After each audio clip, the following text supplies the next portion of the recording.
participate in the polling questions, but make sure your mic is on mute. Otherwise, Yadin, we're ready to begin. Great. Thank you, Tom. Good morning to you from Visakhapatnam. I am co-moderating this session with Tom Judd, who is physically on site, and I'm virtually joining him. It is an exciting event, part of the exciting Congress, the fifth ICEHTMC that we are organizing in different parts of the world, as you know, every other year. This time we're in India, and I would like to thank AMTZ for the great hospitality they extended to us, and for the happy news they just received that they were admitted to the World Trade Center Association, specifically with the focus on clinical engineering. How better that can be fitting what we are here to do together. For all of you online, as well as in the room, I'm delighted that you decided to join us, and appreciate that it might be crazy time, but you are standing there and participating. For me, it is 10 p.m. at night in Houston, Texas, and I have all the energy to have a great dialogue with all of you. If I can ask Kaliroy to put the agenda up, we can talk about what this session is going to be going to cover. Can we have the agenda, please? Thank you. Great. So what we intend to do is wow, in the UK is 4 a.m. Good strong coffee. Wow. I'm proud of you, Dan. Yeah.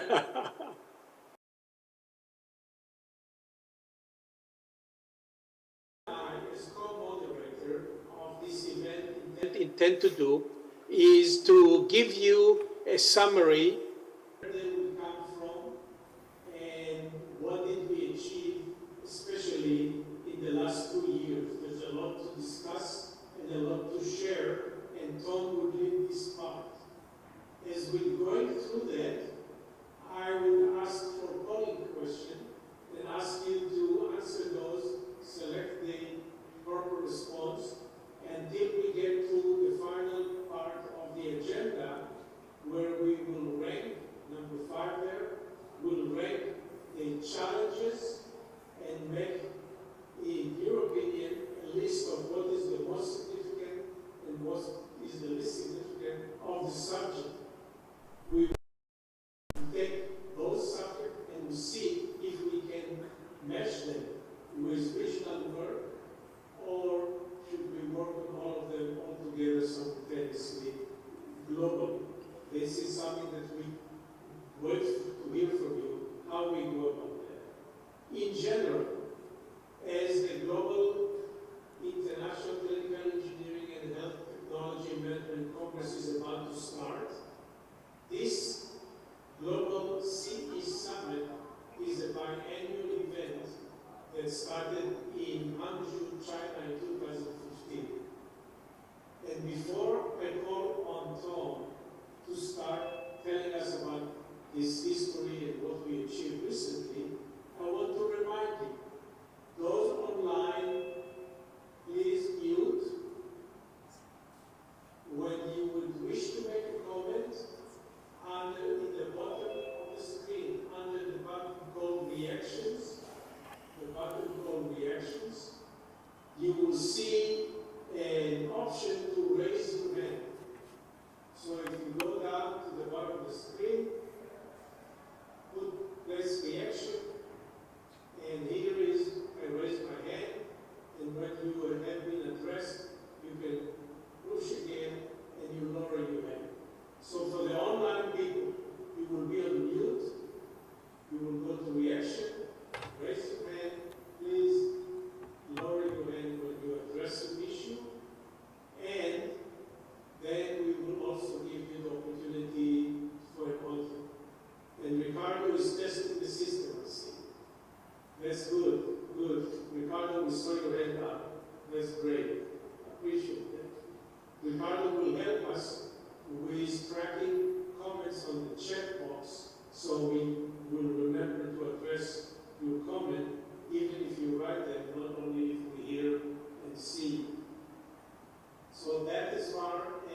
Yadin, do we want to do history first, or do we want to show them the poll now? Or, in other words, Let's start just demographic and realize that people are still wandering into the room in person, but it's just as a demographic, it would be interesting to see who is on the line in the room at this point.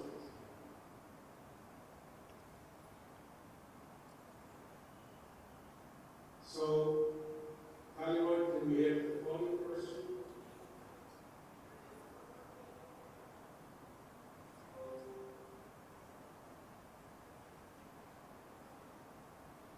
I don't see them yet.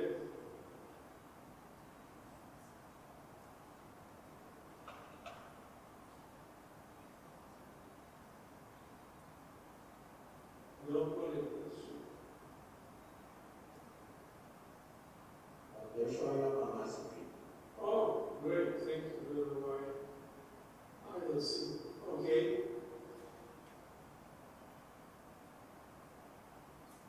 Thank you, Fred. There should be more questions.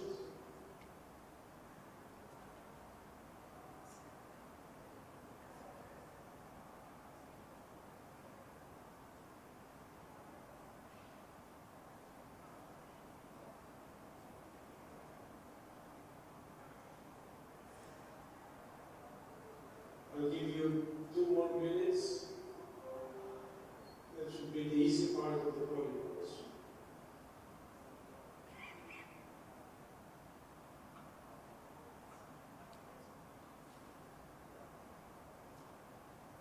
One more minute.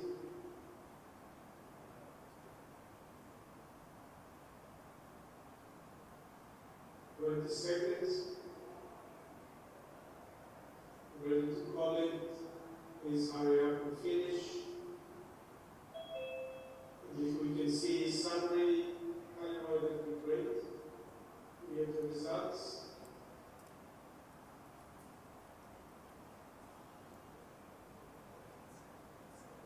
I don't see them. I hope you see the results. And Yadin, we do see the results in here. okay. I cannot see them, so I cannot comment, but I'll give microphone to Tom, who's going to take us through the major content. But the answer, Yadin, is that it's 90% clinical engineers in the room right now, or have taken the poll so far. Good, excellent. Okay.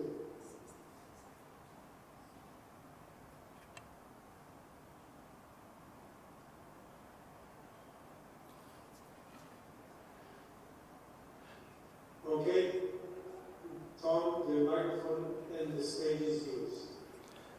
Thank you, Yadin. I mean, we've been doing this Tom and Yadin dialogue thing with people for a pretty long time. I think this may set a record, though, with 9,200 miles between us. But we clinical engineers like to adapt along the way and have fun, so that's what we'll do today.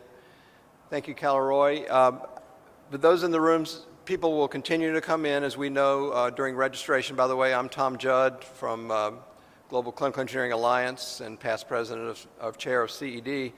And I had the privilege, as Yadin has said, to co-moderate this session. And for those of you that haven't been able to get into the Zoom meeting to maybe be a part of these polls, because this is online for Zoom, that people around the world that are not in the room, but if you're in the room, you can join the Zoom meeting in the way right you see with this QR code.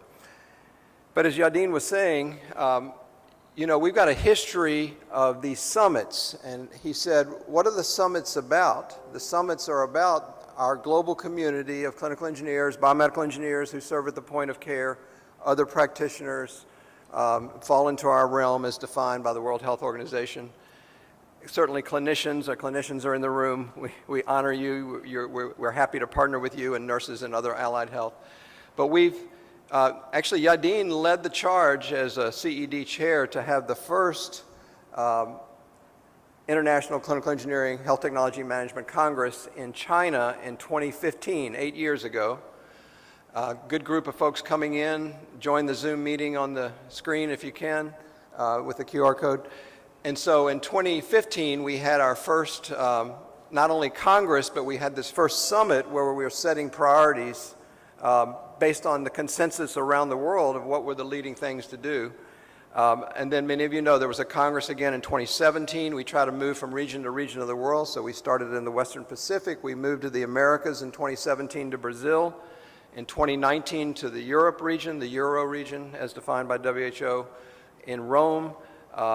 In 2021, we all wanted to go to Disney World, but COVID prevented that, so we ended up having a program virtually, and here we are in Southeast Asia in 2023. My point being, though, this is the 5th Global Clinical Engineering Summit. They go along with each of the congresses, and I'm going to show a couple slides here in a moment that show, so what priorities have we set in the past, how has that impacted us today, and what are the, during this meeting, we will set priorities for the future with all of you together. So, Callie, moving ahead.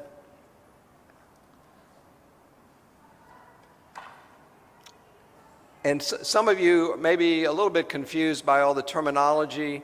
We have the Global Clinical Engineering Community, and it's really 2 organizations, IFMBE Clinical Engineering Division, affectionately called CED, and the Global Clinical Engineering Alliance. So, but looking back here, what were the priorities we, by the way, when I think about the history of all these summits, you know, a lot of things come to mind, but the Global Clinical Engineering Journal, our own profession's journal, came out of those priority settings. And many other things, but you know, many webinars that meet the needs of you and your colleagues as you go about your daily practice. But so let me turn back to 2021, just a couple years ago, and by then, you know, we're getting smarter and smarter. I mean, together we make it better has been the mantra for many years. But in 2021, this group came together virtually, and we came up with 5 priorities, 3 on the screen there I'll mention, and then you know, some others that I'll also mention. So the first was capacity building.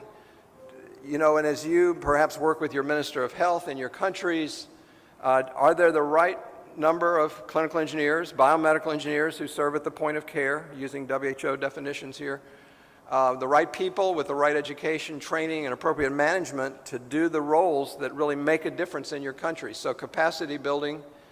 And out of that, Callie, we may have it on another slide, some of the images, and so hold on, but we'll see that in a moment.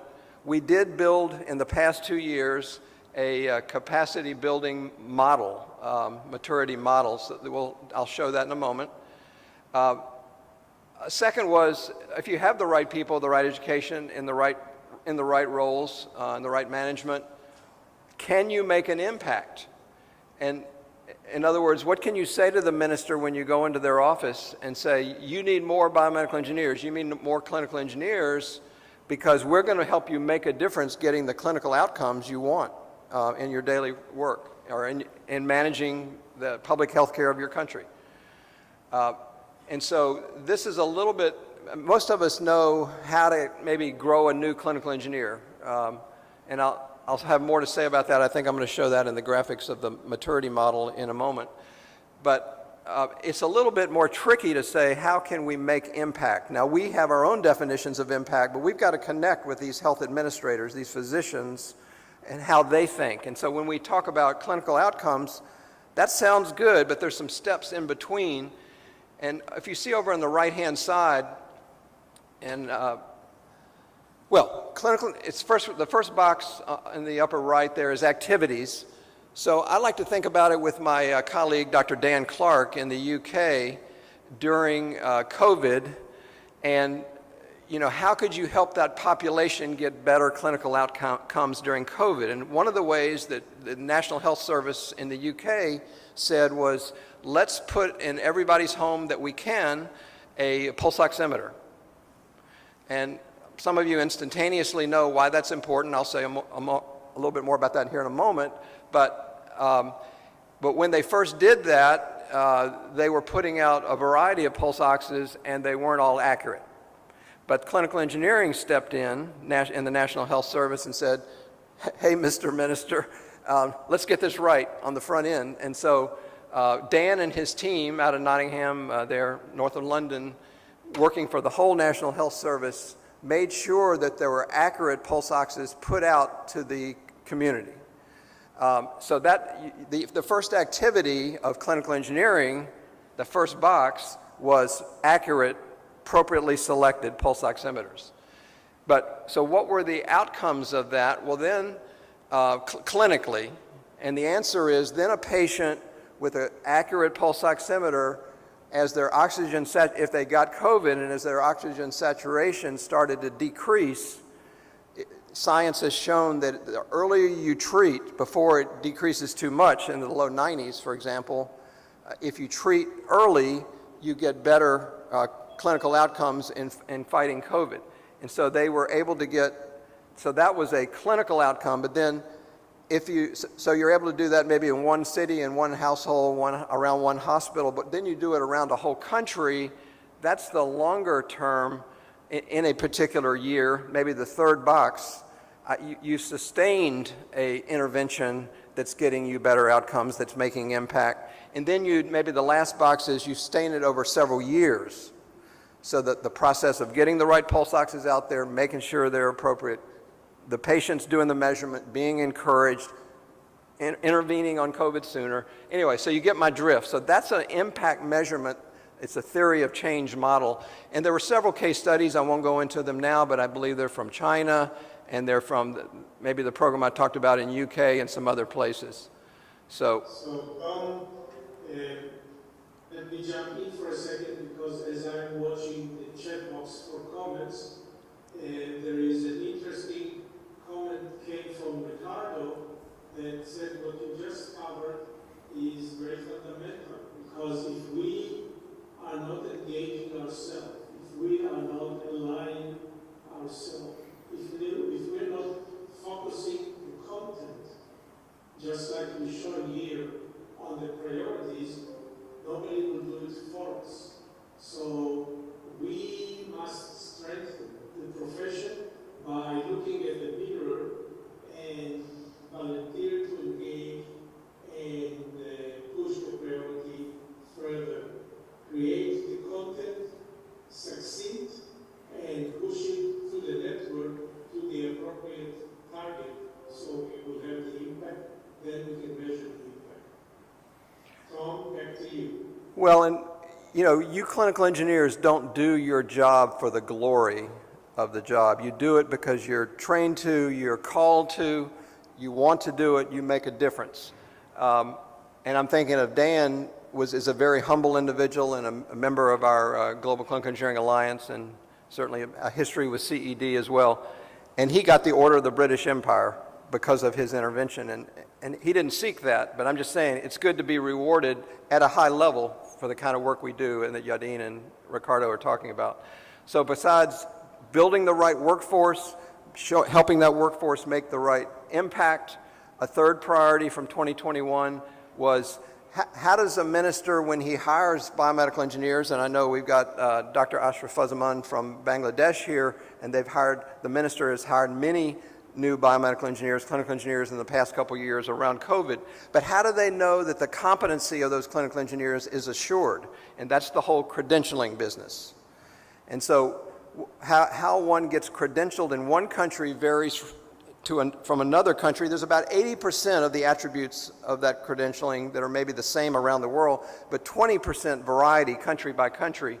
And so it's certainly been the purpose of the global community, CED, now led by Fabiola Martinez here from Mexico, and GCA led by Yadin, to create the ability to help practitioners get certified in their countries, in their regions around the world. And it's still a work in progress. But we got some significant data at the end of 2022, nearly 900 responses from 128 countries about a survey of our practitioners around the world, and we now know a little bit about the differences of their activities, and we will be able to create those certification and credentialing programs around the world. So next slide. So those first three priorities, a couple more that you can immediately see are very important was policy. Actually, I think Dr. Sharma entered the room. Thank you for hosting us, Jitendra.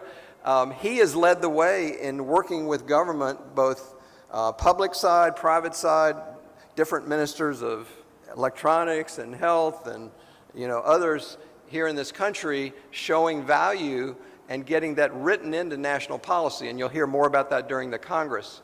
So we have to earn the right to be involved in policy. I think of Tazeen Bukhari in Pakistan, who got her undergraduate degree. This is kind of like Adriana Velazquez, got her undergraduate degree in her own country, went off to the UK to get a master's, came back and started serving in her hospitals there in Pakistan. But then during COVID, because of her competence, was raised up to work with her Minister of Health, like the oxygen surveys and the respiratory equipment needed to treat COVID across the country, and so forth. And then she's now working with WHO in her country. My point being, we need to educate healthcare decision makers, both public and private, about how we can help with policy. And you don't have to go too far to think about that. Just think about the impact of telehealth during COVID. And clinical engineers are the right people to work with our physician, health IT leaders, and others to educate about how you can do more and more telehealth, for example. Clearly, the global clinical engineering community, and I know some new folks coming in the room, once again, it's IFMB Clinical Engineering Division, CED, and the Global Clinical Engineering Alliance, GCEA, and we're looking together here setting the priorities for the next couple of years.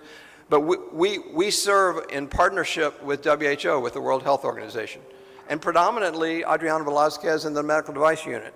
Although during this next week, those of you who are able to stay, you know that during COVID, we work with the emergency department of WHO, particularly around oxygen. Our friends in Build Health International know that very well, that are here in the crowd.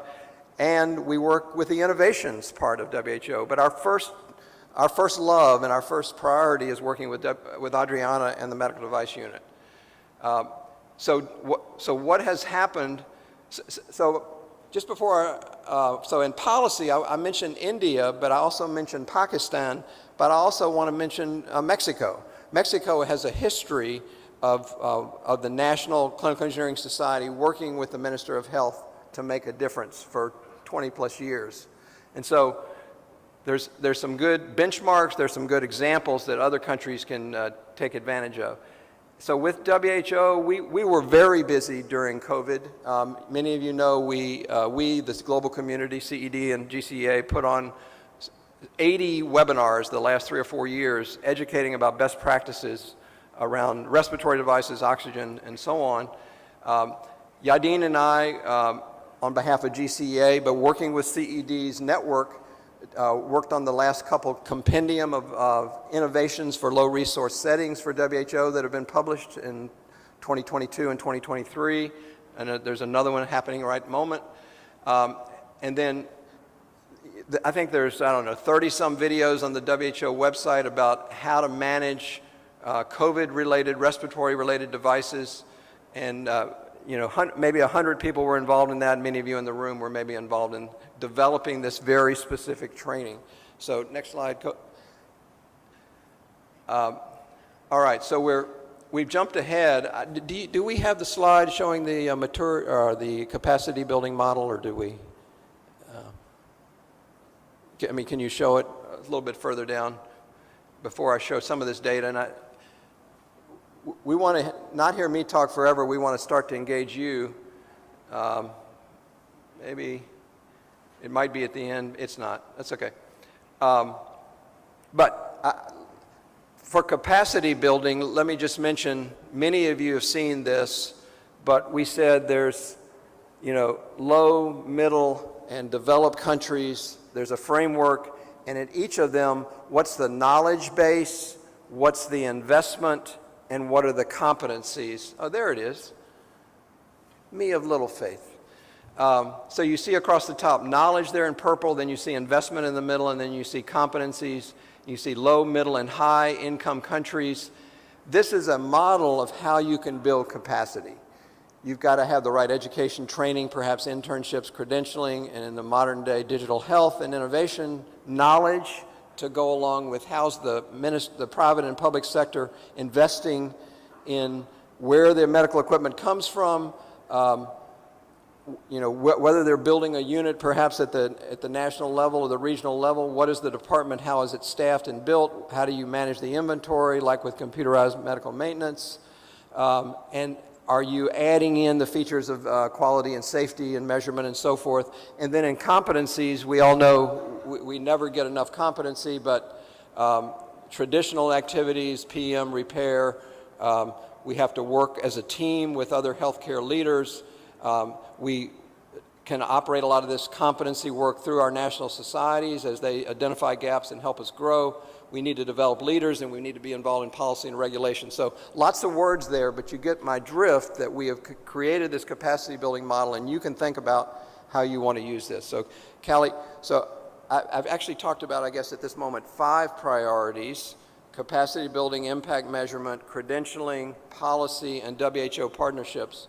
I want to note that you know, I happened to be CED's chair until June of 2022, and then I turned it over to a better person, Fabiola from Mexico. But my point is, CED, the last 18 months or so, has worked very hard on women in clinical engineering in addition to those first priorities, and you'll see a lot of that in the Congress, and incredible work there. And then the last priority, new priority in the last 2 years, has been by GCEA, where we've created many, many alliances. Global Clinical Engineering Alliance. We have created many alliances, and we'll show that. But so what are some specific actions the last 2 or 3 years that have allowed us to work on our priorities? One is these compendia that I mentioned about, the low innovations for low recess settings around health technologies, led by WHO, and that has been formally a GCA CED partnership to respond and build that compendia.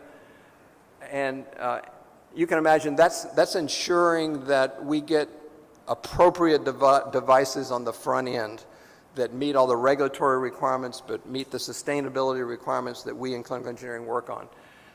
In terms of relationships, GCA has particularly, and CED, I mean, I talk about the global community together, have worked on relationships with health leaders in India. In 2021, we worked with health leaders in the International Hospital Federation, IHF. Many of you know that's the hospital administrators for around the world. So Yadin and I were involved in their Congress a couple years ago. And the virtual Congress was not only CED and GCA, but we partnered with AAMI. Many of you know Amy. In fact, Amy is partnering on this program and broadcasting what we're doing now 15 hours later in the Americas. So next slide. So Tom, maybe we can insert some polling question at this point, but also before we continue to 2022, is looking at the chat box. There are a couple of comments from Elliot regarding digital health. And as you mentioned, the interest that we have in expanding our training of clinical engineers, the appreciation to the role of digital health in the future healthcare system is significant, but we don't see enough academic program that aim at clinical engineering training in this field. The whole thing with cybersecurity, robotic, etc., is artificial intelligence, assisted surgery, with imaging all included. So that was a very good comment from Elliot. And again, if there is anybody on the virtual side that want to raise hand, go to the bottom of the screen where you have the reactions button and select raise your hand. At this point, Kalemoy, please insert the professional purpose polling question. Just before that, Yadin, you can't see it, but in the hall here, we've had an explosion of people, and that's a good thing. Maybe explosion, not a good word, but we've had a wide, many people are walking in the room right now, and that's very cool. Also, they're being shown the QR code to join the Zoom meeting so they can be involved in these polls right now, and we want people to scan the code with your phones, join the Zoom meeting so that you can respond, and of course keep your mic on mute. but there'll be ways to communicate a little later. But So do you want me to continue, or you want to try to do more of the polling right now? somehow I don't see the polling questions, so I don't know what the room is seeing.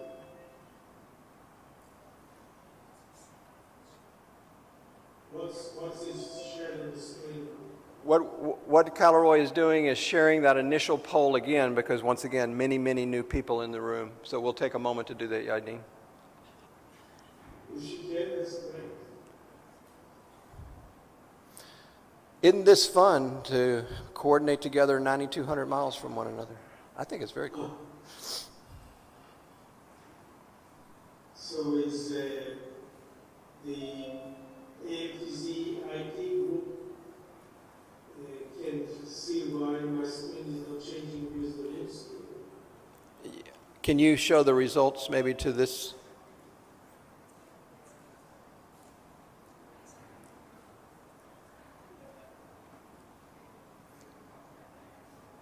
I think, Tom, you need to read it because I don't see what is possible. How many? Yeah, I think we move on at this point, but we will make sure you know what the polling is telling us, Yadin.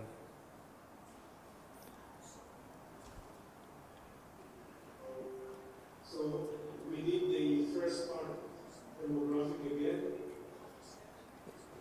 They're working on it right now, Yadin. You know, perfect is boring, I think. So we're shooting for really good today. Okay. And then when I look across this crowd, I see a lot of really good. So. Okay. We can accommodate the time for this. And part of why Yadin is drilling down on the polling, because it's going to begin to tell us not only who's in the room, but soon enough it's going to tell us your thoughts about priorities. So we'll circle back to that. Correct. And if I can remind people that what YouTube is doing is building up where did we come from and what did we achieve. And based on that, that's sharing a good example of where we might go in next. That will be the final polling question, ranking those challenges. So that's what is taking place. I would suggest, Tom, if you can go ahead and move to the presentation. But we are, Yadin, we are able to see the results on the screen here, and we're in those first two questions of what's your job role and how long you've been in the profession. We're seeing the answers there. So. Oh, great. Okay. And the numbers are increasing. Calroy is going to give me back the screen for. So you saw me before talking about capacity building priorities, and we've begun to create relationships with several stakeholders. But, so here we go. Yadin, this is one of your favorites here in 2022. The global clinical engineering community, really health technology management community, has a very tight relationship now with the global health technology assessment community. And that's through the Euroscan International Network. And we've created a memorandum of understanding so that we can formally work together. Yadin, you want to mention a word or two about that?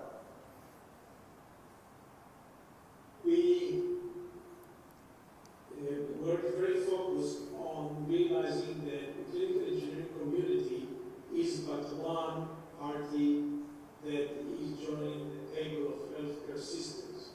We have other stakeholders that are already there. We want to work with them.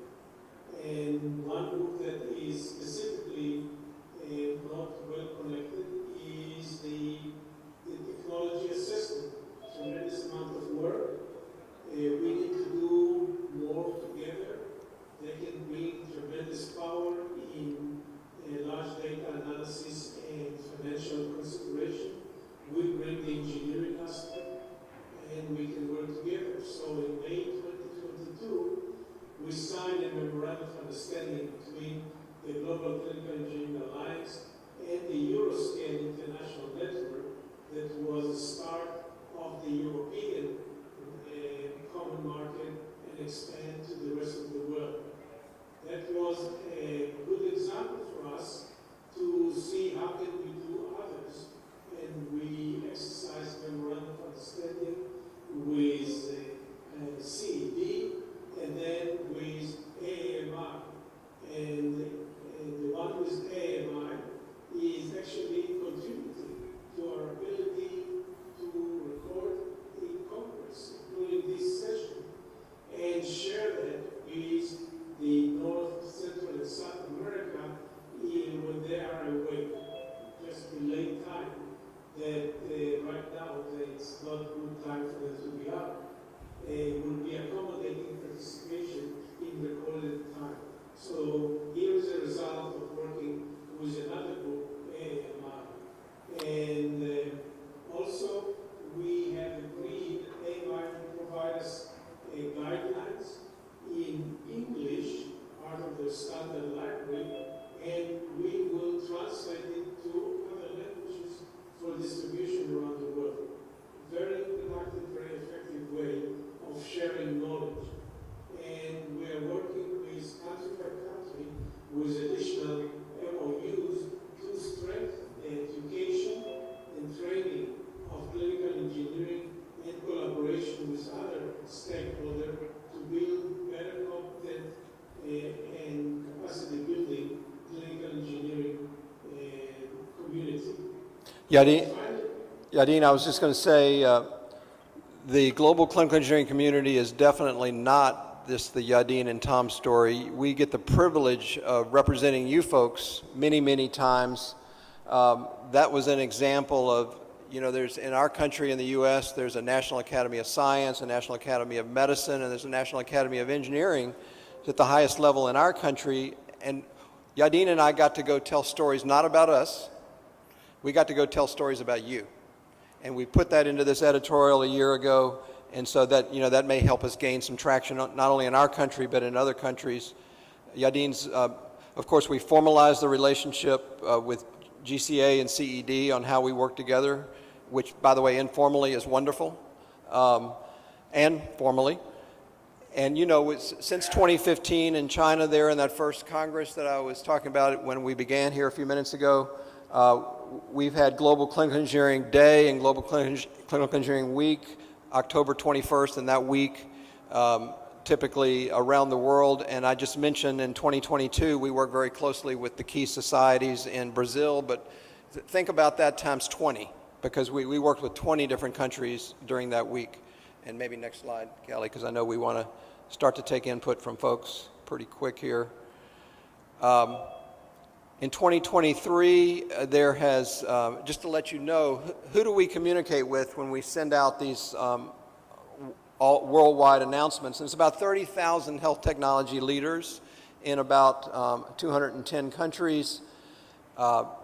And even in this program, in this Congress here, that particularly would be Saturday and Sunday, as a part of the Congress, we had, you've heard me say, many of you, 330 abstracts submitted with 650 people standing behind those abstracts, and we had 110 countries there. So, we don't always have the clinical engineer in the country. We may have the physician leader. We may have an administrative leader, but these are folks that are very interested in what WHO calls health technologies, which is what WHO has looked to the clinical engineering community, the biomedical engineering community, to manage over the years. We have a very good relationship with AMTZ, and more to come on that during the Congress. That's why we're here right now. Incredible relationship with, forgive me, China, with the second largest country in the world also, China with its, this is kind of incredible. China has 36,000 hospitals and 94,000 clinical engineers, so that sounds big. We're very involved with the health IT leadership around the world. I don't know if my colleague, Dr. Manish Kohli, is in the room, who's born in India but served out of the U.S., a physician who's been the board chair of HIMSS, which you recognize as health IT leadership around the world. And so people like myself and Elliot Sloan and Ricardo Silva and others have been very involved with HIMSS, particularly around digital health issues and so forth. So Yadin, we're getting near the end of looking backwards. Maybe one more slide. And we just make sure that we, before you finish, we covered all three, which has two segments, and Hollywood and Cleveland. All three, if you can get those up. So this is the third question in the poll. Folks are getting a chance to answer. I'm sorry. Second question, sorry.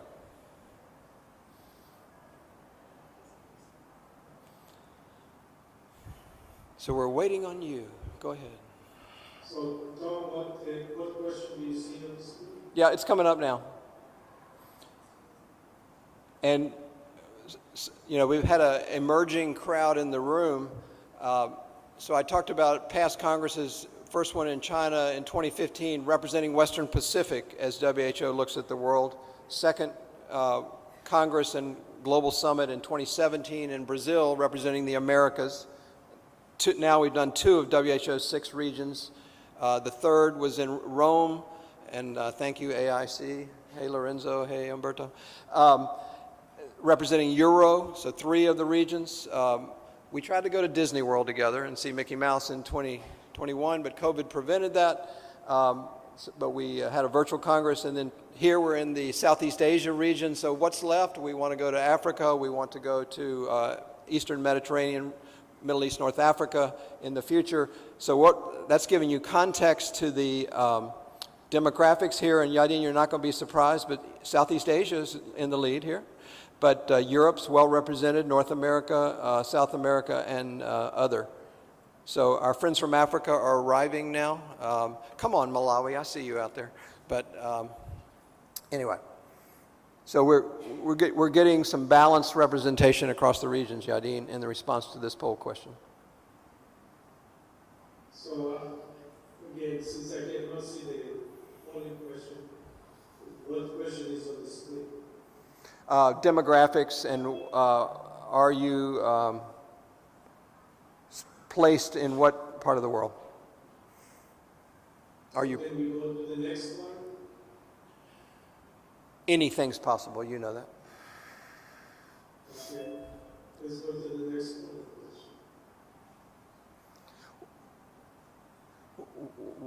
While we're talking sort of demographics, Yadin, and as they're doing that polling question, I'm going to mention some of the things on the slide. I mentioned a little earlier that we did do that global survey at the end of 2022 that showed the 6 regions of the world, a lot of their demographics, what parts of clinical engineering they want the most education about, and so on. Some of the things that have come out of that is that we're working with the Ministry of Health of Afghanistan, and I won't get into politics, but that former minister for several years is now in Switzerland, but he is still trying to serve his country that's under other political control, as we know. But GCEA has been invited in CED to assist the Minister of Health in a variety of ways. There's actually been a survey, and Uma, maybe in the crowd wave if you are. There you are. Who's Afghan, but serves in the U.S. at the moment, but working with the minister, her country's former minister, who's on WHO's executive committee. You know, that's good, right? And there was a survey of people across that country, even though it's a closed country in many ways. Many doctors, many engineers, many other health leaders have responded to that survey to drive that education. Also, we've been working very closely, and not so many of our African friends in the room at this moment, but we've brokered some meetings with all of sub-Saharan Africa. It was about 50 countries, and about 30 countries have showed up to those series of meetings, and about 10 of them French-speaking countries. And so we've got a leadership team, and we're ready to drive into the future, help national societies across sub-Saharan Africa working together. So, hang on 1 minute.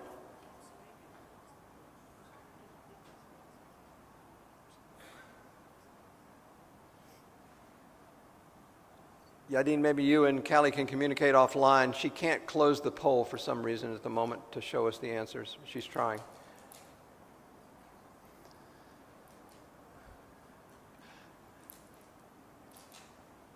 Can we go to the next polling question?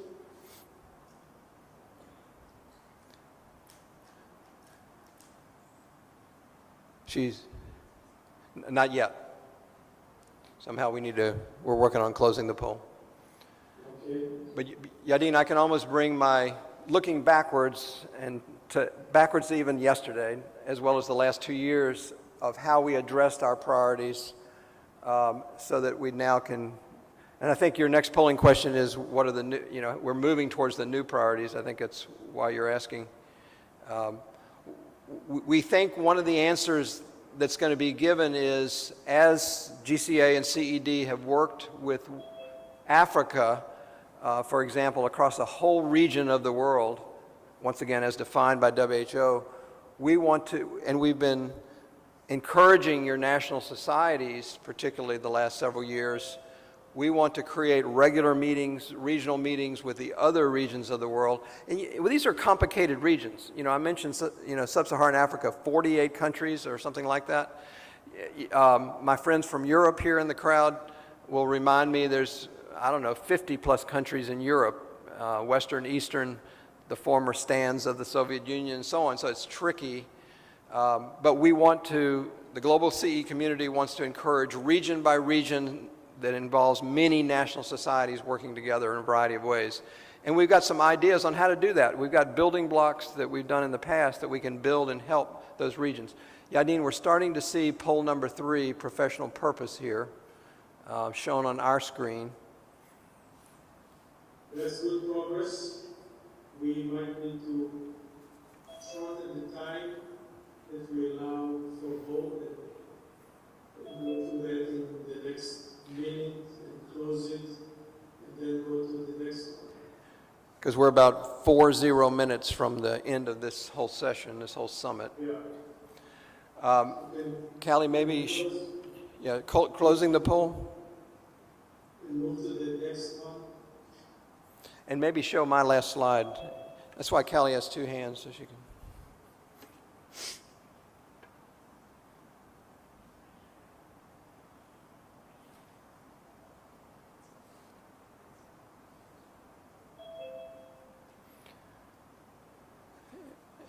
And Yadin, I would say there's several hundred people in the room here together, and there's, about 40 folks online. Yeah, that's very, very nice. I'm so happy people were able to get from the hotels to the venue, and so many people, in spite of the time zone differences around the world, can get online. That's great. Now we need to see if we have the second part of all 3 up. Well, so-called poll 4, professional purpose, is being answered right as we talk.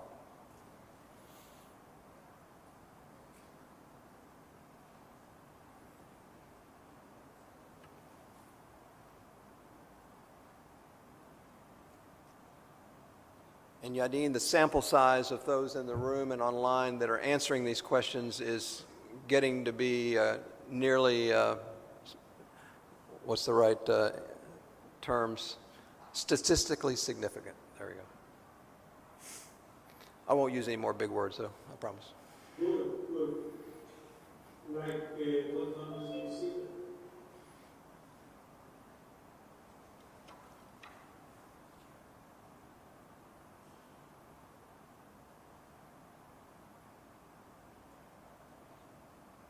And the poll, I'm reading a little bit sideways, but it is showing professionally we're gaining more traction versus 2-3 years ago as a profession, which is not surprising given our track record with COVID, working with Adriana. As you already heard, during COVID years, 2020 to 2022, we put on best practice webinars with Adriana and around our own competencies that served 160 countries. So it's not surprising we're gaining more leverage. And the ministers of health, we all know in 2020 and 2021, when they met, they said, where are the ventilators? Where's the oxygen? So we're gaining that recognition. Now we've got this platform. What are we going to do with it? Which is really the purpose of these last few minutes. Can you change my slide? So Yadin, we're about to turn it over to you for to race to the finish line together. Callie, I don't know if you can put the polling off the screen just for a second.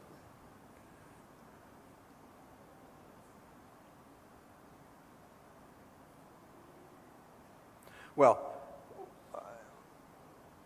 other stakeholders that the global community has engaged, particularly in the last 2-3 years, because for those of you in the room that came in a little late, we were particularly happening what's happened since 2020, 2021 to now. How have we addressed the priorities we've set at previous versions of this meeting, and what new priorities might we set today? And we talked about 5 priorities: capacity building, impact measurement, credentialing, creating national policy, working with WHO is the first 5, and then working with women in clinical engineering, and then working with alliances. Some of these last alliances have been huge for us in making an impact. One of them is the Every Breath Counts Coalition. It's about 200 NGOs, non-governmental organizations, nonprofits, as we say in the U.S., including Gates Foundation and many others. We've been working alongside those, and so we can continue to work around oxygen issues. We're working with USAs, and of course your countries have similar. National Aeronautics and Space Administration, NASA. NASA is going to speak at this Congress about ways that they developed oxygen sources for Mars. They want to develop oxygen sources for hospitals, and they've got a lot of good solutions. And then people like Hashem Al-Fadel here in the crowd from Jordan, that is very involved with ICEHTMC, the International Quality Organization. So, and maybe I may be out of slides here. But these are examples of global entities we can partner with the alliances, Yadin, that you lead. I think my last slide that I've shown is as a result of that 2022 Clinical Engineering Global Survey, 128 countries, 870 responders.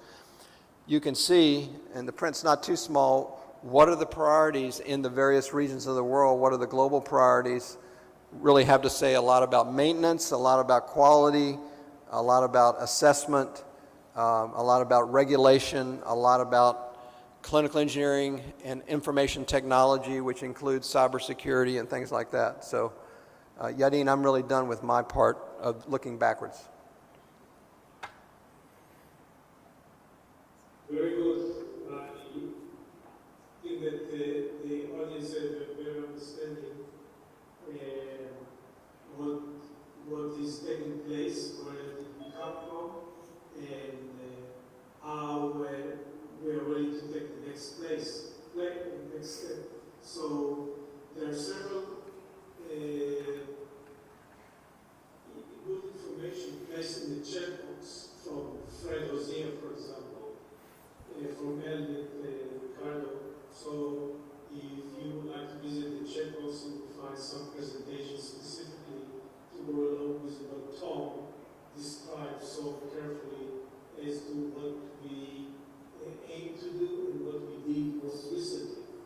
I would like to ask Kaliroy to get us through the polling question, the second half of what was on the screen, and then go to the final. And she has initiated the poll for folks. And she's completed that poll, actually. So, how can we get that information to Yadin of what the results have been? she finished the professional purpose. Yes. Maybe somebody can take a screenshot and we can text it to you to help drive the communication. So then let's go to the final polling question, and that is suggestions for challenges, and we'll open the cameras and the microphone for discussion. So if you can go ahead and put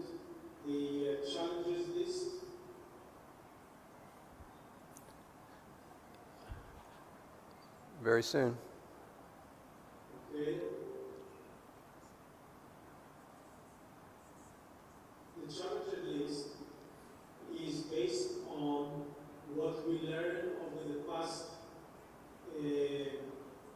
7 years and what we learned from working together in regional segments over the past 2 years and put together what we think we can be defining as a draft for the coming 2 years. What should we focus on? And what I aim is to put 7 specific challenges and let you react to them. And if needed, we'll add new challenges that are not mentioned.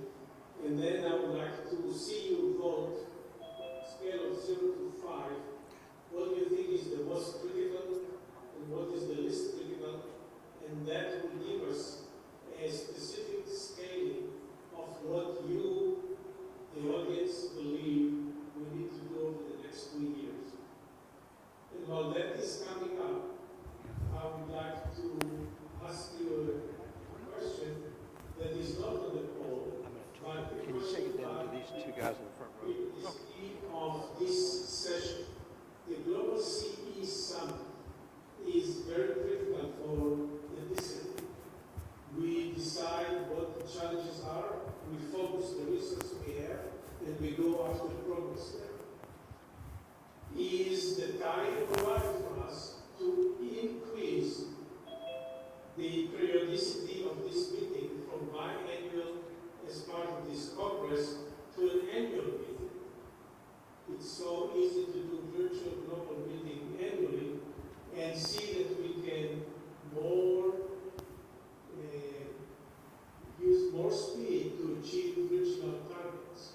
So one question that is on my mind is this audience group feel that we need to do annually versus biannually, and Fred already jumped with what I know he would rather do, and that is a daily. Although he put monthly, I think he wants daily working group. And I need to find the volunteers that are willing to do that. But That's called WhatsApp. Fred suggesting even monthly meeting, I think that richly can definitely be done and raise those regional outcome to a global outcome on a yearly basis. Maybe it would be a good increase of speed. So how we do on the challenges list? Is it up? Yes. And by the way, Yadin, there's about 300 folks in the room now. Wow. Very impressive. It's good time to run the survey and ask you to look at the challenges that are up. The first one is impact.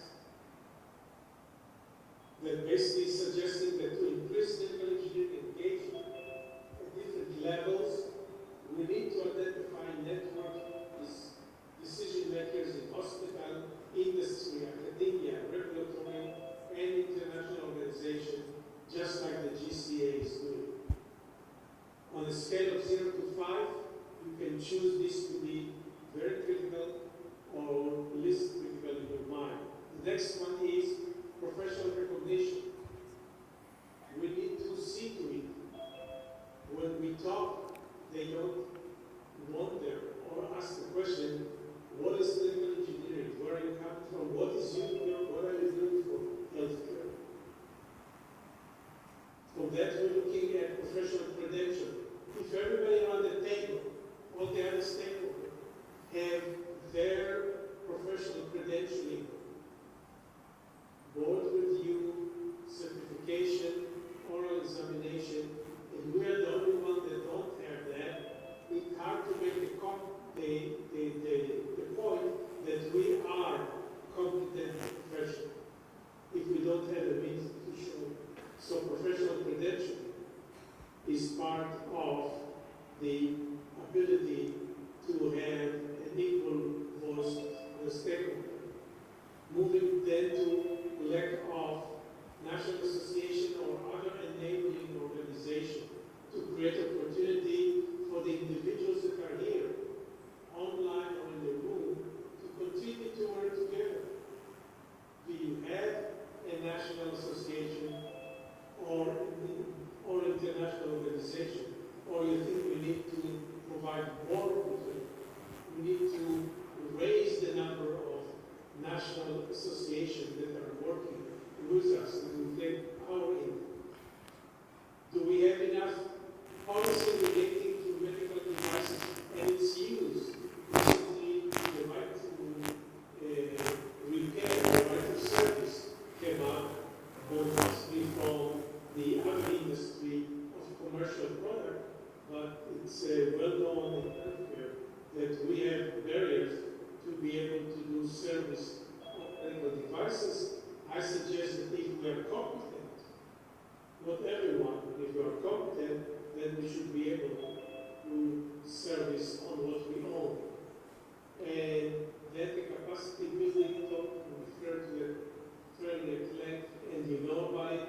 And the last one is the body of knowledge and body of practice. And have we defined the discipline clearly now, especially looking to the future, as Elliot and Ricardo were showing us that digital health, AI, cybersecurity, robotics may not included in the body of knowledge so far, and we should. So I think that if we can take 0 to 5 points, vote on them, and then see which one rises to the top according to the opinion of the people. Yadin, in a moment, while all this is data is being correlated, and just very quickly, I'd love to call on Elliot for maybe just 60 seconds and Ricardo for 60 seconds to talk about how all these priorities integrate together.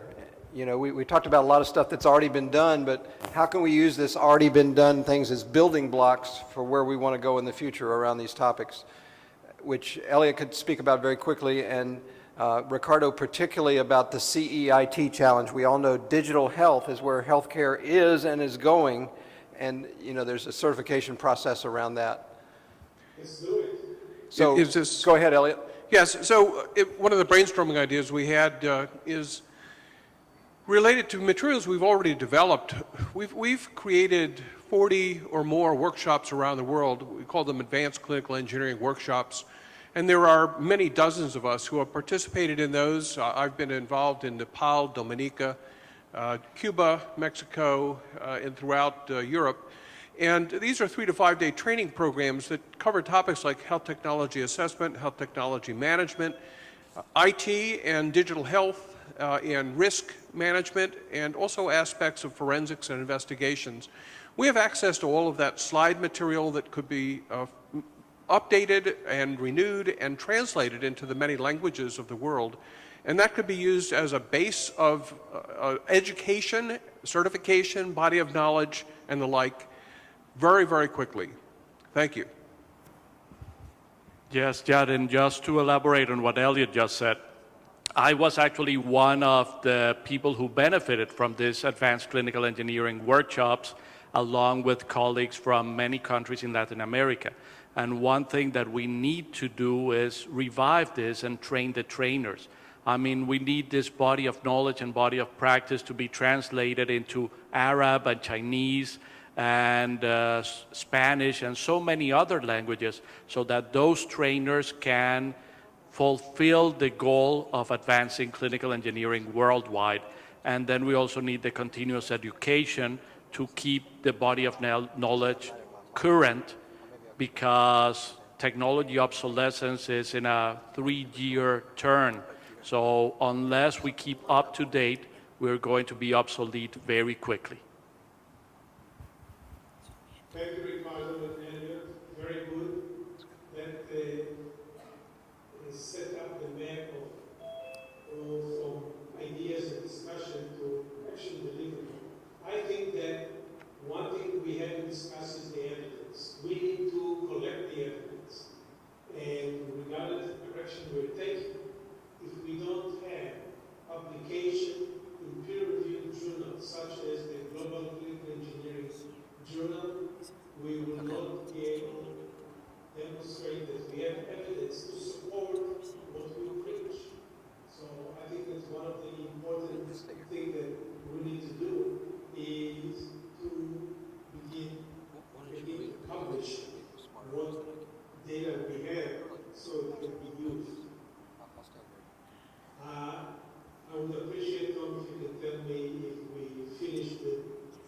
finish the poll and we have the results we can share. And people in the room can see it on the screen. But, so of course, Yadin, you recall the first question was impact. How do we increase it? And that was, number 5 had 52%. So, and number 4 had 25% between, so 4s and 5s was 77%. You want me to keep going? Lack of professional recognition was really spread between 3, 4, and 5. 3, 26, 4, 26, and 5, 33. So what's that? 52, 80, 85% were 3, 4, and 5 in terms of desire for more recognition, which has been a past priority, of course. And of course, COVID gave us a chance for recognition because we had to step up. Number 3, around professional credentialing, 3 was 18%, 4 was 33%, and 5 was 41%. So what's that? That's in the 90s, 92% from 3 to 5. So credentialing is still a big issue. Lack of national associations, and a lot of work has gone on in that in recent years. 3, 23%, 4, 31%, and 5, 18%. So that's, about 70% saying, yeah, still really need more work there. Lack of policy, 53% at 5 level, and then pretty equal between 1 through 4. So certainly an issue. Not everybody is ready to make a difference, but people like Italy and AIC, I picked on them before, but they've been around 30 years. Every year in their annual meeting, they go change a city at a time. And nationally, they're changing things. So that's a way to win the right to be involved with policy. Question 6 about capacity building, 66% Yadin at 5. That's still a very big issue. And another 32% between 3 and 4, almost. And your number 7, lack of uniform bodies of knowledge and body of practice, 26% at 3, 13% at 4, and 47% at 5. So what's that? 86% still say, we need more work around that. I think Hanan, are you in the room? Hey, Hanan from Kuwait has been begging to us to help create the job descriptions around the roles. And so now we have the information, but we need to take these next steps. What I heard Elliot and Ricardo saying, we've done all these cool things before, but how do we get them into other languages? How do we get them into other regions? How do we get more down to earth, more granular with the responses to this? And Hanan's been crying out for that for IMRO and for Eastern Mediterranean region for Kuwait for years. I think we have the data now to do that based on this survey. But back to you, Yadin. Good. Appreciate the summary, Tom. Close to mainline, we hit the target very well with those 7 subjects.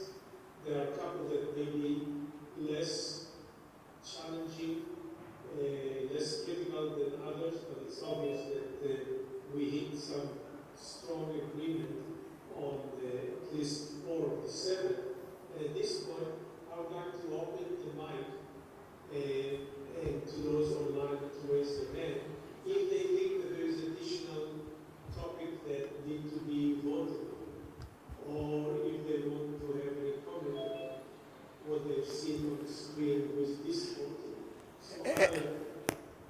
And Yadin, while we're doing that, excuse me, we'll pass the mic around. I know Elliot's holding one, or there was one in the front row. We can get it to people with help. Well, one of the things you said was lots of building blocks, as we've said, lots of past best practices are available to be fine-tuned and used for today, but we need to get them into other languages. And so, one thing out of this summit, and we're not going to solve it in the next 15 minutes, but each of the regions of the world should put forward maybe a small team, minimum maybe 2 or 3 people that can be involved in translating key documents into the the regional languages so that we can pass on these best practices easier.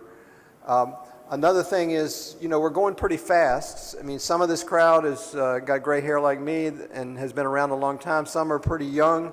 We're going through a lot of information, processing it pretty quickly here. Of course, Some lost their hair? I didn't hear you. Some are praying for prayer. But my point being, we're not going to solve everybody's not going to have the same understanding of what's just happened here in the next 15 minutes. But this, this recording and the results and all this data will be put in people's hands to chew on for the next few weeks. And so, maybe by the end of the year we'll have enough information to drive change. Although we'll be quick to put the data in front of you. Over to you, Yadi. Okay, so anybody online that would like to raise hand and voice comment about the final poll question and the seventh subject in suggesting additional or confirming what we've seen? Yeah, excuse me.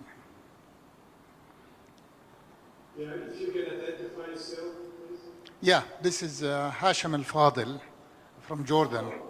Yes. Hello, Yadin. Hello, everybody. Yes. One of the things that I believe strongly that will give clinical engineering a lot of recognitions to the top decision makers, two things.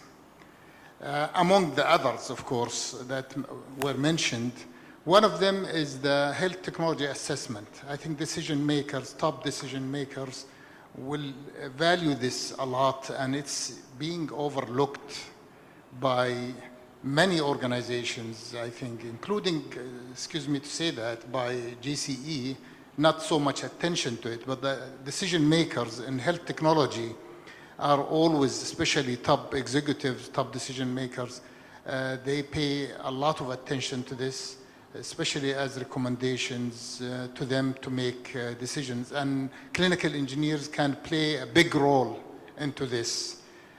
Maybe that's something to look into it and shed a lot of light into this. The second thing I would say that it's a certification or accreditation to clinical engineering departments. I mean, in addition to credentialing of the professionals, also credentialing and recognitions and accreditation to the clinical engineering departments. And this can be as like optional, and to receive, let's say, a recognition certificate from GCE or from the body of clinical engineering, and that will also give more recognition to the department. That's, of course, after developing standards that cover the whole life cycle of clinical engineering. I know WHO in the recent conference I attended in Seoul for ISQA,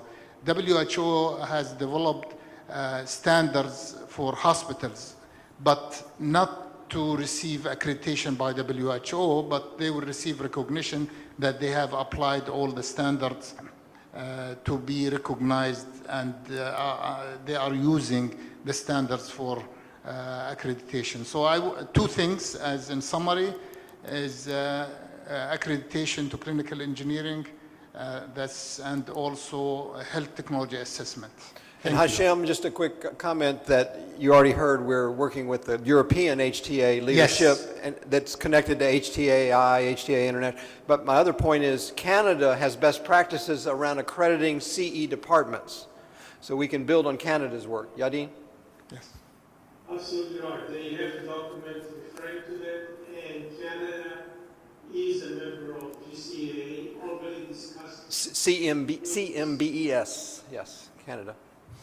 They are a member of the GCA Alliance, and we already discussed between us a mechanism to take their developed document and share it with the world. So, Hashem, accreditation of CE department, excellent idea, and we started to work with it. Thank you. Anybody else that have comments? In the room? Yeah, this is Fred. I raised my hand. Let's see. Over 25 years ago, I wrote. How many years? Yeah, over 25 years ago, I rewrote the job descriptions for clinical engineers at Kaiser Permanente, and created a new job category called clinical systems engineers, because we were having to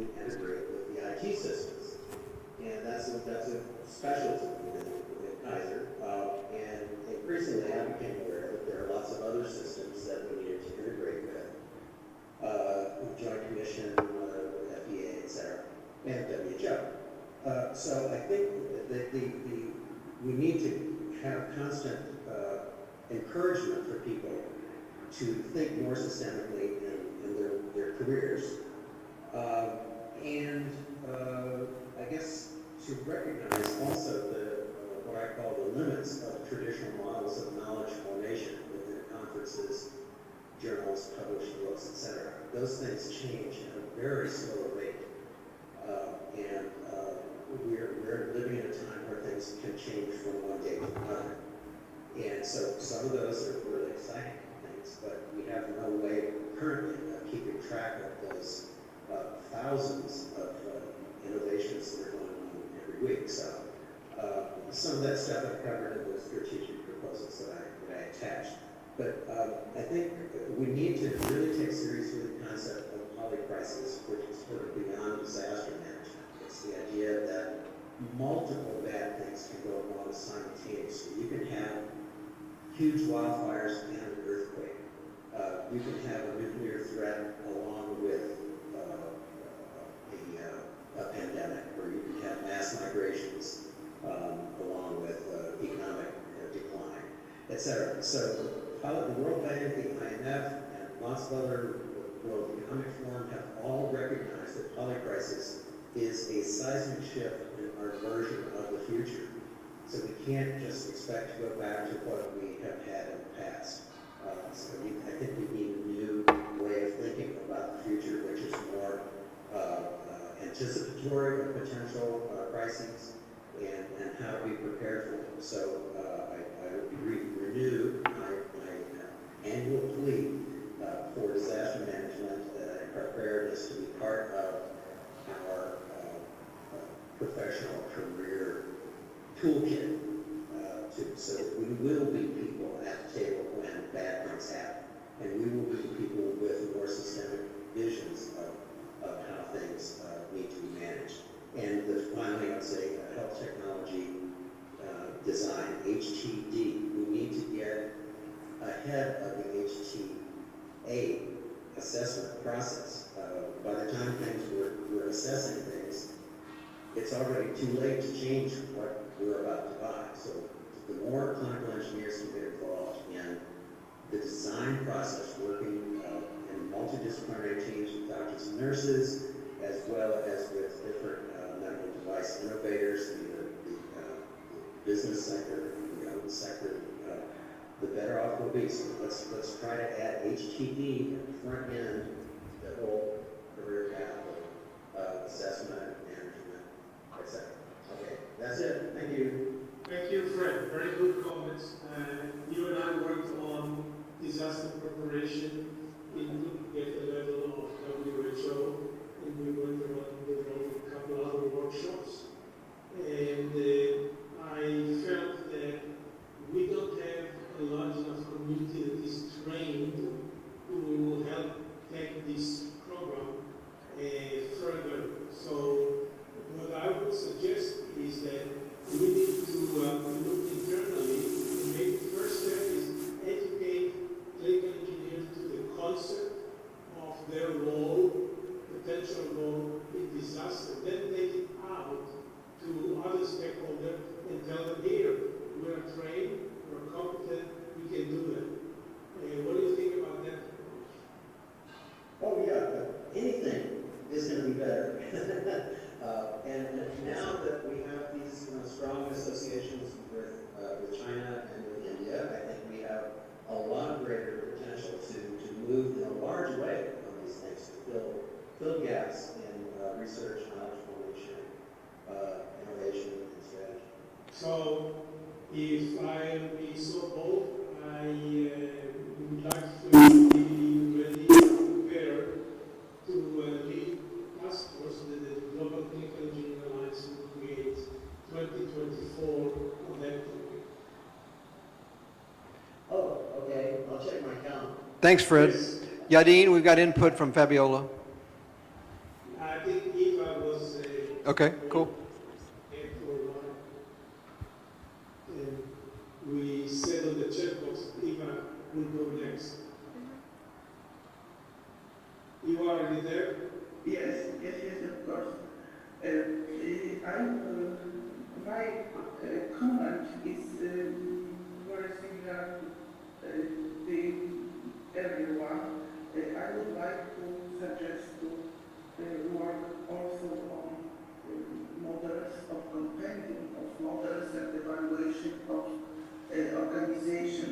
clinical engineering, because we have made a very big progress in standardization and certification of education, but looking from the point of view of countries where clinical engineering is at the beginning of organization and education, we are looking for models and evaluation of different models of organization.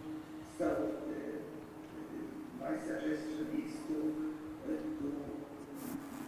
work on such kind of models, evaluations, and the impact of suggestions in this field. Thank you very much. I like the idea. We did not say department, but we say model, CE organization model, that triggering a variety of opportunity. And I wish if you can maybe. Yeah, go ahead. Sorry, but I said model because I was thinking not only about the department in the hospital, but about organization in the country, including Ministry of Health and other organizations. So I think that it was my idea, yes, that it is not a department thing. Yeah, let's clarify.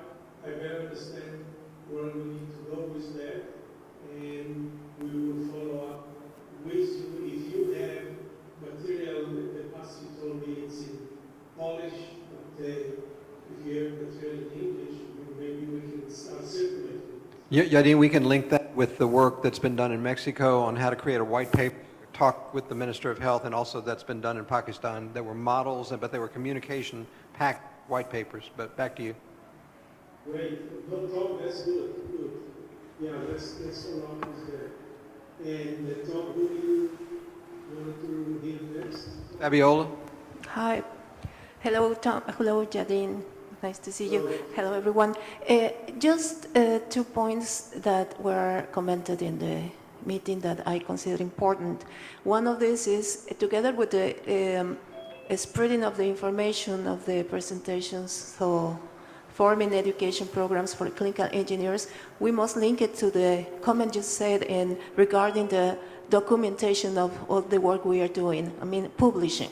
Yes, we have to proper publishing our work in order to have enough evidence documented to prove the impact and the value that we know we have. But it's important to have this kind of evidence to show to the stakeholders, mainly the ministers of health and any other important persons that may be related to the work we do and how we impact. And the other is we began a project in women in clinical engineering with very interesting success during this year. But this is only the first step towards important considerations on different profiles of professionals in engineering and in general. Yeah, women in clinical engineering has proved that there are a lot of things to say and many roles, main roles for women in this profession, but we have to open the window to include some other profiles that may not be seen as much as we want to see the women. So there's maybe some considerations to further work and efforts and initiatives. Thanks. As always, Fabiola, very good comments. I wish that your first comment about the need to publish the evidence would be on full volume, loud, everybody can hear. And the same goes for WIC. Women in Clinical Engineering is a very good initiative, and already you have good results with webinars and publication about that. But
success history, the method you use, outcome, results, recommendation. Easy to do. What you work on every day, just publish. So Yadin, we need to wrap up, brother. It's just after 11, local. Absolutely. We had great event, Global CE Summit that has been conducted every 2 years, which showed a minor start and great achievement, as Tom shared with us very carefully with details.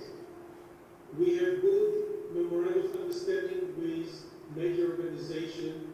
We need to pursue that further and build upon it.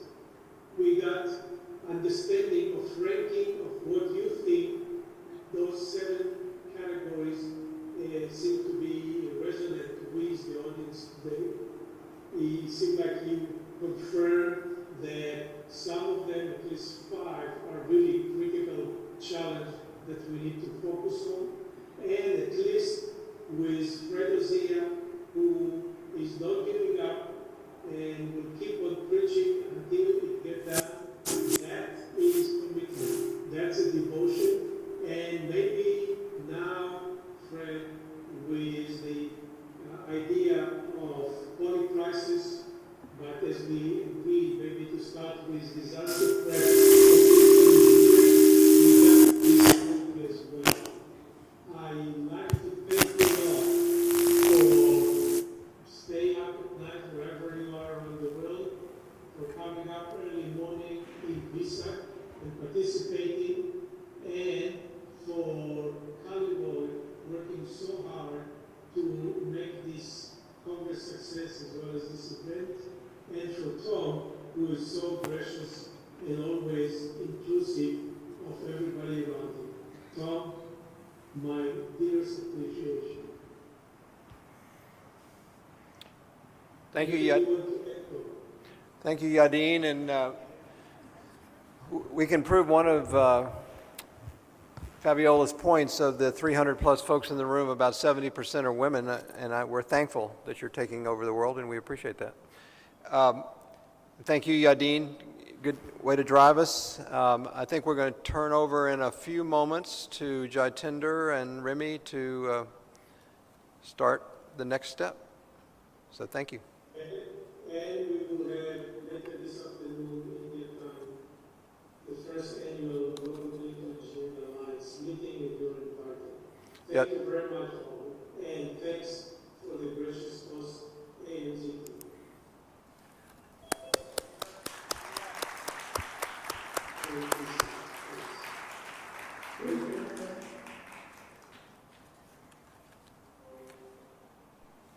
So just to catch people up, of course, that was on Zoom, but it was also live streamed around the world, and now we're going to live stream only, and AMTZ will take over maybe in a few minutes, or as soon as they want.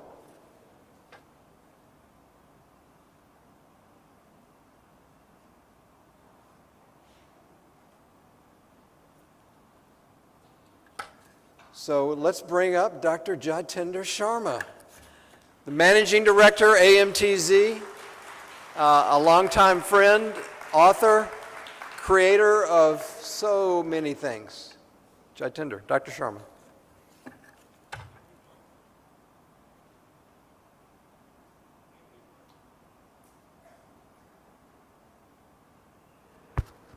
Yeah, thank you, Tom.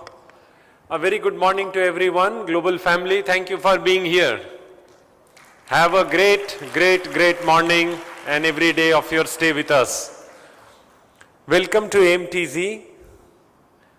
I will mention in few moments what we are, what we have here for you, what we do not have here for you.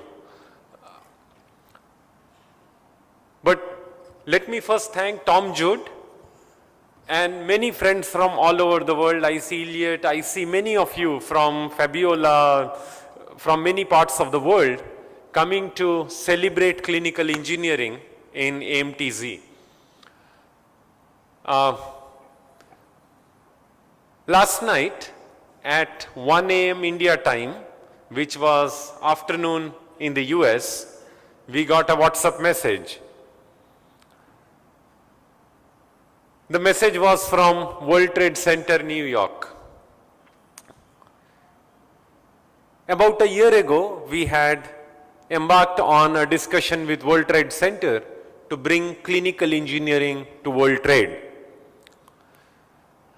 Mahatma Gandhi, who is the father of nation in India, angel of peace known globally, once mentioned, first they will ignore you.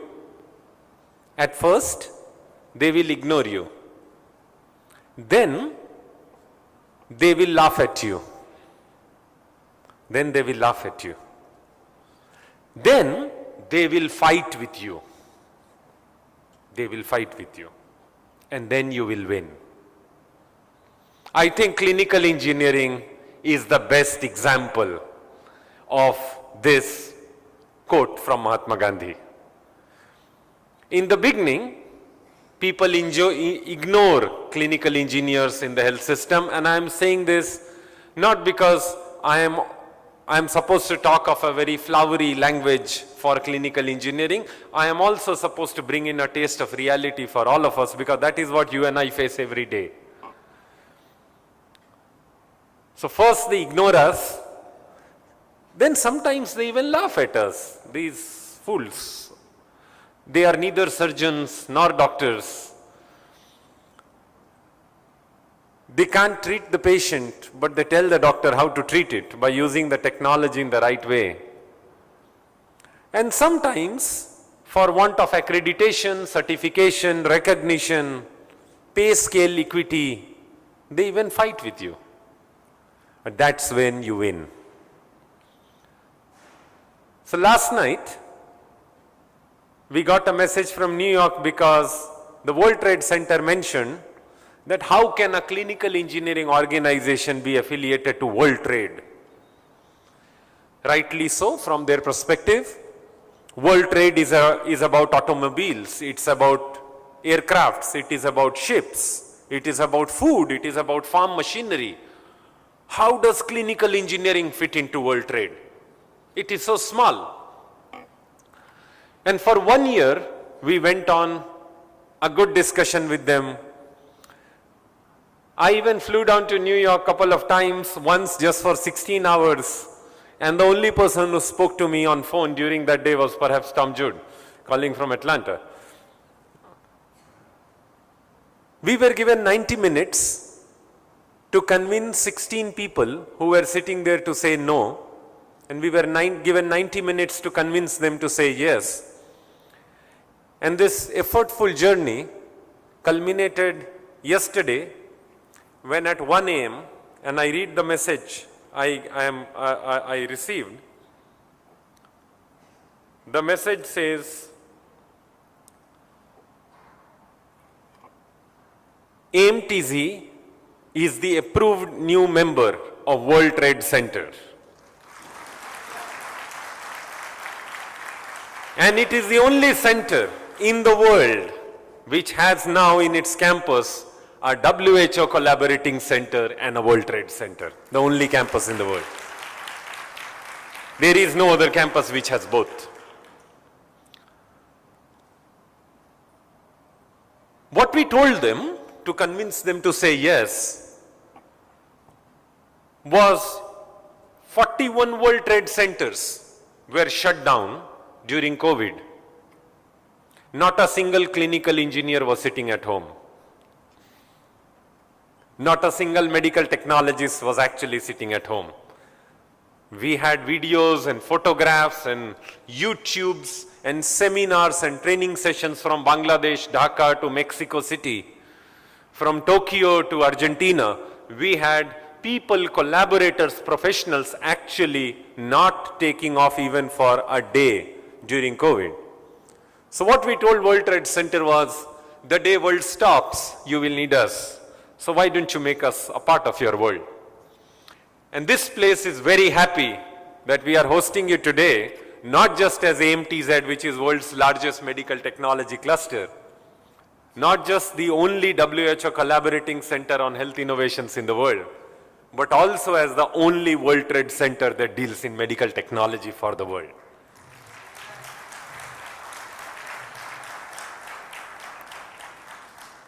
And this place, those who have come here in 2018, was a forest. Many of you were here, Fabiola, you were here, Tom was here, many people were here, Krishnan was here. This place was a forest, 8 kilometers of forest. We never used to receive our letters because this place did not have a zip code.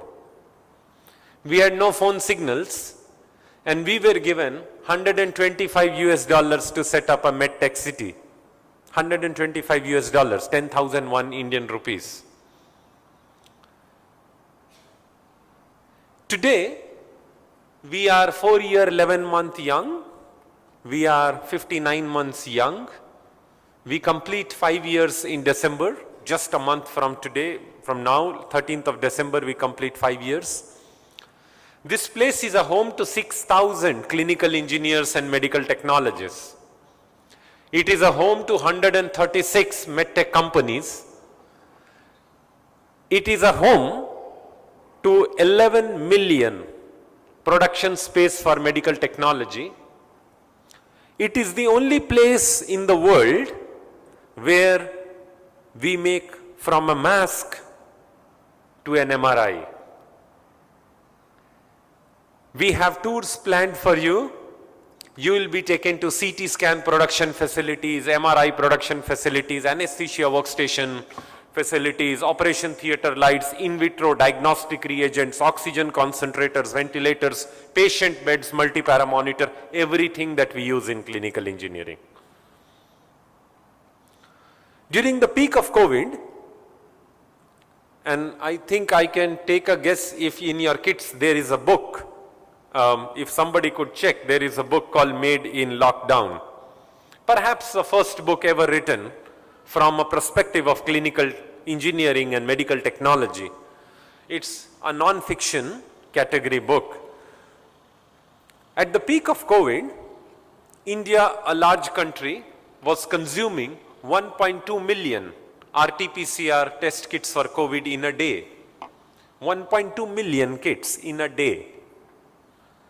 Out of 1.2 million COVID RT-PCR test kits in a day, 1.1 million every day was being produced and supplied from this place. 1,000 oxygen concentrators, 500 ventilators a day is our production capacity, 2 MRIs a week, 1 cath lab a week. 18,000 cardiac stents in a day. That's what we produce in this zone. And these are places that are in the neighborhood of this conference center. On this side of the conference center is the MRI superconducting magnet production facility, 1.5 Tesla magnets. On behind of this conference center, you will have an MRI production facility. So we are scattered in this place into zones, radiology, in vitro diagnostics, hospital furniture, and so on, notified bodies. But this place stands for 2 elements. One, in many sectors, say agriculture, you have a small farm, you use less machinery. You have a big farm, you use automation.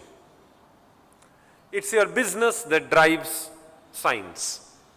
Medical technology, if you have an MRI, you can treat a patient.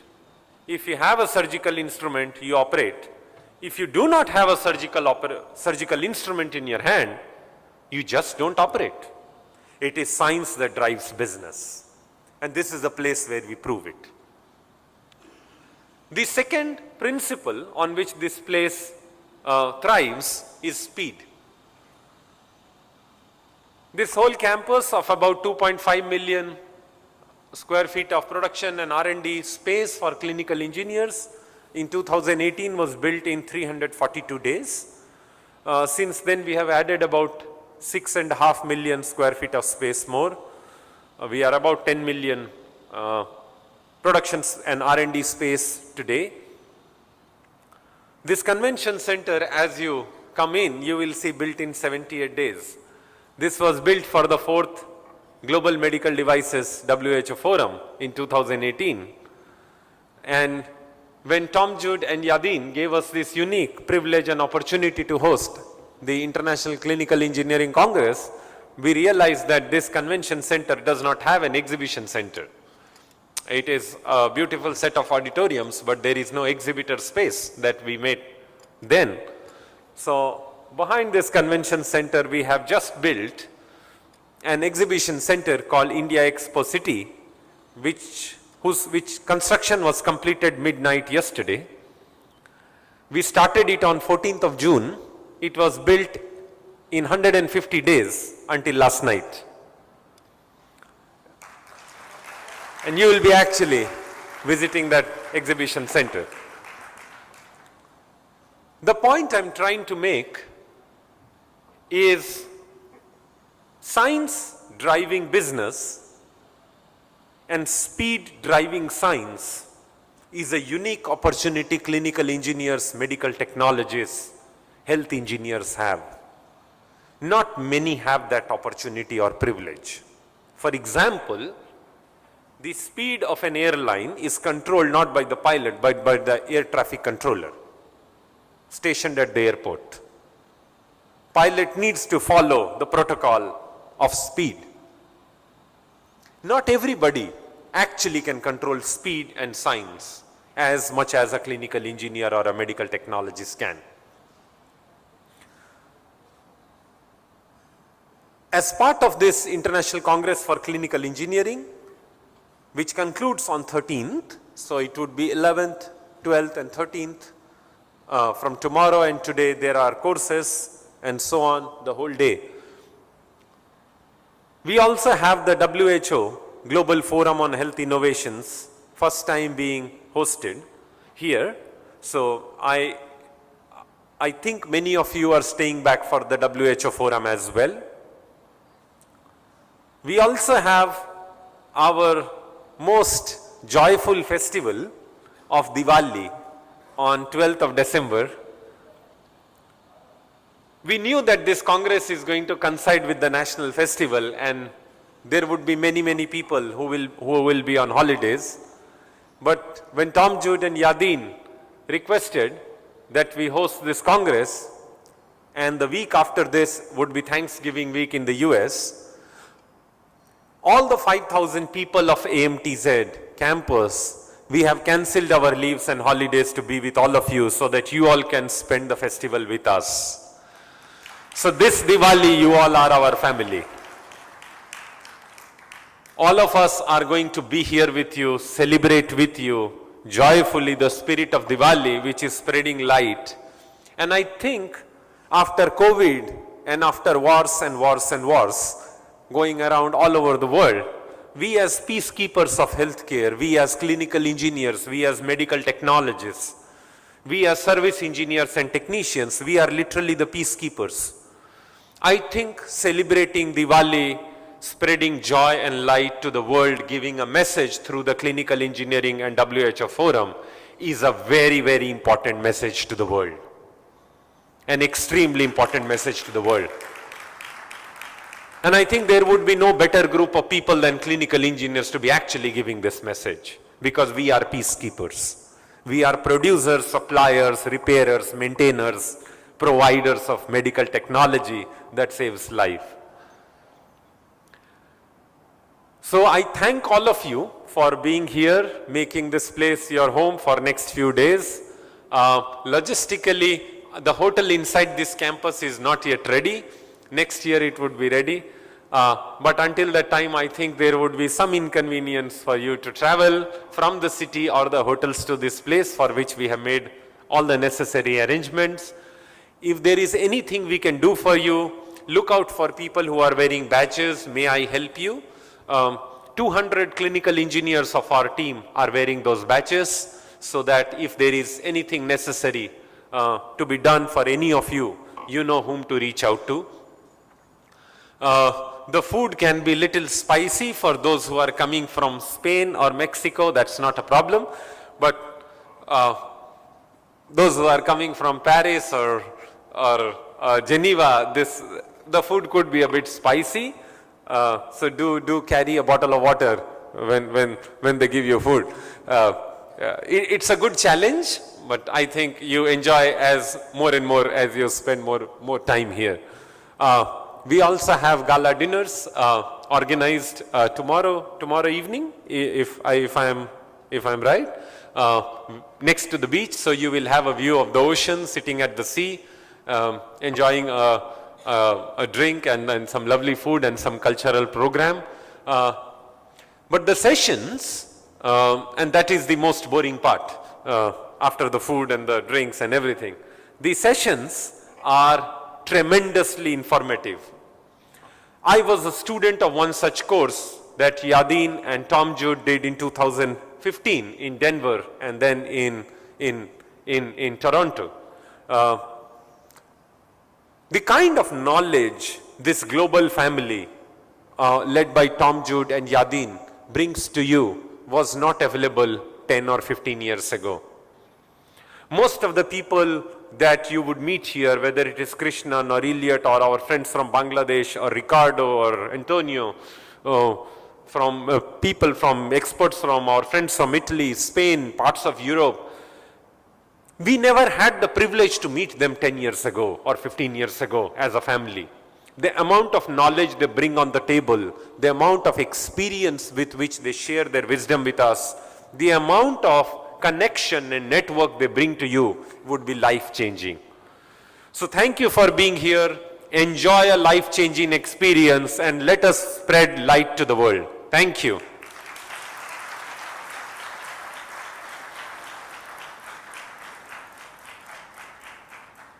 Don't leave so quickly. We were so excited to see Dr. Sharma that we never gave you guys a break. And so it's 11:25. We'll take a break till about 5 of 12, 30 minutes, and then we'll start the short courses beginning the afternoon up until lunch and after lunch. So see you in 30 minutes.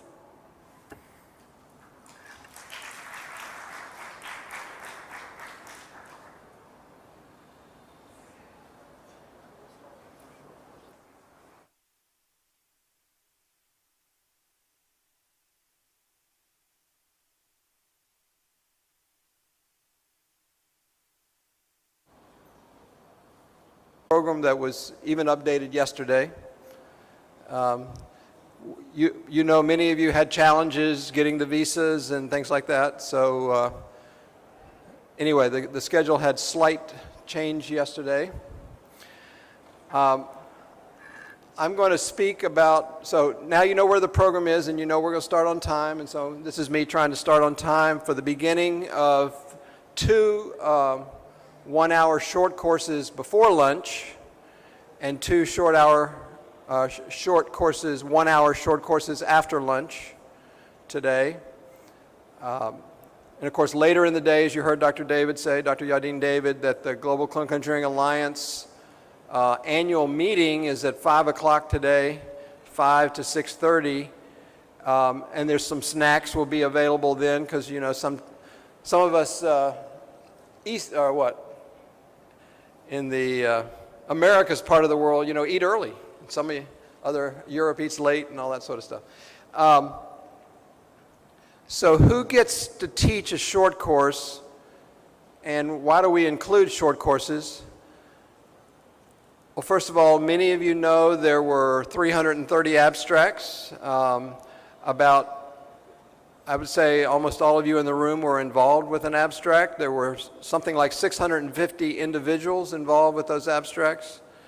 Of those 330, we're trying to give voice to as many as possible. What does that mean? Well, in the Congress on Saturday and Sunday, we consider this a preparation day. The real Congress is Saturday and Sunday. And then Monday, many of you know, having seen the schedule before, the morning is open, and for those of you from out of town, that may mean taking local tours. Of course, you also know there are tours available for AMTZ, and it's an incredibly interesting place. I need to take the tour. I was here in 2018, but I haven't seen all these 20 different hubs of incredible possibilities that are here. So I recommend that you figure out a time to try to take one of those tours. And they will be offered today, Saturday, Sunday, and Monday. Monday afternoon, we have two sort of unique 1.5-hour panels. One of them is the Women in Clinical Engineering, led by Fabiola. And I think 4 out of the 5 speakers are here, and there'll be one recording in that. But, you know, it was challenging for many people to get here. I'm both doing an introduction and I'm both stalling for more people to come back in, but both are important. Monday afternoon also, though, we have a Ministry of Health panel, and we'll have a unique set of people participating in that, and you'll want to be a part of that if you can. Tuesday, of course, begins Tuesday, November 14th through Thursday, November 16th begins the World Health Innovation Forum. Those of you that registered for this program know that you pay no extra fees to join that 3-day program, or as much as you can. I'm personally going to stay for the first day and have a chance to be to represent the community during a program, moderating a session of innovation experts from somewhere else. So I'm not staying the whole time, but I'm going to do what I can. You know, we have responsibilities and family to get back to.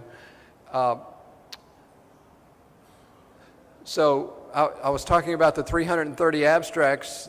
The track ABC on Saturday of your presentations and DEF on Sunday. You know, there's 4 tracks simultaneous. There are 8 presenters in each of those sessions. So if you do the math, 4 times 8, each 2-hour period, so that's 96 presentations on Saturday and another 96 on Sunday. There's several more, let's say 8 during these short courses, so that's 200. And then there's other keynotes and other various things, so that's, I don't know, say 210. And then 70 of our colleagues were offered poster opportunities, so the number of possible voices being expressed was 280, and that's a pretty high batting average out of 330 submissions, let me say that. And as you go to those sessions, and of course there's A1 session will be in this room. This is, I think, locally called Ampere, A-M-P-E-R, but we called it it's the big room. A1, B1, C1, D, E, F1 will be in this room. A2, the 2s will be in the opposite side of this building. There is a 300-person hall called Omega. One of the signs also says Sigma. Sigma and Omega are same room. And then 2 smaller rooms that seat 50, Celsius and one other will seat 50. And so there was some amount of randomness here, so but we think the rooms will be big enough for the various groups and the various topics. I'm not trying to diminish any of those topics that might be in the smaller rooms. So, you know, it was a lot of pieces to manage, and so I hope it all works out very well. But back to the short courses, which is what we're doing right now. And by the way, when you go to one of those programs, and I've given you a little bit of an outline, certainly there will be a session leader, and by the way, the session leaders are gathering here briefly at 2 o'clock right after this second short course, just before lunch, but I'll make sure you have 40 minutes for lunch. Lunch is going to be next door in the exhibition hall, more about that later. But when you go to sessions, and included in the short courses, some people are of course able to be here because of visa challenges and other schedule challenges. Not everybody's here, so we have some video recordings. But I think no matter the format, whether it's live, like Ricardo's going to be live here in the next hour if Tom ever stops talking, to talk about integrated medical device management. So quickly, the big picture. You heard us talking in the summit, Yadin and I, about priorities. Well, there were 12 topics, you know, for the abstracts. But what rose to the top of all these priorities was maintenance. And we all know in clinical engineering, there's traditional medical device maintenance. You know, I started in this field in 1979 and started to see traditional medical device maintenance at a teaching hospital. But over time, you know, probably 20 years later, it began to be integrated medical device maintenance, and all of you know what that means. It means devices that are integrated in electronic medical records. So that era began 15 years ago. I'm sure Ricardo and Elliot would tell me exactly when. But the roots of it maybe 20 years ago, but it's increasing. In Kaiser Permanente, where I was for 25 years, I think we were, when I retired 7 years ago, there were 25% of their medical devices were integrated, and that number is most likely growing. So our first speaker is Ray Dalton from the US, but he's got incredible presence in Haiti and in Rwanda and many other places. I'm going to turn on the tape in a moment. And the first half of his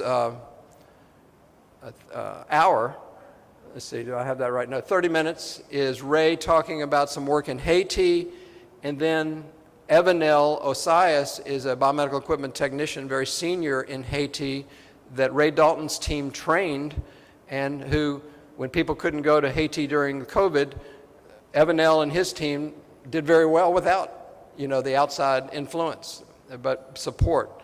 And so we'll talk about how, so Ray's got a vision and Evanel's worked it out.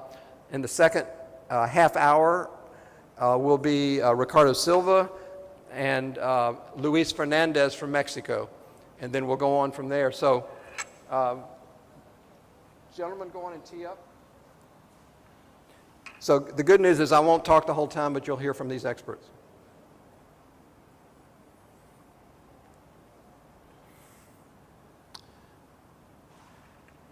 And actually, as they're teeing it up, I dialogue with Evanel here in the second half, since neither of those gentlemen were able to join us. I think the word for the week for all of us is patience. It'll all work out.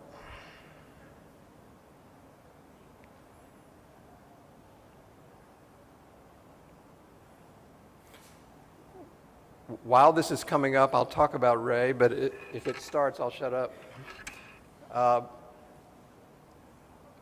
We all wonder that are involved in clinical engineering, biomedical engineering, where do you get spare parts? Where do you get replacement parts? And Ray has optimized that in the United States. I think 3,000 or 4,000 hospitals got parts from his company called PartSource. And he sold PartSource, and now he does humanitarian work. So, interesting character. But what I didn't say about these 8 different presentations over the 4 hours is this was the best of the best of the abstract submissions in their various categories. And the 4 categories chosen: maintenance, both traditional and integrated, quality and risk, and health technology innovation and assessment. These are, once again, the best of the best abstracts, not according to me, but according to the reviewers from around the world, because we had 90 reviewers. But I think we're about to get going.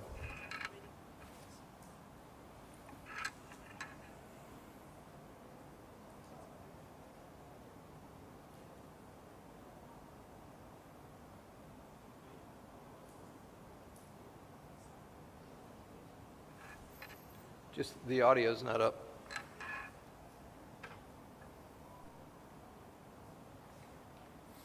And that's my twin brother there at the upper right corner.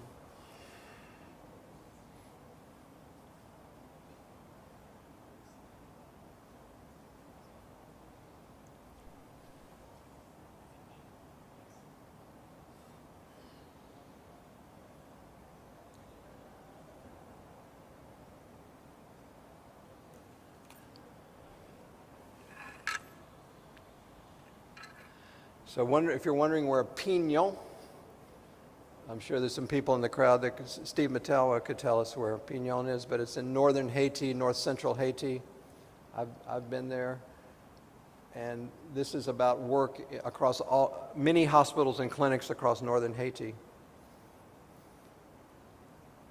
And the good news is these recordings don't fill every minute, so we'll still work out on time.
away from showing up at a hospital in a low or no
option if it's 1 kilometer away versus 100 kilometers away.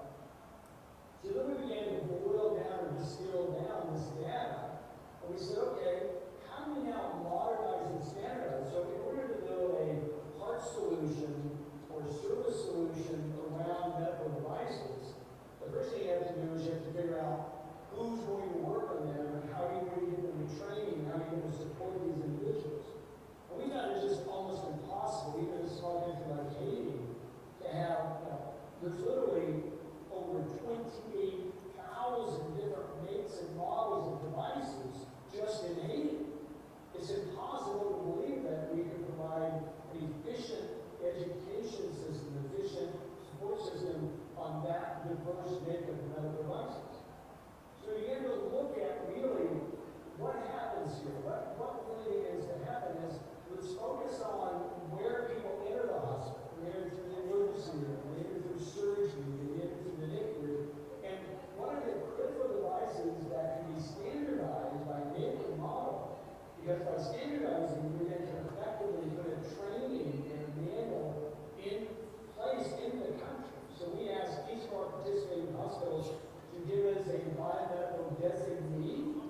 I mean, we all know that honestly that's not a biomedical technician, it's not a clinical engineer in many cases, but it's someone that is a designee that can be that first call. Because in the U.S., 58% of the calls that we would respond to when I went out for service companies were no pop down and could not duplicate. So what we really want to do is we want to take out that gap of responding to things and just turn it on, turn it back off, check the switches. So we built this first call capability at our partner hospitals. Now the unusual thing that we're doing is we're actually have started an independent service organization in the country of Haiti that will respond to calls with in-country cards and in-country loaners on items that we have standardized. So if we're going to put equipment in, it has to have 5 years useful life, it has to have parts access for 5 years, and it has to have acceptable training. So what we're looking to do in the 23 hospitals and 138 clinics that we've been working in so far, and it's expanding nationwide in Haiti, is to build a first call capability at the hospital by standardizing critical care equipment and expanding that platform as we go out. To have somebody there that can connect to a in-country service capability, and this may sound strange to you, but our first level of interaction is to respond physically within 7 days. Now, people say 7 days. Well, today it's 7 months, right? So to go from 7 months to 7 days is really changing algorithmically. We want to get that down even less.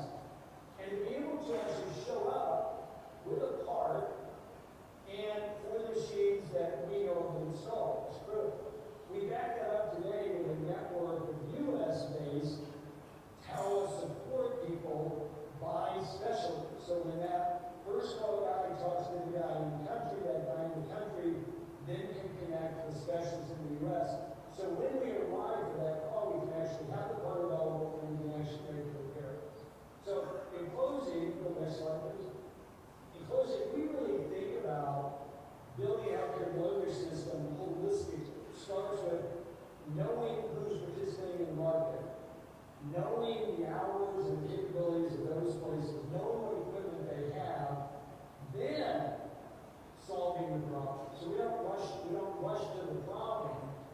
We rush to the data around the problem, and then we systematically think about how can we solve this problem.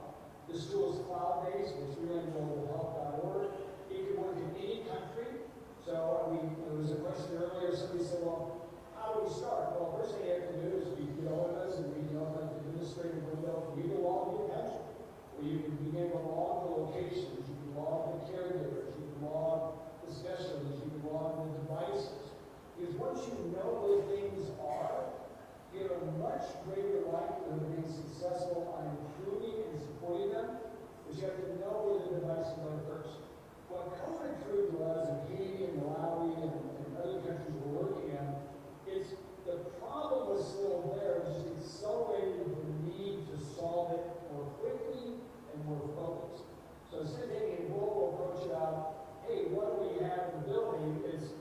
what are these 7 or 8 devices, what is the status of those, they must work. They can hyper-focus on respiratory working, anesthesia working, and complex surgery working. And so it gave us the opportunity to really say, if we're going to bring more equipment in, the junk has to come out, and that's one of the conditions of being a partner.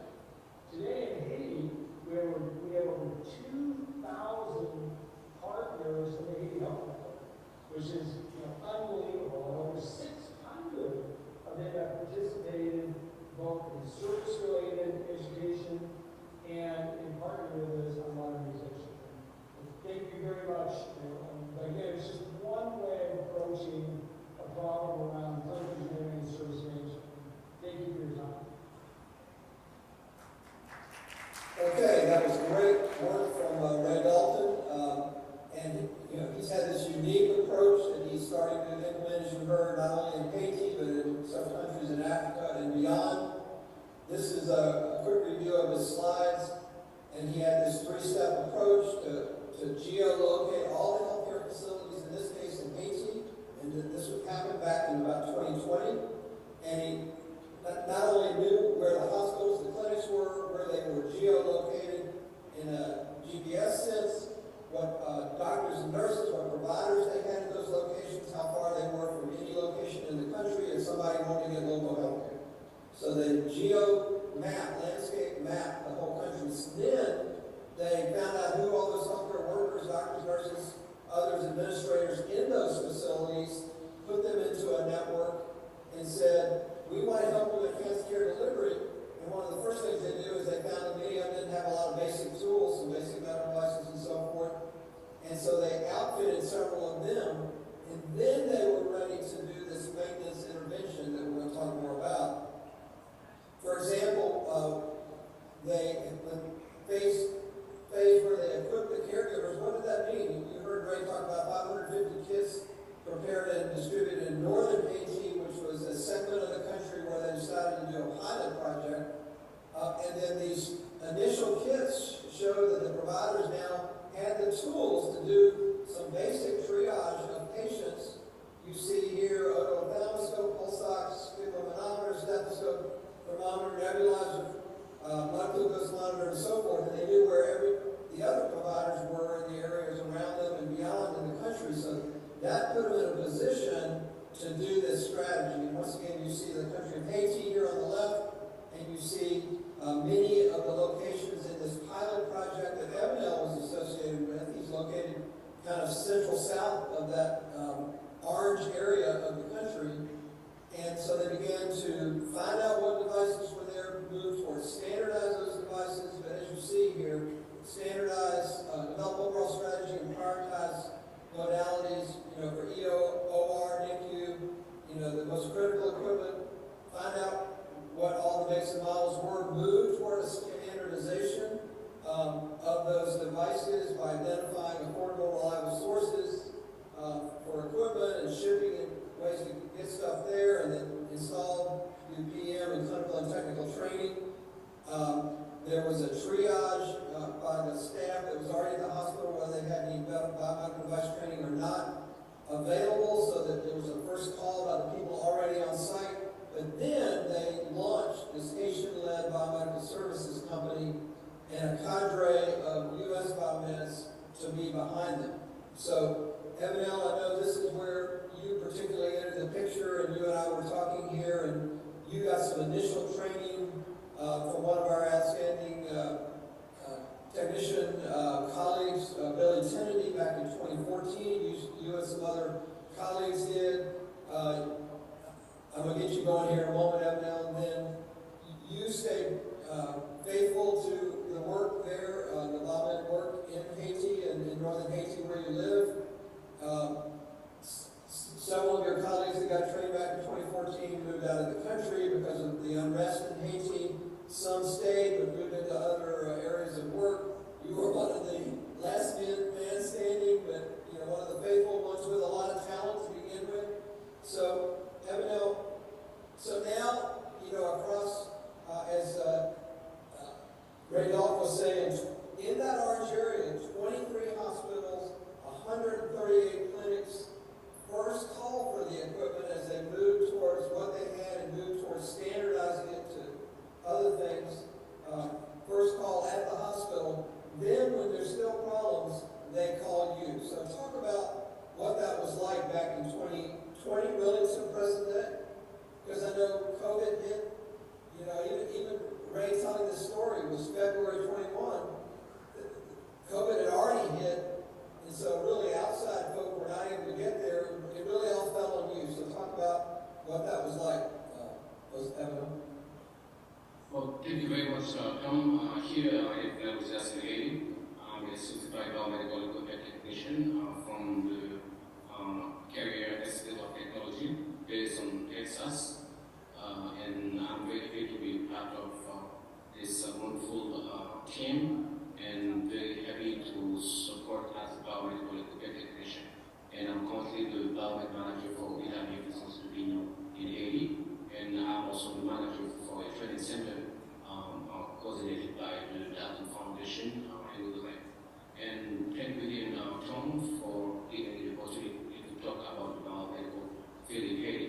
And in fact, it was very challenging in the year 2020 when it comes to fixing or repair medical devices, because it was a question of getting the spare parts and on time, or when our availability on site to get the repair completed.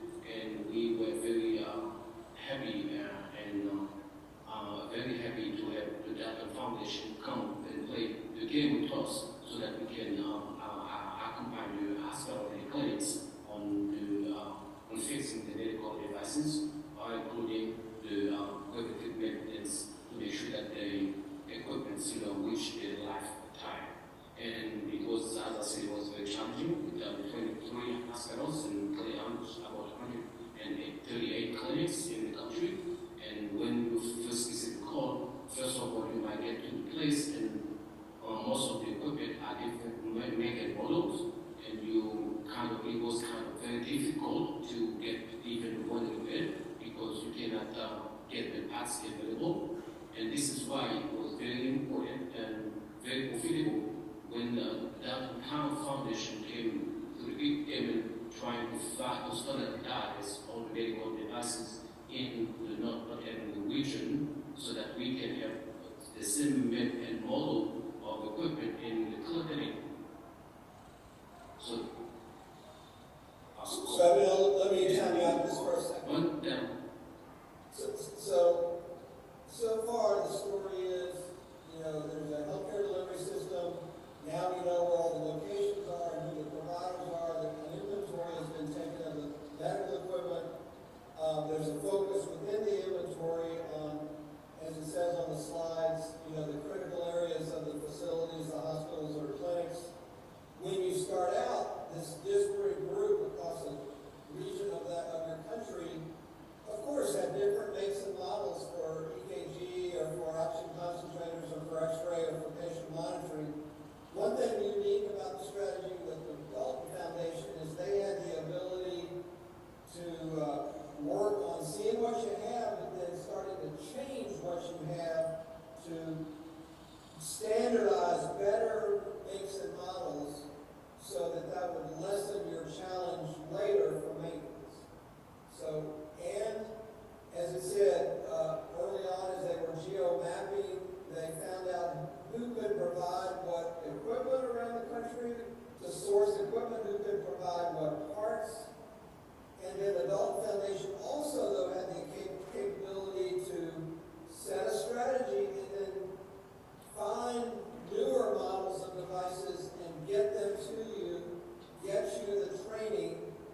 But all this is going to take a few years, and of course, in the middle of it, COVID hit. So maybe talk about what life looked like during the COVID period. Keep going. yes, and come up the COVID pandemic late in 2020, and this was again very challenging because of all the West Haiti, because we know that any breath count when it comes to saving lives in the country.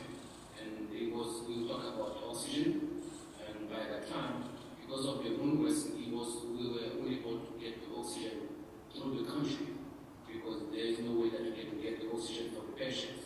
And in fact, most of the hospitals, they use oxygen concentrators. But we imagine that with the COVID pandemic, there are more needs of oxygen than ever in the past. So that was very challenging whenever you have an oxygen concentrator of 5 liters per minute, and the patient needs about 10 liters per minute, to survive. And as far as technical side, we find we had technical skills to be able to connect like 2 liters per minute oxygen concentrators together through AT connectors, so that we can provide oxygen to the patient. And that was very challenging, and we were very happy that I was very happy that I was able to get some additional trainings with the backup of the Dalton Foundation through Dave Kuhanja, was very good mentor, and with the very technical assistance in the time that I needed. So that was wonderful. One thing, so Emil mentioned the Dalton Foundation, he mentioned David, a senior biomed from the Dalton Foundation that provided training. By the way, Global Complementary Alliance did honor Emil as in our first time we've done this award, our Global Technician Award for using his technician skills, senior technician skills, to make a difference particularly during COVID, through this work to ensure that more facilities had access to oxygen. Of course, there was great need for that during that time. Now, one of the things it talked about during this strategy is that, it talks about identifying staff, and by the way, Emil, because of the unrest in his country, the staff hasn't grown as quickly as he'd like. He's got a couple of admin people on his team there in Pignon. He's got a couple of apprentices that are under his oversight. One of them is at a hospital. If you look at the picture on the left, you're sort of south central, that red dot, but the capital of the northern region, Cap-Haïtien, is a little bit northwest of you, and there's one of the earlier trained guys that you're still mentoring is in Cap-Haïtien, but the other apprentice you pulled up from south of you, and you're continuing the training. So the point is, you don't have a lot of people resources beside yourself, but you have very good training. And now that we're in the post-COVID period, by the way, Dalton Foundation couldn't get into Haiti like any of the rest of us couldn't during the last 2 or 3 years, both because of disease going on and because of war, or really super unrest, just short of war, you might say. But so now the strategy, though, is beginning to take place, where the new equipment comes in, there's clear training. You, Evidel, will work with David and Ray to figure out other people that can get this training and really create a biomedical service center, so both a training center and a service center. Can you talk about that? Thank you, Tom. And one of the big objective of the Dalton Foundation is trying to create local resources in the country of Haiti, so that they would not come to support all the time. Because that's why we come up to the point that we established or created an organization called Haiti Biomedical Solutions, which I'm the manager, and this is going to be through the training center located in Haiti. And the goal of this training center is to get most of the medical devices, the new medical devices, and then work closely with the hospitals in the northern region of Haiti, and we can train the local technicians. They might not be beyond environment, but at least whoever has technical skills, we can train them on the pieces of equipment that they have in the hospital, and they can come right to Bio and accept their training. And we can also, here at Haiti Biomedical Solutions, go to that place and train the nurses on how to use the equipment. So not only we train the people how to fix and to perform maintenance, but also we train the users also, the medical doctors. We plan to train the nurses on how to use the medical devices, because we know most likely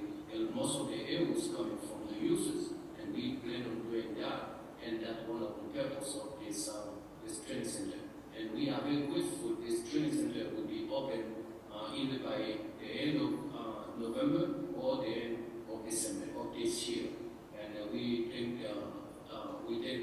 the Diamond Foundation for this initiative, and we make sure that this is an ongoing project and to save better the life of the people of Haiti. Thank you. Great work, Abigail. I know, this was a plan that could have been implemented a little bit earlier, but once again, the pandemic slowed this process. In the middle of it, you've still been the champion and the capability that has existed. Ray mentioned one thing, kind of in passing, and let me emphasize it, is as you know the inventory of the hospitals you're serving, and we realize you don't have all the expertise you need. So one of the things is there was a USA Biomed backup to, Ray talked about, so when somebody calls and says, I need help with equipment, you got that first call on the site, and then you have the possibility of you traveling there. But it used to be 7 months, what Ray was saying, before somebody even heard if they called for assistance, maybe from the manufacturer or one of the biomeds that were trained earlier. And the goal was to get it down to 7 days of response, like my EKG machine or my x-ray is broken. But in between, what happens during that 7 days? Well, the make and model and the problem is being sent to these USA biomed folk that can help troubleshoot and think about, what could be going wrong and what are the parts that are needed. And so during that 7 days, this USA backed, by specialty, by biomed specialty, are assisting with the troubleshooting challenges that you're finding. And so that new component has helped. And so back to you, Abigail. How have you seen that working out? And I would say there is a big improvement in this area as far as, because in the past we used to have 4 biomed engineers in Haiti, but 3 of them left the country, and 1 of them is getting old and does not really familiarize with the new technology. So I would put it in the obsolete side of the technology side. And we are very fortunate to have new people interested in the field. And as Mr. Ray said, in the past, when you have a piece of equipment broken, it's quite very hard to call one technician in Port-au-Prince area to come and fix your equipment. If you ever find this technician on telephone, it might take a month for him to come and take a look at what you have as a problem, not even thinking about fixing it. But now, with the strategy put in place by the Diamond Foundation, by implementing the training center here through 8 biomedical solutions, with the backup of the biomed, the state-side biomed in the United States. So we know what we have as medical devices, and this is part of the health technology management, and we know what we have. And when we do have a problem, it's quite quick to know who we can call, and this person knows who exactly has to call so that we can give a quick response to the problem as far as medical devices. So here in closing, let's summarize a couple things. First of all, Ray Gio located all the facilities in the country. He outfitted the providers. He began training.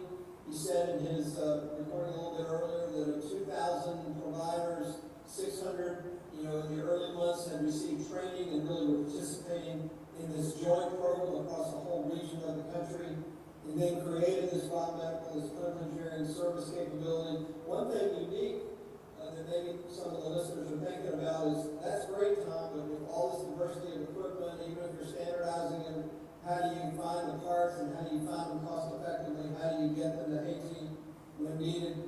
And the Diamond Foundation is actually uniquely positioned for that, because Ray has been in that business of spare parts and repair parts and replacement equipment for 30 years, and he's not looking to make money in Haiti, he's looking to enable the health system, as you heard. So that the Diamond Foundation is uniquely positioned to do all the pieces of the puzzle here to provide biomedical support. So you've heard about training, you've heard about regional service centers that are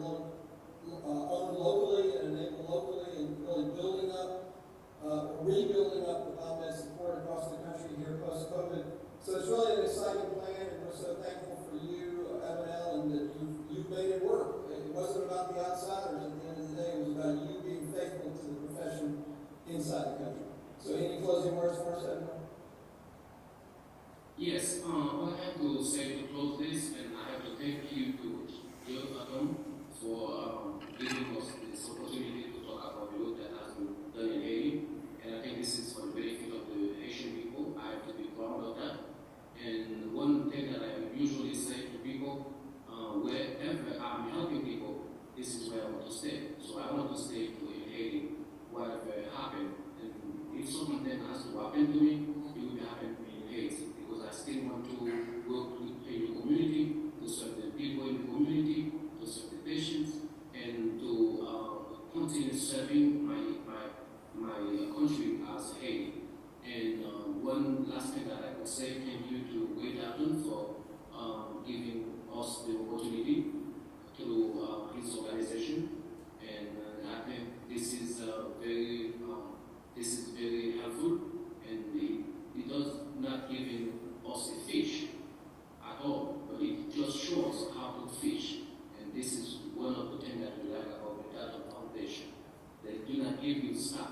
They show you, they train you on how to do things so that you can continue training other people so our country can be better. And I will close with this. I would say being empowerment is a very enriching experience as we are working on equipment that is used to save lives. Thank you very much for giving this opportunity. Thank you, Abigail. I know Ray said quickly at the end of his talk that he's willing to share these resources and approaches with others, so we'll make sure you know how to get in touch with him. Thanks, Abigail, and bye, everybody, and happy birthday, by the way. And thank you. I'm happy and blessed. All right, bye for now, everybody. Bye. Okay, so the context again, very quickly, and we'll move on to the next piece, is traditional maintenance, but traditional maintenance in hard places like Haiti, and even war, or near war going on there. A lot of unrest, and so very difficult. But it's about the program's about enabling the Haitians to do their own work with some outside help, but over time. And remember the short. Not everybody was in here when we started, and I'll just quickly say we're going to ring a bell about 5 minutes before the sessions. We're running a little bit behind, but it turns out we're going to catch up before lunch because lunch is important. And so we will end by 2 or before so that you can go next door for lunch. Once again, these are the top priority items that you told us were from the survey last year of from 128 countries, the topics, and one of them was traditional medical device maintenance. You've heard that strategy in an LMIC, a low middle income country, Haiti. The next session is about a 20-minute video from China. Now this is, big country like India, very diverse, and they set a strategy as a country on how to approach clinical engineering activities, but the heart of clinical engineering activities is traditional medical device maintenance. It turns out the next hour is about the more integrated digital devices, but we don't need all hour for that. That's how we're going to make up the time. So, China, please.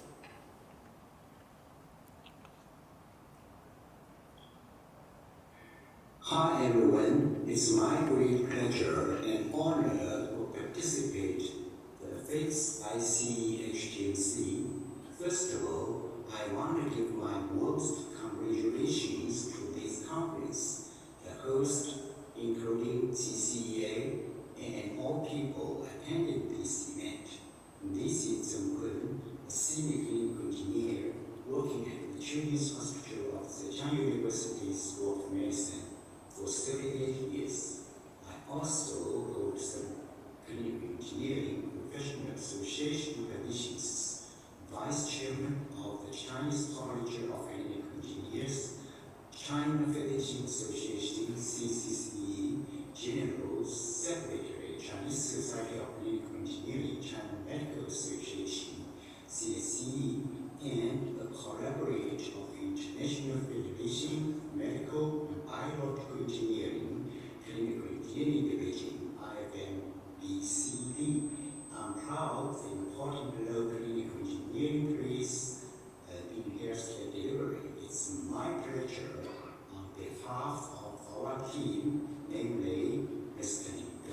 and Ms. Tong Jing from Shanghai 6 People's Hospital affiliated to Shanghai University School of Medicine, and myself to share hospital clinical engineering development and priority capacity building needed in China from the perspective of two surveys.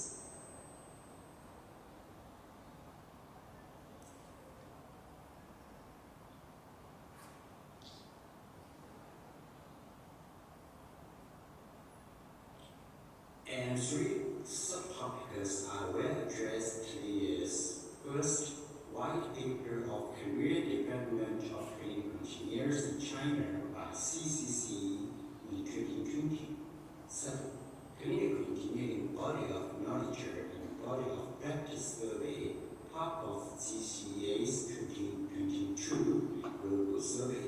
Third, discussions and priority actions. Reference to is a white paper on Chinese clinical engineering published by CSC in 2015. CCCE, Chinese College of Clinical Engineers, published a white paper on career development of clinical engineers in China in 2020 based on an in-depth survey with effective 12 injury samples and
I can summarize apparently technical difficulties on this particular recording.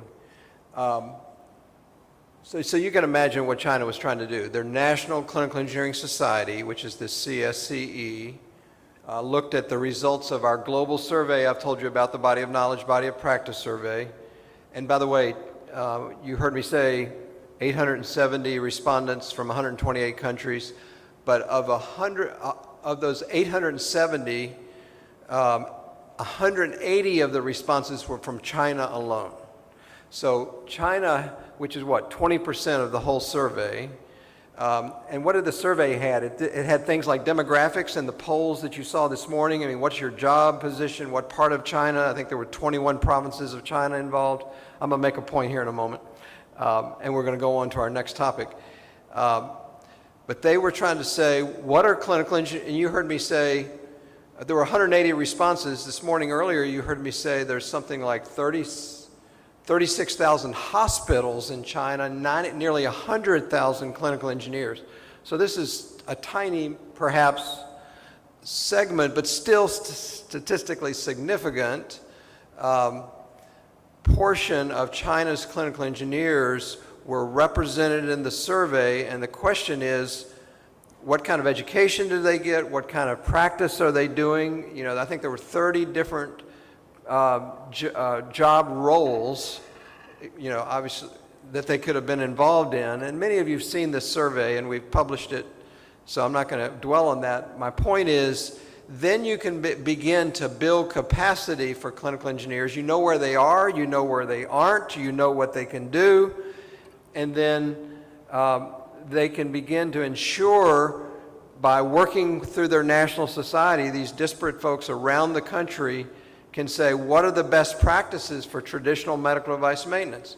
What are the procedures for PM and repair? What are the equipment types? You know, and they can begin to standardize locally as appropriate the equipment types and standardize how they do traditional medical device maintenance.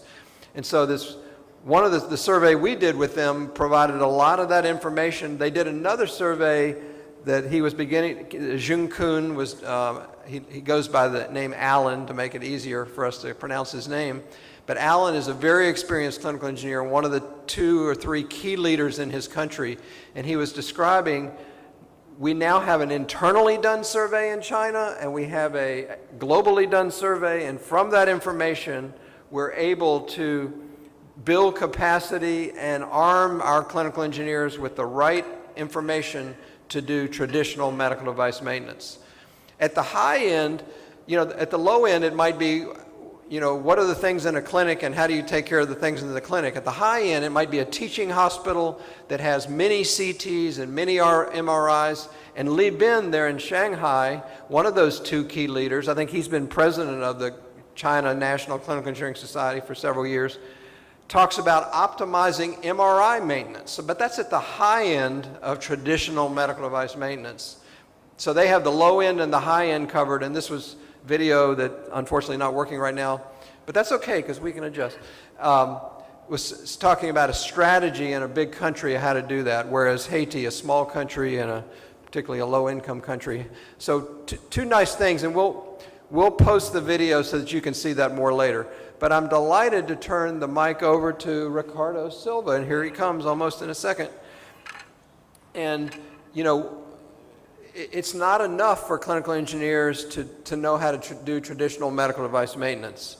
What we have to do is be ready to do integrated devices, and you already heard me say, integrated in the context of the medical device information is connected wirelessly or directly into the electronic medical record so that the doctor and nurse who are treating the patient in real time can use that readily available information with also historical information about the patient to make a difference. And Ricardo's actually going to explain this way better than I am.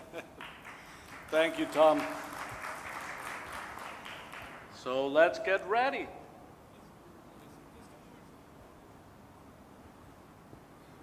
Okay. So we're going to get ready for showtime sometime. We're still getting ready. I can sing. No, you don't want that. Well, and actually, before this is the Congress is over, we're going to be dancing together. So you could start now. Isn't that tomorrow? Let's see. Well, doesn't matter. Let's get started. So like Tom was saying, traditional clinical engineering is based on traditional devices. They can get as complex as an MRI or a laboratory. A clinical laboratory is actually a very complex technological environment. Many devices, some of them talking to each other, some of them no. You many times need second measurements, but the truth is all of that is your standard technology. But this technology is becoming more and more connected. And the medical device of the near future, maybe I need you guys to turn it. So can you give me the next one, please? There we go.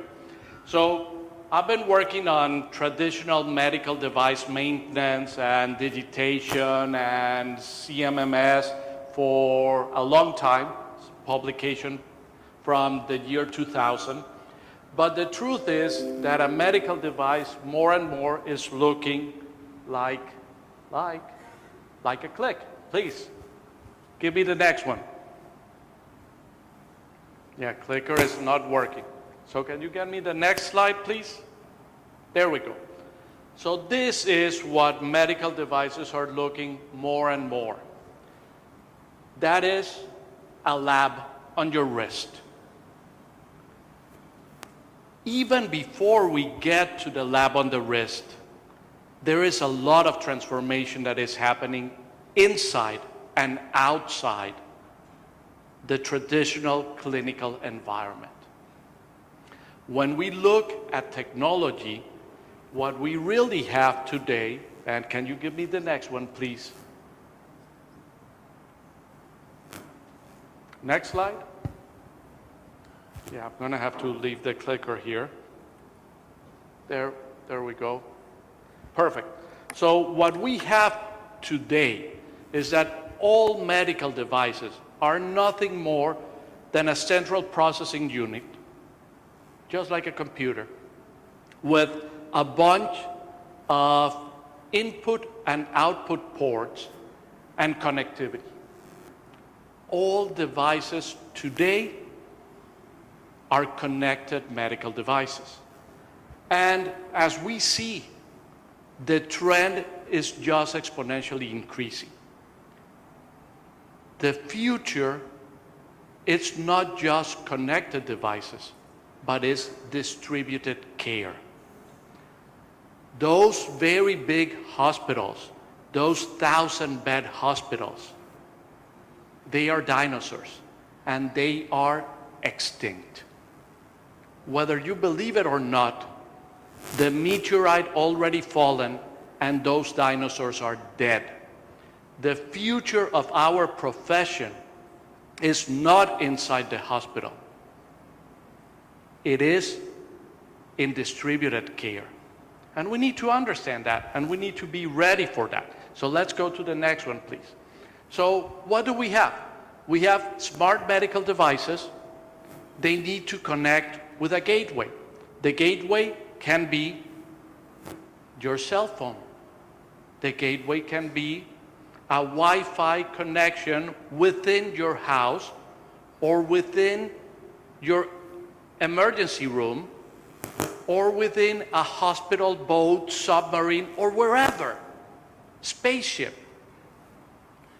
After that, we have software. And people, software becomes part of what a medical device is. Software becomes part of the life cycle of technology. We need to know about software, we need to update software, we need to fix software, we need to search for bugs, and then this middleware goes to the higher level, to the applications, whether it is an electronic medical record, or whether it is a computerized maintenance management system, or whether it is a telemedicine software, remote patient monitoring system, artificial intelligence agent, you name it. Everything in there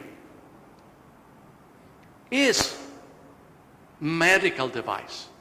Everything in there should be under the domain of clinical engineering and health technology management. Can we go to the next one, please? So devices are now connected devices. Devices are network devices. We need to understand all of the different network technologies, configurations.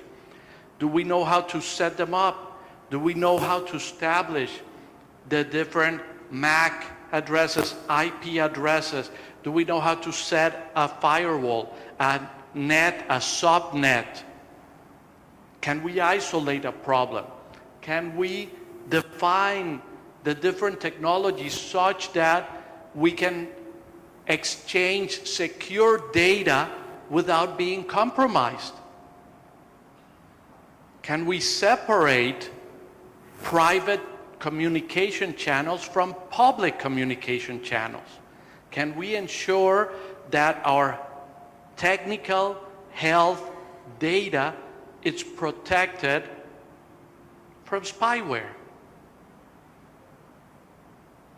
Are we making sure of all of these things?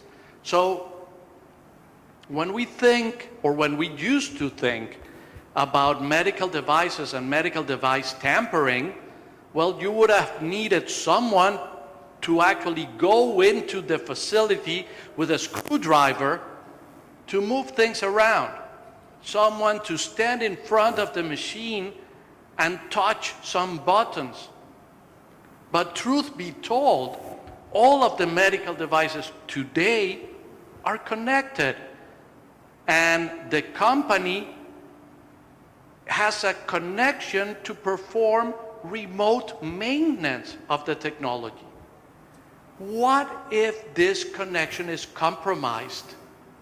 Anyone with access, with remote access to the technology, can change parameters, can tamper with the device without having to be physically present. Now imagine if this device is not within your hospital facility. What if we are talking about healthcare at home? What if we are talking about wearable technologies? Remember the example we discussed this morning from the United Kingdom. The problem that they were facing is that all of the different pulse oximeters were not necessarily standardized or calibrated. So the measurements that were being obtained were all over the place. The only way you could actually manage was by standardizing the technology, making sure the devices were calibrated, and then distributing the technology with a central repository from which you could supervise the technology. Is this the case? Am I sure that the devices are actually calibrated and not tampered with? So, what about all of the software associated with the technology? From the software that is embedded in the firmware of the technology. Is it secure or not? Is it accessible or not? Is it upgradable? Who is supervising the upgrades and making sure that we have installed the latest release, which most likely has the latest cybersecurity features that the technology needs? Are we keeping track of this? In our CMMS inventory, are we keeping track of which is the version of the software that is being run in every single device? And are we updating and maintaining? So what about not the software within the device? What about my cell phone becoming a medical device? Because now I have a software in my cell phone that, for example, is gathering information from my continuous glucose monitoring system and is using that information to make decisions. That is a software as a medical device that needs to be prescribed by a physician. Who is maintaining that technology? Go to the next one. So how do we evaluate the software as a medical device? Do we have the valid clinical associations? Do we have the analytical validations? Have we checked that that continuous glucose monitoring system is actually working, calibrated, that the sensors are not tampered with, that the data that is going into my cell phone is actually being transmitted, that the settings are properly configured so as not to have false alarms? Who's doing all of these things? Are we dealing with this from the clinical engineering technology perspective? What about cybersecurity? What about data encryption, decryption? How about standards? Have we adopted specific standards for the protection of healthcare data in each of our countries? Interoperability, which is one of Elliot's favorite areas. Are we making sure that the devices not only are speaking to each other, but are speaking to each other in a way that is safe and secure? What about the users? Most errors and the weakest link in any network technology is the human. We need to keep track of passwords, authentication. And those need to be updated every so often. And the people from IT make all of these weird things that every month we need to change the password, and it has to have 8 characters and numbers and letters and capital letters and symbols and yada, yada, yada. And it gets so complicated that you forget, so you take a little piece of paper and you write the password and you stick it behind the device. Is that secure? Do we have a password management system that allows us to keep track of all of our passwords so that we can update them and still maintain security? Of course, if we're using our cell phone, then we also need to keep track of our cell phone, and we need to have protocols in case we ever lose our cell phone or actually change our cell phone, which is something we're doing every 3 years. How are we disposing of the old cell phone which we used in secure environments? Do we have protocols for that? Let's go to the next one. So, unauthorized access, data breaches. Are we keeping track of that? Are we monitoring for that? Do we know if someone actually inserted a sniffer or a spyware within our system? There are actually softwares that just look at the data traffic through our network, and whenever they see something that is out of the standard, they can actually raise a flag so that we can dig deeper. But we're talking about networked medical devices. This is not IT. IT is looking at the computers, IT is looking at the electronic health record. IT is not necessarily looking at the infusion pumps that are in the intensive care unit, all connected into a network and analyzing the standard traffic patterns from our ICU. That should be within our realm and responsibility. There are a lot of statistics. Data breaches are in crescendo. We have been getting better, or the IT people have been getting better on recognizing and detecting these threats. We also need to get better on recognizing, detecting, and protecting from these threats. What risks do we have for medical devices? Well, from inventory, where is my device? Who has access to it? Operating system patches, do I have the latest version and release? Data spill prevention, am I certain that the data is not going or shared with entities that should not have access to it? What about risk and vulnerability management, from firewalls to everything, password protection, etc. Authentication, do I have an authentication management? Do I provide proper authentication to the different employees, technicians, clinical engineers that should or should not have access to the technology? How do I dispose the device? When I have a device that has a memory, and in that memory there might be private information, patient information that is confidential and should be maintained as confidential. Do I have a protocol for the disposal and removal? And what about the procurement to complete the life cycle? Do I have the standards to request devices that follow the cybersecurity and vulnerability protocols that our institution has set in place for medical devices?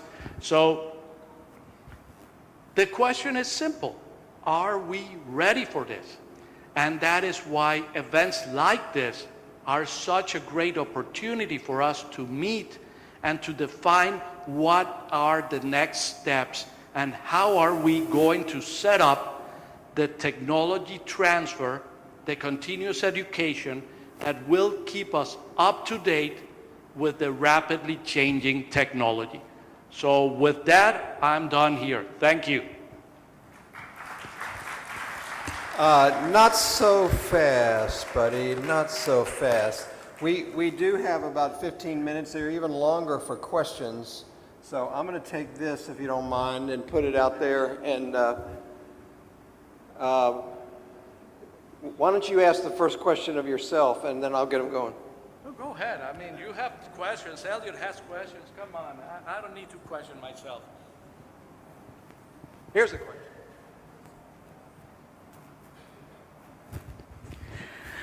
Thank you so much. This is very important session, I think, and very latest technology about it. I'm very much pleased to see this presentation, basically. My question is two stages. One is our medical, I am from Bangladesh, I'm an engineer, more than 15 years experienced in medical devices and working in Bangladesh medical sector, basically.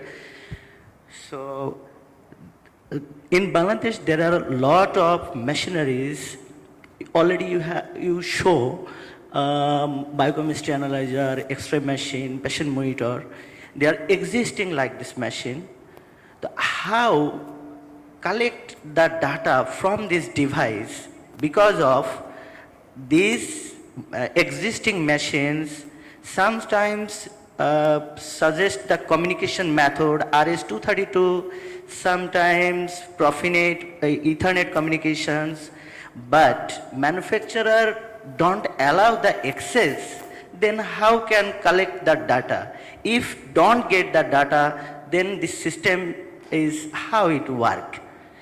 This is my first question. And second is, okay, please. Okay, so that is a great question, and I've actually been faced with those sort of issues in the past. So you purchase your medical device, you get a 1-year warranty, and you decide not to renew the warranty. So the provider decides not to send you software updates, or they will charge you for the software updates, and that would happen up to a specific point. So within or beyond 5 years, they are simply not making any software updates for that technology because they consider that technology discontinued, and they're replacing it with a new technology, and they want you to buy the new technology. So you are faced with this technology that is still operational, but is working with an older software for which there are no upgrades. In fact, sometimes you have a device that for whatever reason lost the operating system. The data got corrupted, the hard drive or the flash memory got corrupted. You lost the operating system. You have a device that could potentially be functional, but you do not have the software to run it. And in the secondary market, it's normally hard to find software of an older device that you can actually get and install. So we are faced with a true problem here. How do we get versions of older softwares so that we can keep older devices operating? How can we actually work with centers of knowledge like this one, for example, to interface older devices to newer technology, update software? I mean, if the device is discontinued and the provider is no longer providing updates for this software, do we have the right to develop an upgrade? We've been discussing the right to repair. Do we have the right to upgrade? So, yeah. Some machine we are operating, some machines support to some communication protocol. If manufacturer allow collect the data, then possible, but maximum manufacturer not allowed to communicate with this machine other software because of internal software may be damaged or corrupted or like that, virus affected, this issue. That's why they don't allow. If they don't allow the data collecting, how is it possible to run this software, or how can operate this central software? This is my main point, basically. That is a great question. In fact, on my session tomorrow or the day after tomorrow, I'm going to be proposing a platform such that we can work in exchanging information. Later, we're going to be talking also about a potential for using artificial intelligence to assist on our task. But the problem is real, it's there, we experience it. So how do we get a backup copy of a software from an older device? Are we keeping banks? Elliot has a lot of input there. Yeah, let me step into this a little bit. You know, that's the same problem we had with as part of our procurement practices, as part of our health technology assessment practices. We should tell Philips or Epic or Cerner or GE that we will not buy a monitor that doesn't have the current HL7 Fire or IHE interoperability standards. They all have the software tools and technology to provide that. I know it because I've certified medical devices from all the major vendors that have that capability. But we have to stand up and demand in our procurement that they provide those as well as the updates so that we can use those tools. That's an area where our field, as becoming professionals in the digital health age, are going to have to grow into. Hopefully that's helpful information. Other questions about this topic? How about the young lady behind you and then you? Thank you, Ricardo. That was a very insightful presentation. I think one of the questions, and going back to this upgrade pathway, and I am from Australia and we are very isolated in many ways, and one of the things that when you were talking about putting in those requirements in our procurement, we actually don't have a market. So we're kind of, I feel like sometimes sitting on those committees and panels that you're kind of bullied into things because you can write, this is mandatory, that's mandatory, must have this, must have that. But we've only got one or two vendors supplying. So you get into that situation where having a medical device is far more important than not meeting some of those criteria. So one of the things that I would like to understand and learn is particularly in isolated countries where we don't have such a large market participation, how do you deal with those desire to have great standards and procurement practices, but the market is not offering that?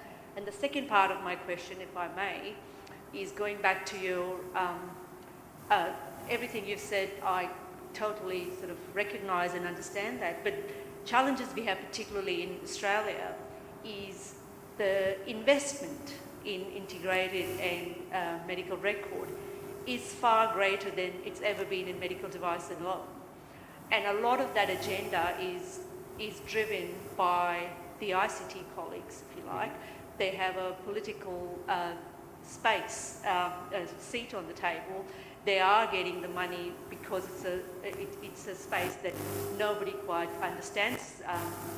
So my challenge is, and perhaps one of the things here is, how do we actually, and it's not a, gone are the days we can't isolate ourselves, so we've got to work with them.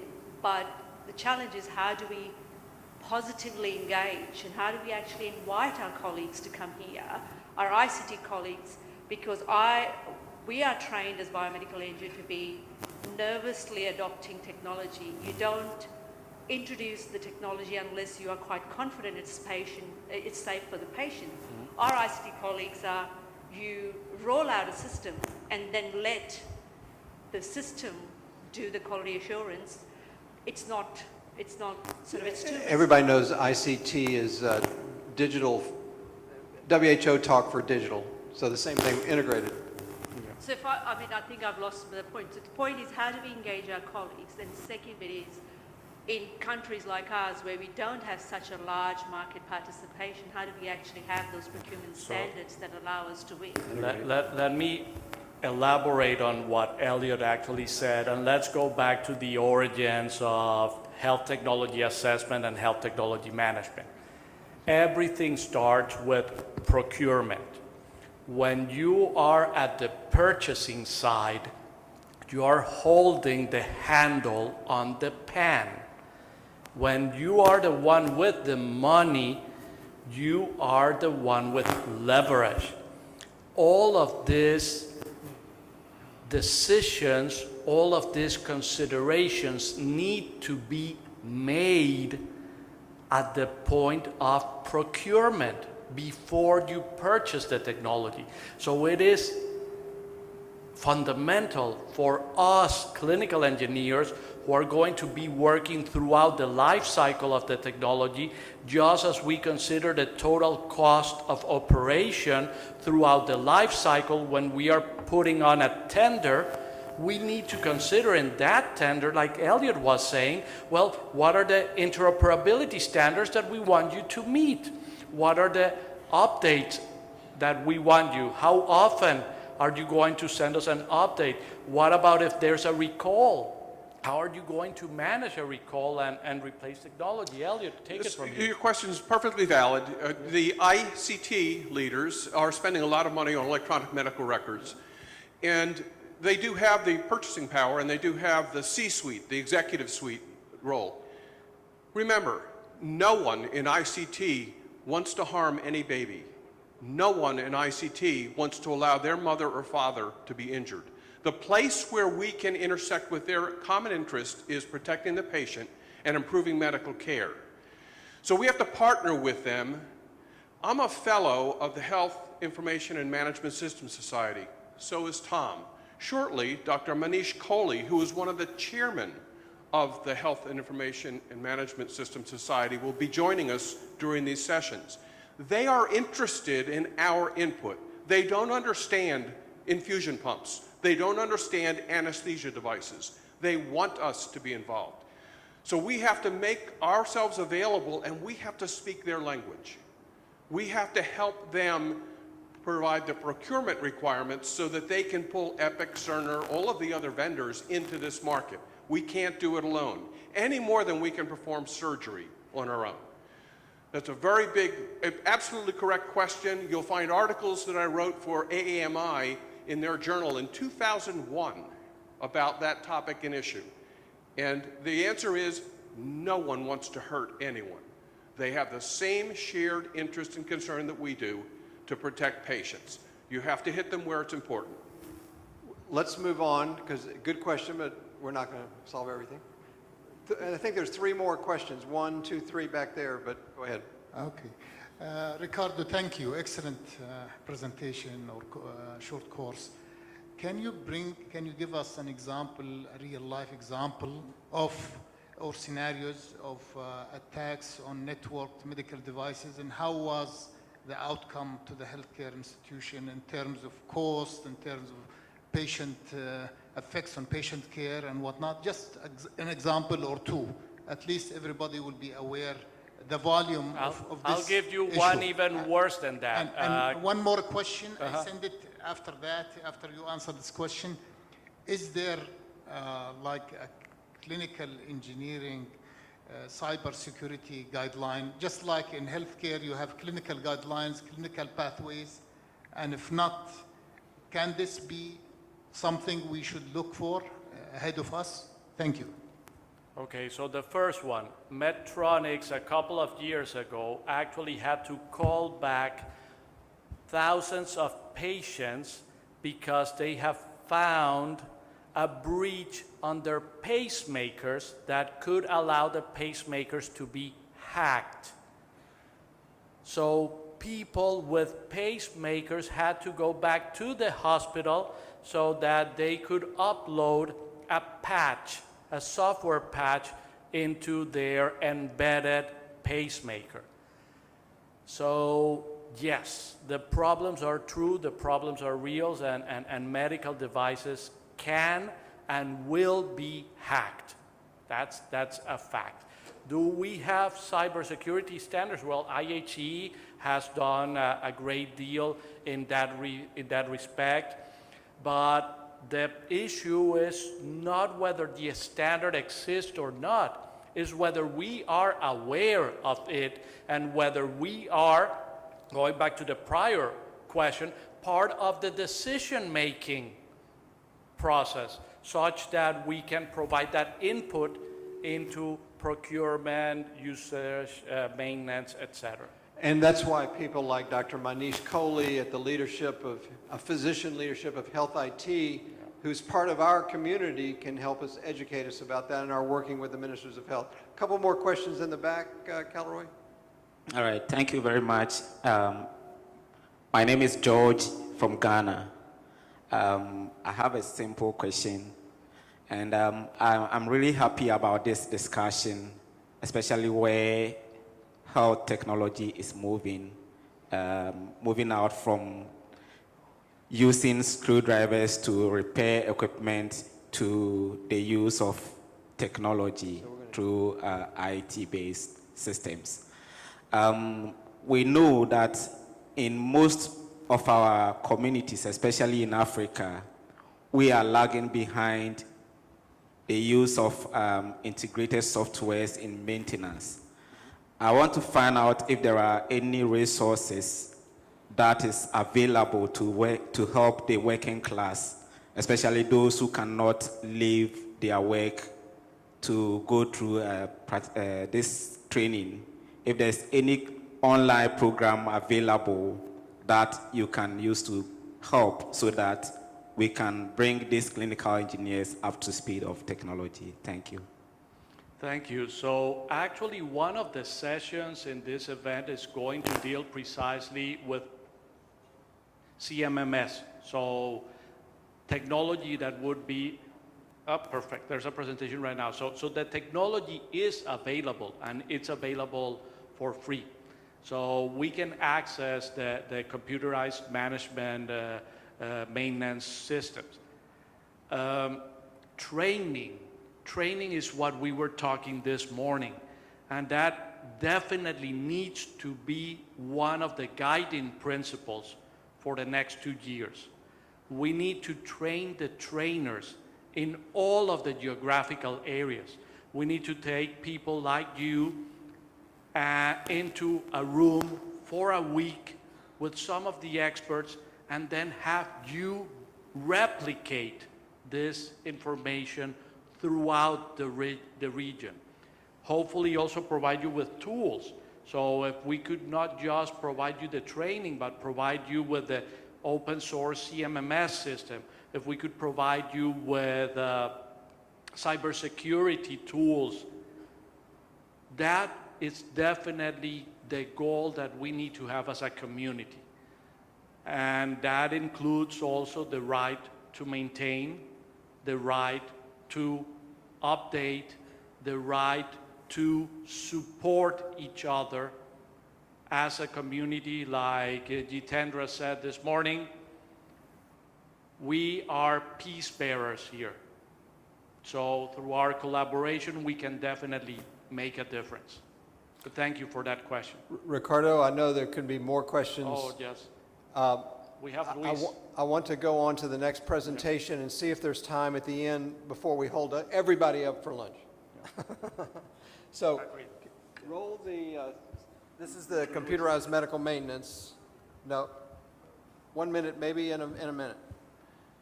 This is not a 30-minute video, this is a 13-minute video, and we have about 22 minutes until lunch. So don't go too far.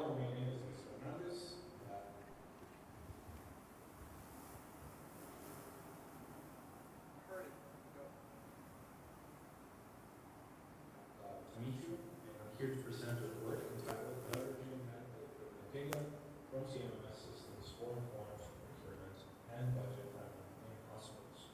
This work seeks to exploit the current capabilities of called CMMS, which we used as a second step for understanding how a big hospital group here in Mexico procures equipment and how they use the data related to their medical equipment operations and also all of the events that go on throughout the life cycle of each equipment piece in order for us to understand how can we help hospitals procure more technology in a safer and more reliable way. So I appreciate your time. In this project, 3 people were involved. Luis Nicaragua, who is a software engineer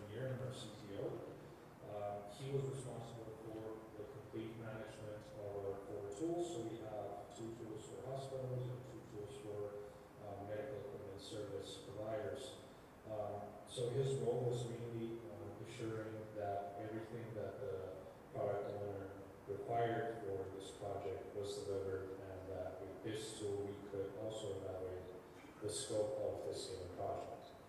Luis Antonio Gonzalez was a software engineer and also an accountant and our current CFO at the company, was responsible for managing everything related to budgeting and also to understand how the financial process and budgeting went on in these hospitals, and also to help us better understand how these negotiations between providers and users could work in a better way. He was also responsible for developing the financial model behind the financial prognosis that we did in order for us to understand as well what was going to be the procurement logistics for the hospital. So CMH wanted to buy, for example, 200 monitors in 1 year. He was responsible to understand how the hospitals executed their budgets in order for us to propose a schedule for procuring these technologies. My name is Luis Fernandez. I'm a clinical engineer and also the CEO of the company. My role was mainly focused on understanding key processes for HCM and HTA in order for us to interview these hospitals and also survey them in a bigger sense to understand their practices regarding technology management and assessment. With this information, what I proposed was a analysis model that was later executed by our tool that gave us indicators on which technologies should be replaced, why should they be replaced, and also understand if the hospitals were aware of these situations. So the description of the project is that Consorcio Mexicano de Hospitales, or the Mexican Hospital Consortium, is the biggest healthcare system in Mexico. They are a private sector, and also they have over 50 hospitals affiliated. As you can see, Mexico is a large country, and we have hospitals around all of the country, from north to south, basically. And we work with 50 plus leader hospitals that have been not only invited, but screened and selected by Consorcio Mexicano de Hospitales in order for them to basically get together, create projects that help all of the hospitals and also provide much value of this. So what we did is first we created an analysis of roles in each of these hospitals, which also was a complementary analysis given also one of the studies that we provided in this event as well. So we concluded that these protocols are not standardized across areas related to asset management, maintenance management, customer support, training, etc., are not standardized, and this creates a rather not unstable platform for these hospitals to start creating medical technology related projects. For example, key stakeholders in CMH wanted to buy or procure technology on bulk that not only represented one hospital or two hospitals, but 50 plus hospitals. So instead of buying one monitor, what they wanted to buy is buy all the monitors that were needed for the hospitals instead of buying one, and therefore saving up to 20% of the budget or the standard price for these technologies. Since they didn't really have much knowledge on which strategies to follow regarding these statistical census of the technology, they didn't have the correct information or the accurate information, so hence they could not deliver these projects. So the root cause of this is not having the CD protocols in place, and also not only in place but also well adopted by the users. So what we did is we studied what these hospitals were doing and how were they developing all of these activities related to clinical engineering practices. So basically we separated two key areas, which is the management and assessment of healthcare technology, and we selected key areas amongst these disciplines so we can better understand and also contribute not only the clinical engineers but also the procurement department and also the stakeholder department, which is the directors, etc. So what we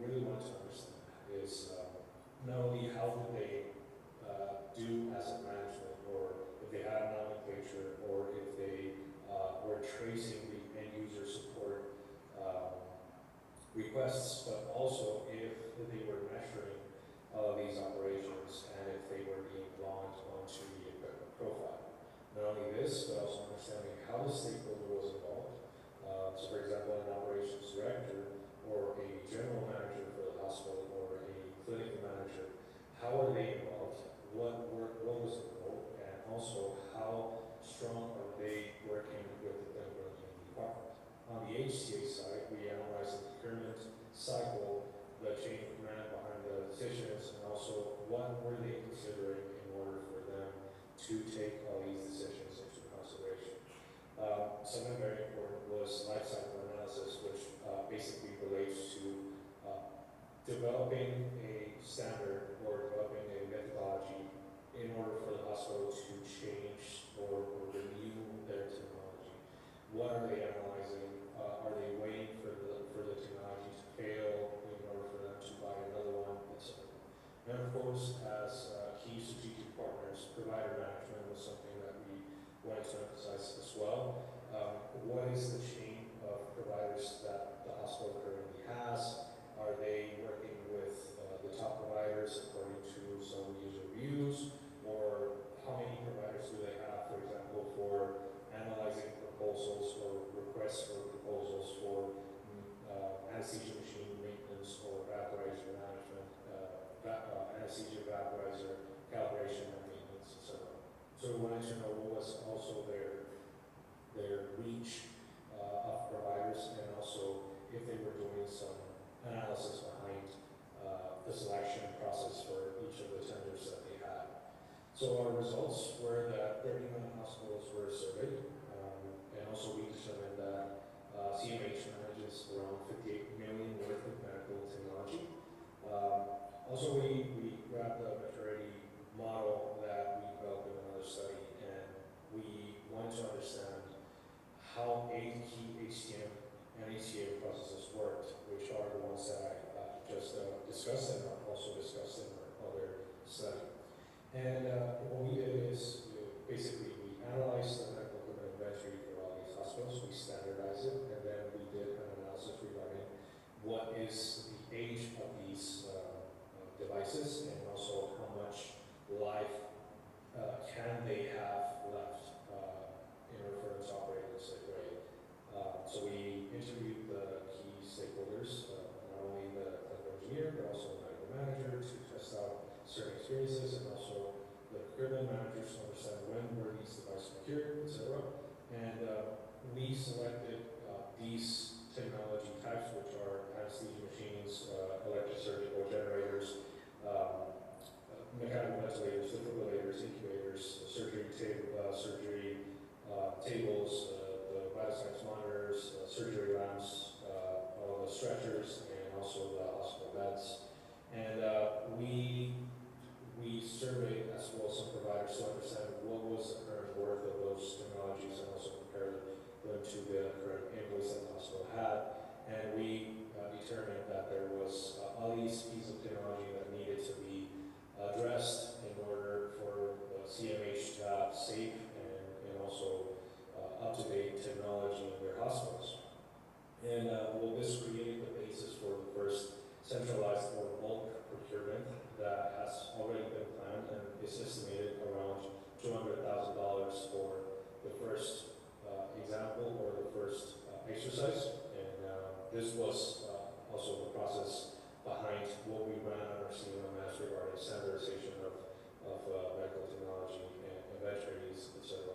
So the next steps for this study are to execute this procurement tender process, which is first of its kind in the private sector, especially amongst hospitals that do not work with each other and sometimes can be competitors.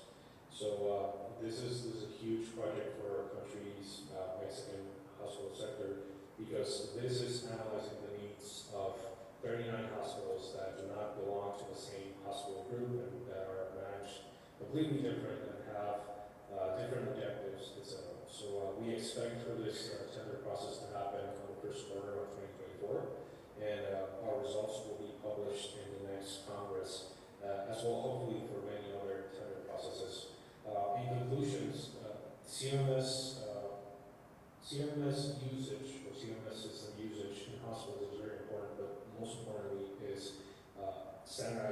processes behind for this to happen. So if we have a standardized practice related to clinical engineering, then we can seek for all of this key information and also to take better decisions regarding the analyzing of medical technology medicine. From our behalf, that is everything, and thank you so much.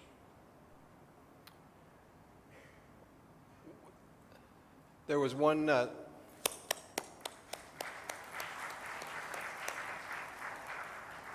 See, we're slowly moving towards dancing, kind of awkwardly so far, but we're working on that. I know you want 20 more questions, or maybe you want to go eat. So why don't we take the hour break? I know one of our questioners needed to leave the room, so we forgive him, he forgives us. So the exhibition hall, you know, you go out the front door that you came in this morning, turn left, you'll see the Expo Center. The entrance is about halfway down, like it is in this building. And we will be back here at 3. And Remy, I know you need a ticket to get lunch. And Remy here in white in front, and Caleroy maybe in the back has some tickets. Here comes Caleroy at the back next to the cameras. If you don't have a ticket for lunch, Remy will make an announcement about that here in a moment. Those of you, so when I was talking earlier today, you know, tomorrow we have, don't tell me, 12 sessions during the Congress, and then we have another 12 sessions in the 4 tracks on Sunday. The session chairs know that they're supposed to be session chairs. We're going to have a very brief meeting as soon as everybody goes here in a couple minutes, and then we'll get you over there for lunch as well. Remy, take it over. Thank you so much, Rom. So, yes, food arrangement is done for all of us in the expo hall, and that is when we will all go to the expo hall and see the exhibition as well. So people who have registered and paid for your sessions here for ICEHTMC, your coupons, I think, mostly have been given to you. If you go inside, you will see MedTech Society. That is where you will be availing your food. That coupon is only valid in that counter called MedTech Society for your food. And rest of the counters, that is pay and eat. So in the back, and we're going to start with Jean Nagoy from Scotland, who's since moved to Eastern Canada, but one of our leading clinical engineers around the world. So, yeah, go ahead. Appreciate it. I am Dr. Jean Nagoy. I'm the Chief Clinical Engineering Officer for the Children's Hospital for Eastern Ontario in Ottawa, Canada, and also a senior lecturer at the University of Dundee in Scotland. Today, I'll be talking to you about the investigation into a large-scale implementation of an integrated patient monitoring system.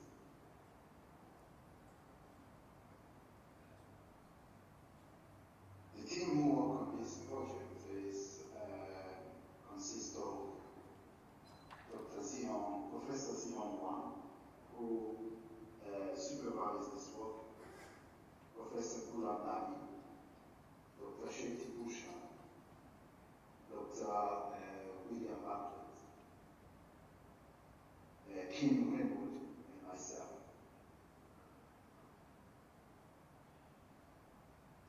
And to put it into the context, this research related to an understanding of the process and benefits of implementation of advanced medical technology on a large scale. The study underscores the need for a systematic approach that considers both clinical and organizational needs. The findings of this project emphasize the complexity of healthcare technology implementation and the significance of strategic decision-making.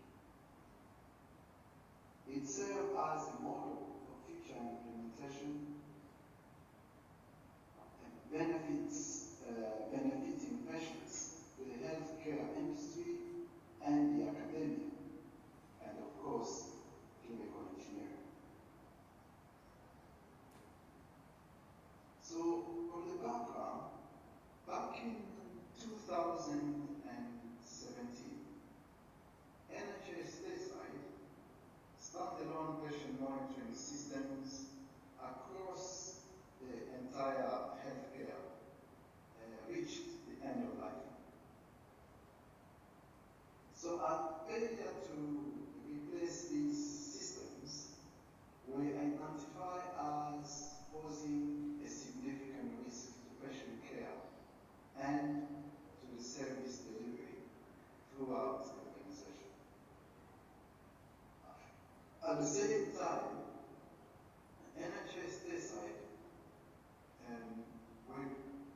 we're going through a strategic transformation, and chemical engineering, overreaching vision,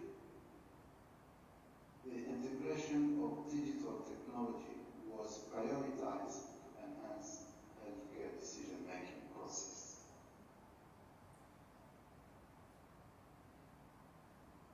This is why in chemical engineering we recommended to move from a standalone single systems for each department to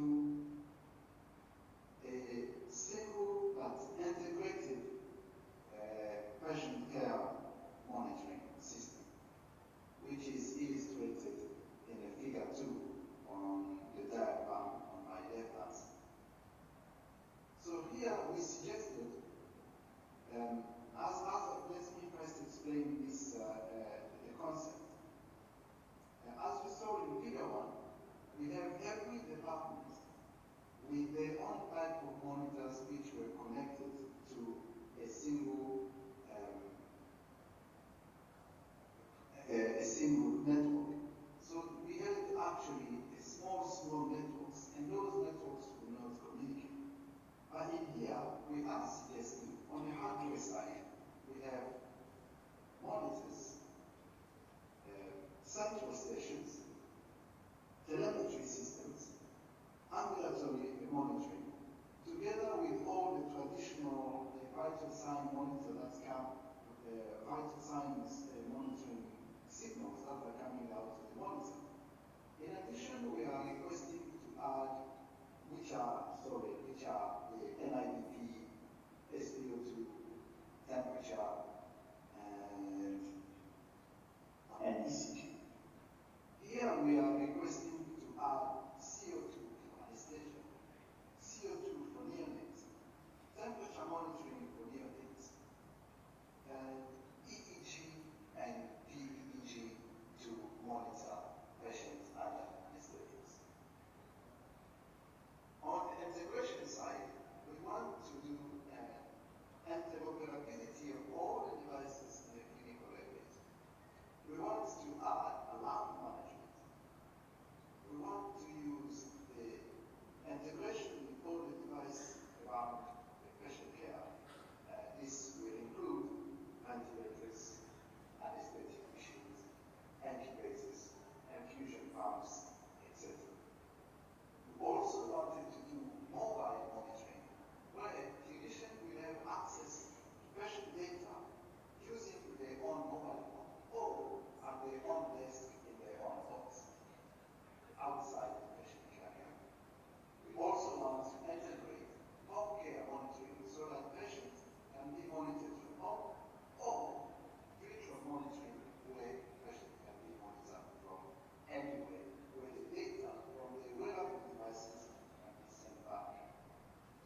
the value attained through co-production by partnership drawn from the healthcare, academia, and commercial partners, all are driven by chemical engineering. We also wanted to use this study as a model of implementation of technology based on clinical innovation with multiple benefits to patients, to the healthcare system, to the academia, and to the industry. The overall goal of this study is to provide a valuable insight to the knowledge base of clinical engineers, healthcare providers, industry partners, and academics seeking to implement or adopt large-scale medical technology. In other words, this system can actually, the same model that we are presenting here, can be cascaded across other type of technology that are implemented in a large scale in any given teaching hospital. We conduct the literature review.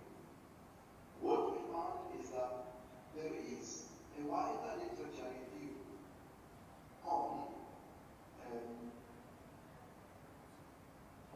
application of patient monitoring, but there was not much review. There is not much literature when it comes to the implementation of patient monitoring or large-scale patient monitoring to that point. The only literature that will be found in most cases was only related to brochure which were produced by manufacturers, or literature that was which considered marketing literature that doesn't have any academic value, which in most cases they are biased and they couldn't help us that much. As such, that gave us more motivation to work on this project. The methodology followed in this study were adopted, which I adopted, in this research, is the combination of approaches. And here, we combine the whole system value in the context of distributed service model. This is credited to Dr. Bartlett, which a good colleague of mine, who is actually a former pathology lead for Scotland, and the director of the pathology at NHS.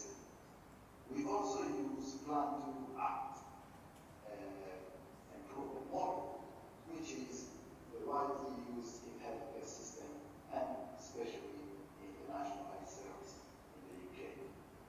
We also use primary research based on NHS side standalone system. And finally, we also use system thinking.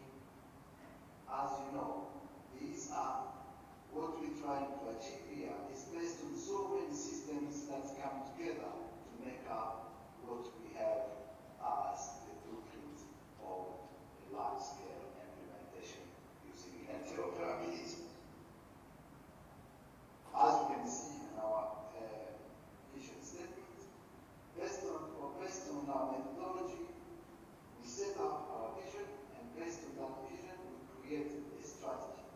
And this vision statement was approved by the NHS Medical Equipment Management Group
once those actions are completed, it gives you a bigger picture. And the image on my right-hand side, it's a model that we implemented based on the test of change in our neonatal intensive care. As you can see, the monitors were installed and they are connected to our network. But all the other devices, such as ventilators, infusion pumps, incubators, and baby walkers, are all connected via BenyLink, which is an interface connected to the patient monitoring. As such, you have the ability to look at all the parameters and all the parameters of the patient and all the devices that are connected to specific patients. You will see them directly on the monitor. And of course, if you have a central station, you could actually look at them directly on the central station. This allows you to reduce distraction and allow you to actually better manage the patients, focus on the patients. That reduce charting and reduce manual charting, therefore it becomes more and more effortless.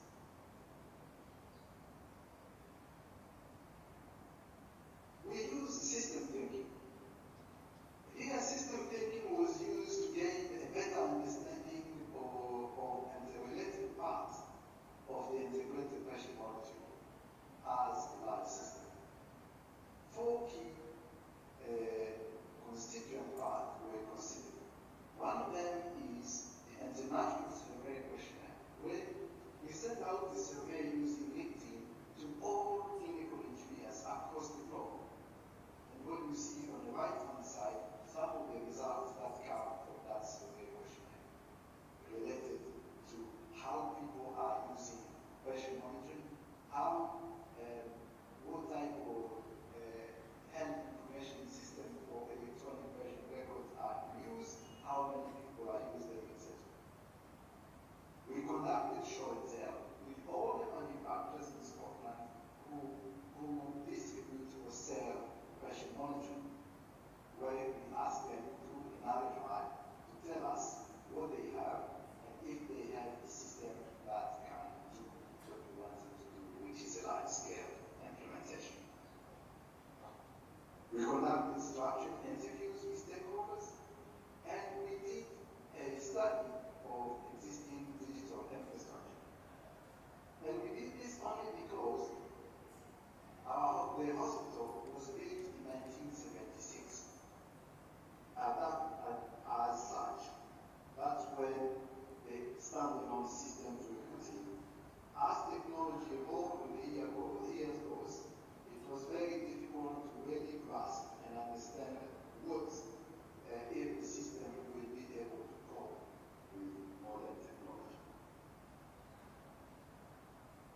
Some of the data that we collected through different approaches.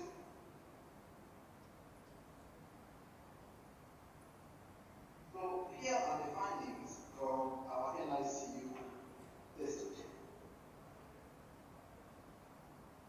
How first we've done this. How we did the test of change. We selected a clinical site. So this was driven by the data from different approaches, specifically from system thinking. So we decided to take, so the data that we collected allow us then to make decisions of which care area that will be the first for us to use for the test of change, so that we can learn a bit more how the system behaves in that particular environment, so we can move it into another environment. So the NICU was then selected as the site of choice for the test of change. Then we selected the manufacturer. It was driven by data which collected after what we call after the IFA. So we RFI, which is a request for information. We sent out the request for information for all the manufacturers in Scotland. And then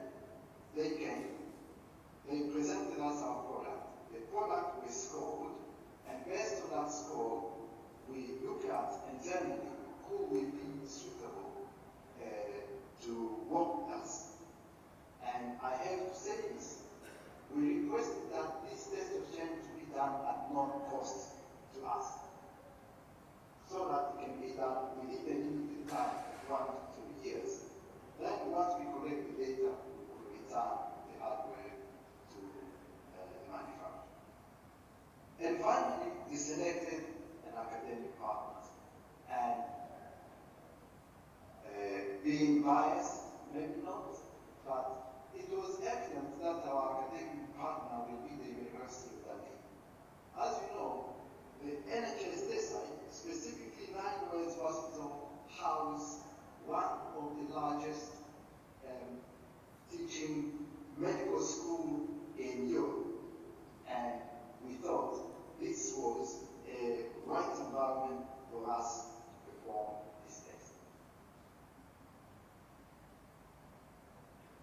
So, what we have also done, that legacy systems could become a risk to the organization.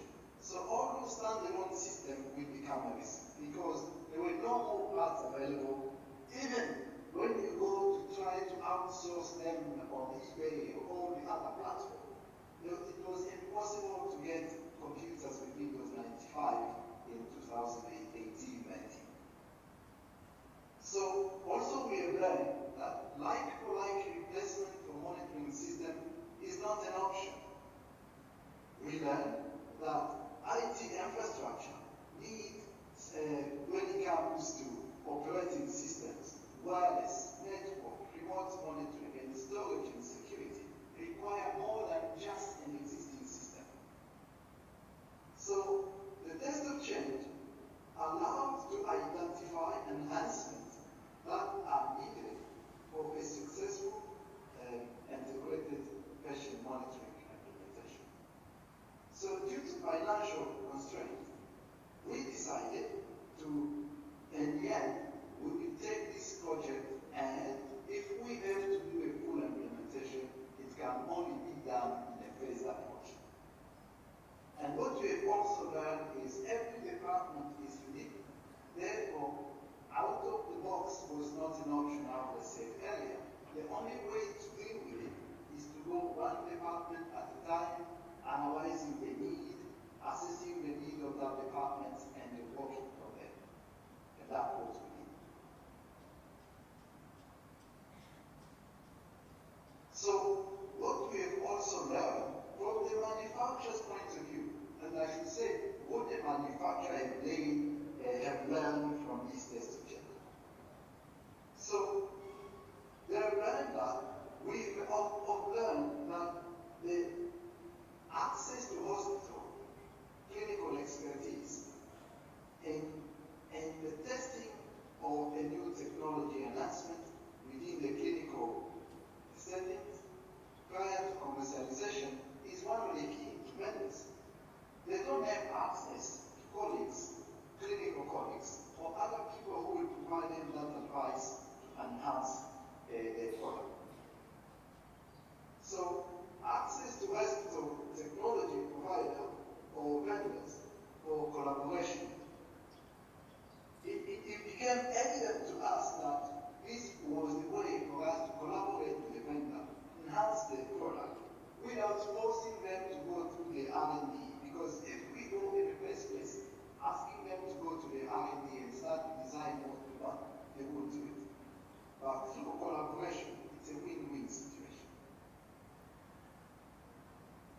So we also learned that cohabitation of different devices on the same IT domain was not straightforward. So for example, we had a time where our linear accelerators, firewalls, was affecting, where our patient monitoring was affecting the linear accelerators due to incompatibility of firewalls, for example. So we also learned that flexibility of technology require access to both hospital and manufacturing so that we can let them work together to make it the solution happen. For example, I couldn't tell Manway to work directly with Philips to come with a solution that we wanted. Themselves, they couldn't do it. But because both are our customers, we could work with them ask them to provide us with the solution that we're looking for. So that's a win-win situation to enhance the product so that they can go not only to demonstrate that the product we've been working in our environment, it can be sold in some other market. So, we then, after the implementation, we conducted the post-implementation assessment. The post-implementation assessment, we did a benefits mapping of what did we learn. So some of the benefits of the large implementation were things like the cost. From the one installation, from one vendor to another, we managed to reduce about 30 to 40% of the total cost. We identified some clinical and through clinical and financial data that there were benefits on both sides. We conducted a comparative study to understand the improvements that have been introduced and as a result of the implementation of NIC. So, to introduce technology into a simulation environment for a better understanding of the impact on learning and prepare for more complex studies. As a result of this, we did set at the university a mini laboratories with similar to the one like in NIC. And what we have done there, we were now able to do more studies using artificial intelligence, connecting the data, anonymized data. We could actually study more cardiology disease in an environment, in a safe environment. So, we documented the entire process in NICU that allowed us to prepare the business case and to justify the business case for the large scale. Units, actually, in this case, it was across the whole hospital. They just piloted it in the NICU. And they needed traditional medical devices, but they needed integrated medical devices, and they needed to tie that together, and they did literature reviews and came out with an evidence-based approach for all of that. Perhaps one of the best part of the morning might have been Ricardo because it was so interactive, and of course the brother's really smart, right? Rather than just this video, I'm just being transparent here. We also have, but Murilo is very talented. He's going to be a recording here coming up. But I want to give a little bit of context to these. But fortunately, we end the day with our Colombian friends, and they're interactive with us too. So that'll be great. But go on and, friends, roll the next on health technology assessment, the next video. And I'll just mention for a moment while they're teeing that up. So health technology innovation, this is a best practice. It's kind of the unique case of a teaching hospital. But once again, I think it's a good process we could all learn from. And coming up, Murilo Canto is not only a clinical engineer, and he's worked with the Ministry of Health there in Brazil, and for major industry, Boston Scientific, but he's also chair of the Health Technology Assessment Division of IFMBE, as Fabiola is the chair of the Clinical Engineering Division. So, here we go. Hello everyone, it's very good to be here, and first of all, I'd like to say thank you for inviting me to speak a little bit about health technology assessment of medical device during the 5th International Clinical Engineer and Health Technology Management Congress in Visakhapatnam, India. Well, my name is Murilo Canto. I'm current chair of the Health Technology Assessment Division at IFME and the Health Policy Manager in Boston Scientific Corporation in Brazil. In the past, I worked to WHO, in the Ministry of Health of Brazil, and in National Institute of Metrology, Quality and Technology. My background, basically master in HA, with some courses about management of technology, like an MBA, clinical engineer, and hospital administration. And my graduation, it was in health technology. Just to explain a little bit, I think everybody knows what is IFME. IFME is the International Federation for Medical and Biological Engineering. It's an international organization representing more than 60 different societies around the world, biomedical engineers societies around the world, with more than 130 members. And we have 3 different divisions: the HA division, the digital health division, and the clinical engineering division, working with a direct line with official relationship with WHO. This is our current board in the HA division. We have a very good representative around the board. For example, with Ernesto from Italy, Rosanna from Peru, Dunkard from England, Everett from India, Albert Boone from Hong Kong, and Pierre Giorgio from Italy. But we have a lot of other collaborators in different countries working together in our division. Our goals in decision, basically working capacity building programs like workshops, short courses, summer schools, promote webinar series, specifically in HEA of medical device, to fit content, important content in HEA in training platforms for biomedical engineers, working in collaboration with international organizations in other local institutions, for example, Ministry of Health and universities, and stimulate publications about this topic, this theme, the thematic about HEA in medical device. I would like to start with a definition. What is health technology? When we talk, basically when an engineer thinks about the health technology, always they think about hardware, equipment, devices. But actually, the most part of health technology consists in drugs, medicines, vaccines. Actually, around 60% of all the demand about health technology is about medicines and drugs.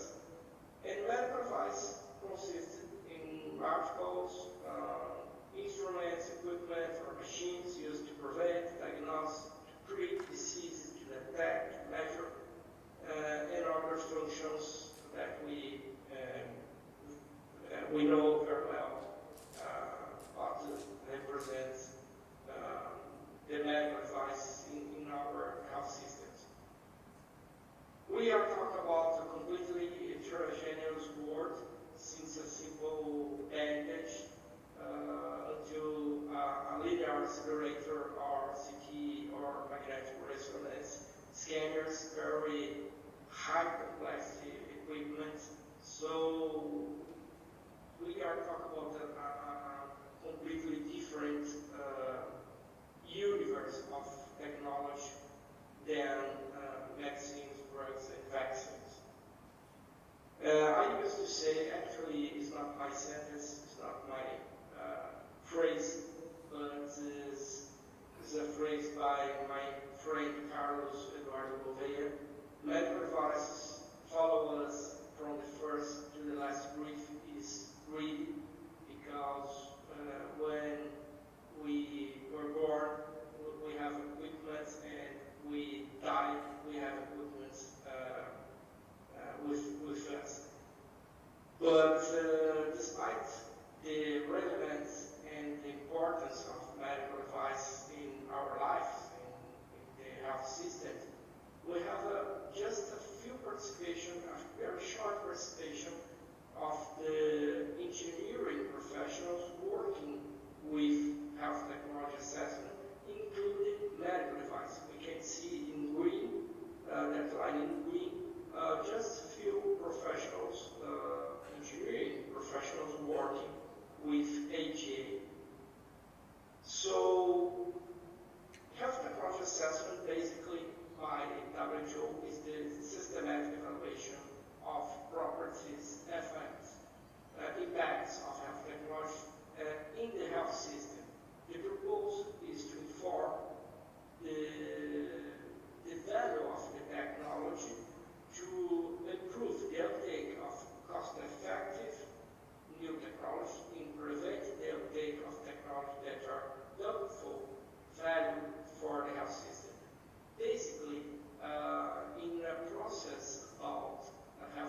healthcare service. Because, like this puzzle, we put the assessment between the regulation and the management. If you have a very good regulation, a very good assessment, we already have a very good management of that technology. And when to apply the HA, or why to apply the HA? We have different layers of questions.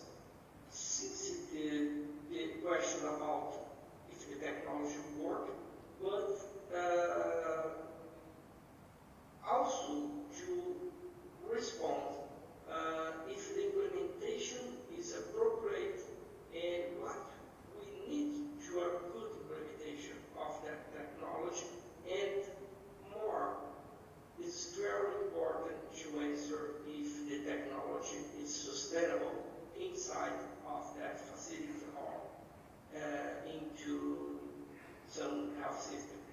So it's very strategic process, HEA in any kind of health system or any kind of healthcare facility. Here we can see the life cycle of the technology, since the innovation through disinvestment or replacement. And we used to say that we have different moments, important moments in this cycle of life.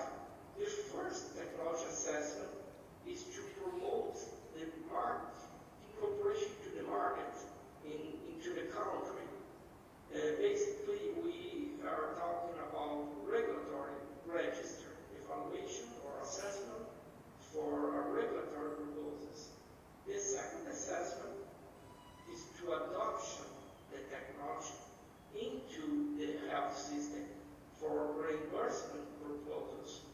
After this second assessment, we achieve the top of use with the technology is using or supplying in general services in all kind of healthcare facilities, healthcare services.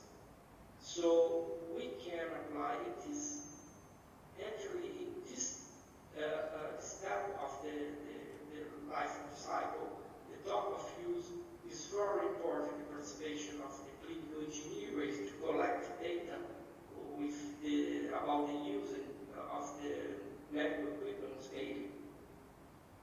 Here we have again the cycle of life, just to illustrate how it's important the top of use to get more information, to get from the registers, performance indicators and technical data information, very useful to retrofit the innovation, the first assessment, the second assessment, and of course the disinvestment and replacement with real-world evidence. In this sense, it is very important the role of the clinical engineers in this process, using data from real world to retrofit the other steps, and of course orienting the process of disinvestment. The HA process has a power to impact the cycle of life of the technology depending on the point of the time that we can apply the assessment. For example, we can apply earlier the HA, and if we detect a very good cost effectiveness ratio of that technology, the curve has an inflection towards the top of use. But if you have a bad cost effectiveness ratio, actually the inflection is towards the obsolescence or replacement side. So depends on the moment that we apply the HA, we have the power to disseminate that technology inside of the health systems around the world. Here we have a workflow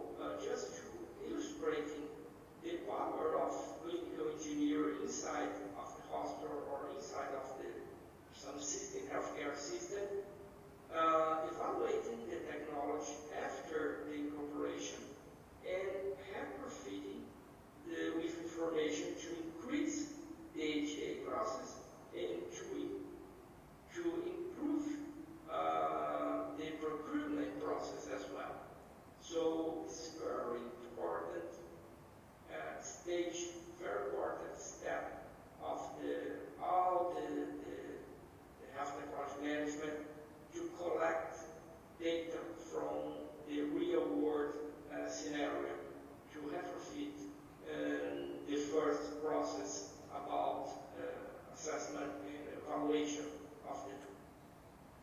This slide is just to illustrate how we can get more information about real world and convert this kind of information real world evidence, because we have a lot of different medical equipment inside of the hospital, for example, with that storage of information, generating registered and performance indicators and technical data.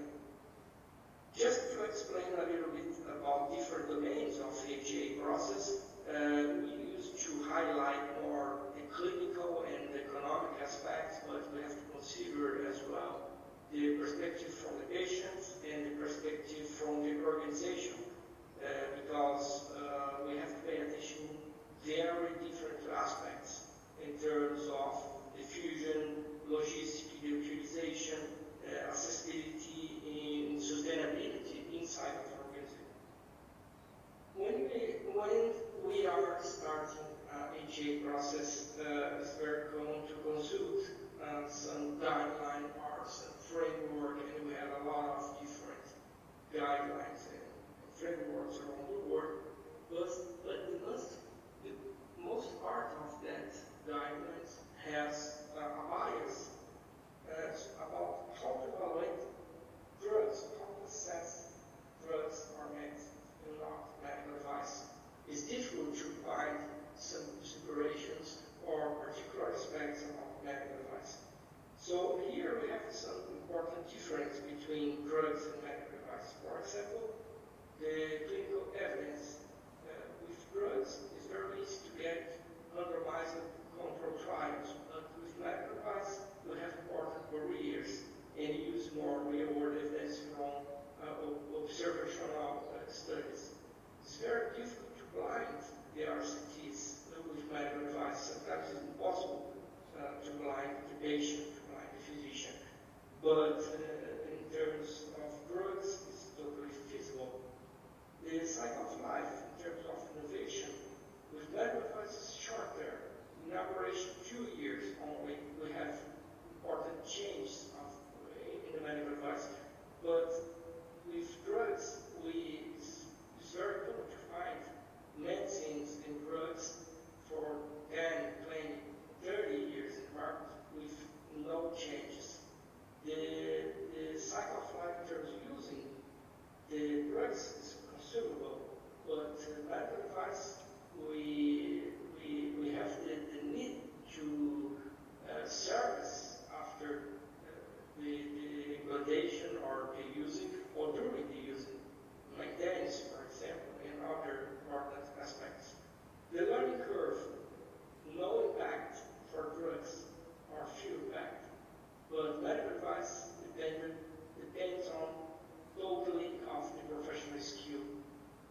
And in the variation, the drugs have a low variation, and medical device will have a high variation with different specifications for the same kind of device.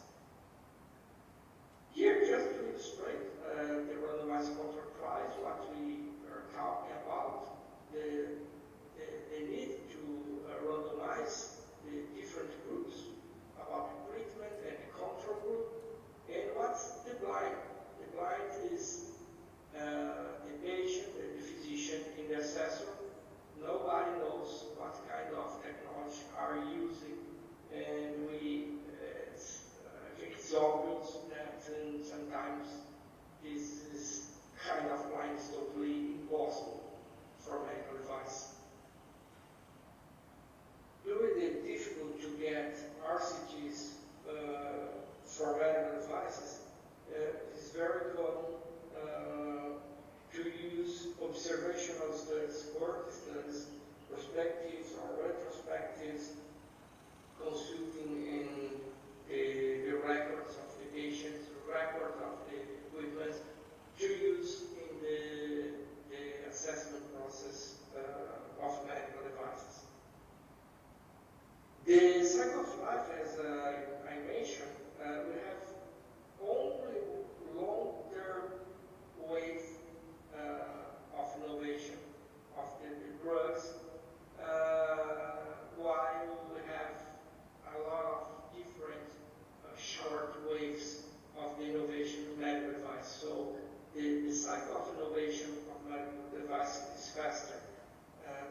considering high complexity equipments, we need more time or more cost to achieve a very good level of the performance.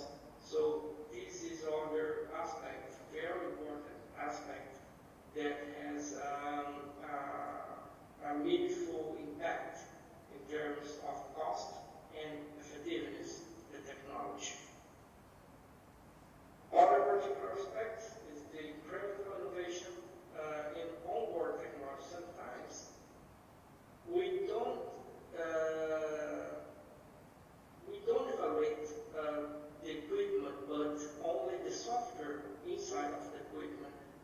It's very common when we talk, when we are approaching CT scanners, ultrasound, linear accelerators, pacemakers with different kind of stimulation.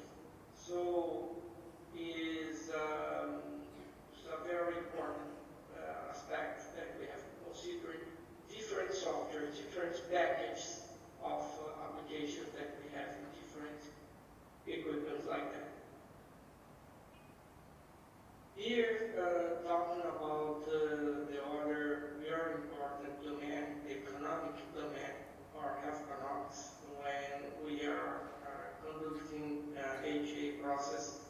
And economic evaluation is very important to measure the real value of the technology, to establish or to try to establish a good balance between the costs and the benefits, because we always have scenarios with restrictions of budgets. So we have to choose the best technology to implement, to adopt in our health system or in our healthcare facilities.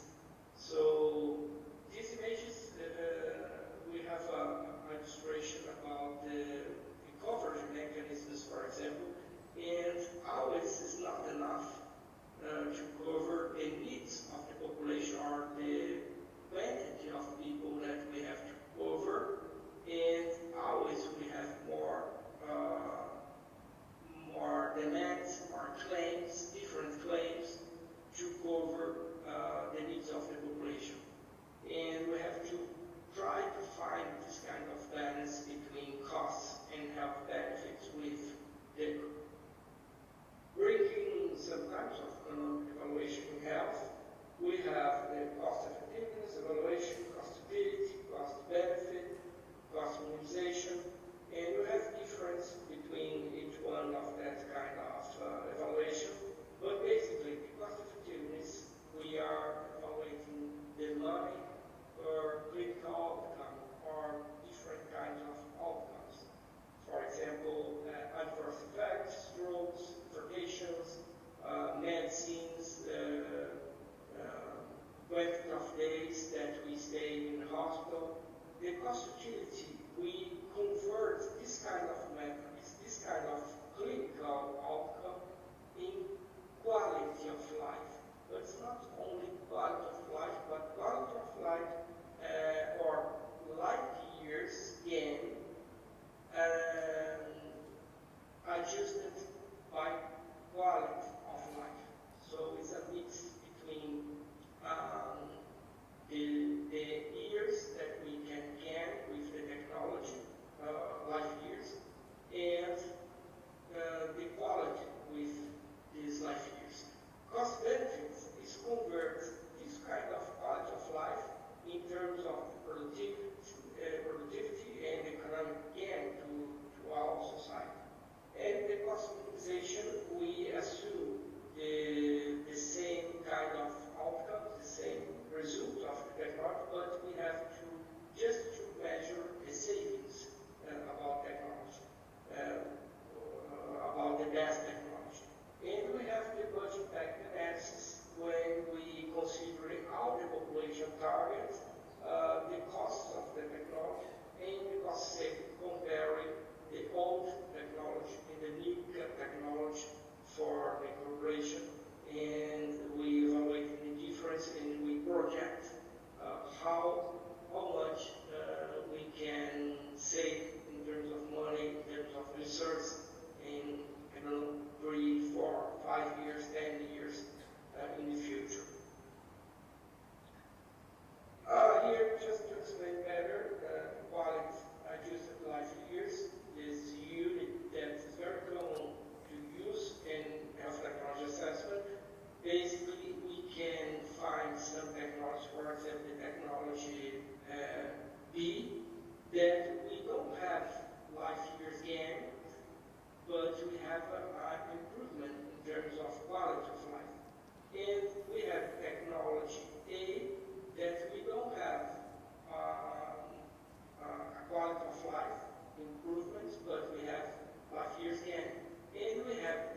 Well, first of all, thank you, Murilo.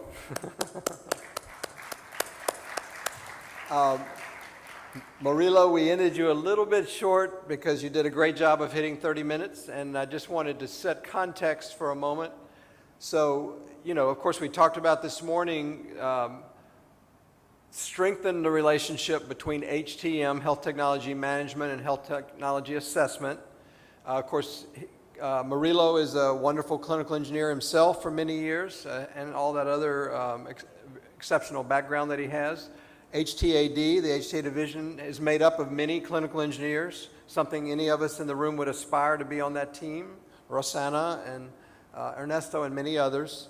I was thinking, we all know there's kind of hospital level HTA, and then there's kind of system-wide HTA, and they're a lot more robust. I remember in Mexico with Cenitech, I know Mexico's in the room, but Adriana, started Cenitech in 2004, and over the next few years, of course, 2008, she went to WHO, but Cenitech continued, the work that she had begun. And for example, they were meeting with the Ministry of Health team, because she was number 3 Ministry of Health herself, running Cenitech, the Center for HTM and HTA in Mexico. They were meeting with Ministry of Health staff every 2 weeks, I believe. And 2 weeks later, after that meeting, they were told, go do a health system-wide HTA, and then tell us what to implement, and we'll begin implementing it 2 weeks later. I mean, that's very practical but powerful HTA. I'm thinking at the moment about Gates Foundation working with Sub-Saharan Africa. There's a, Butterfly is the name of the company, and they have a handheld ultrasound that costs $2,700. It has 5 chips in the head. And by the way, I'm not getting any money from Butterfly here, but I'm just telling you impressive results that help anywhere. It has 5 different chips in the head, so it can do the functionality, this handheld ultrasound that can fit alongside many other tools in a suitcase, can do the functionality of many, many kinds of ultrasound. And we all know that ultrasound is often the poor man's CT scanner. And anyway, I'm not trying to make too much a dramatic announcement, but my point is HTA like that, very practical HTA, can be useful in so many different settings.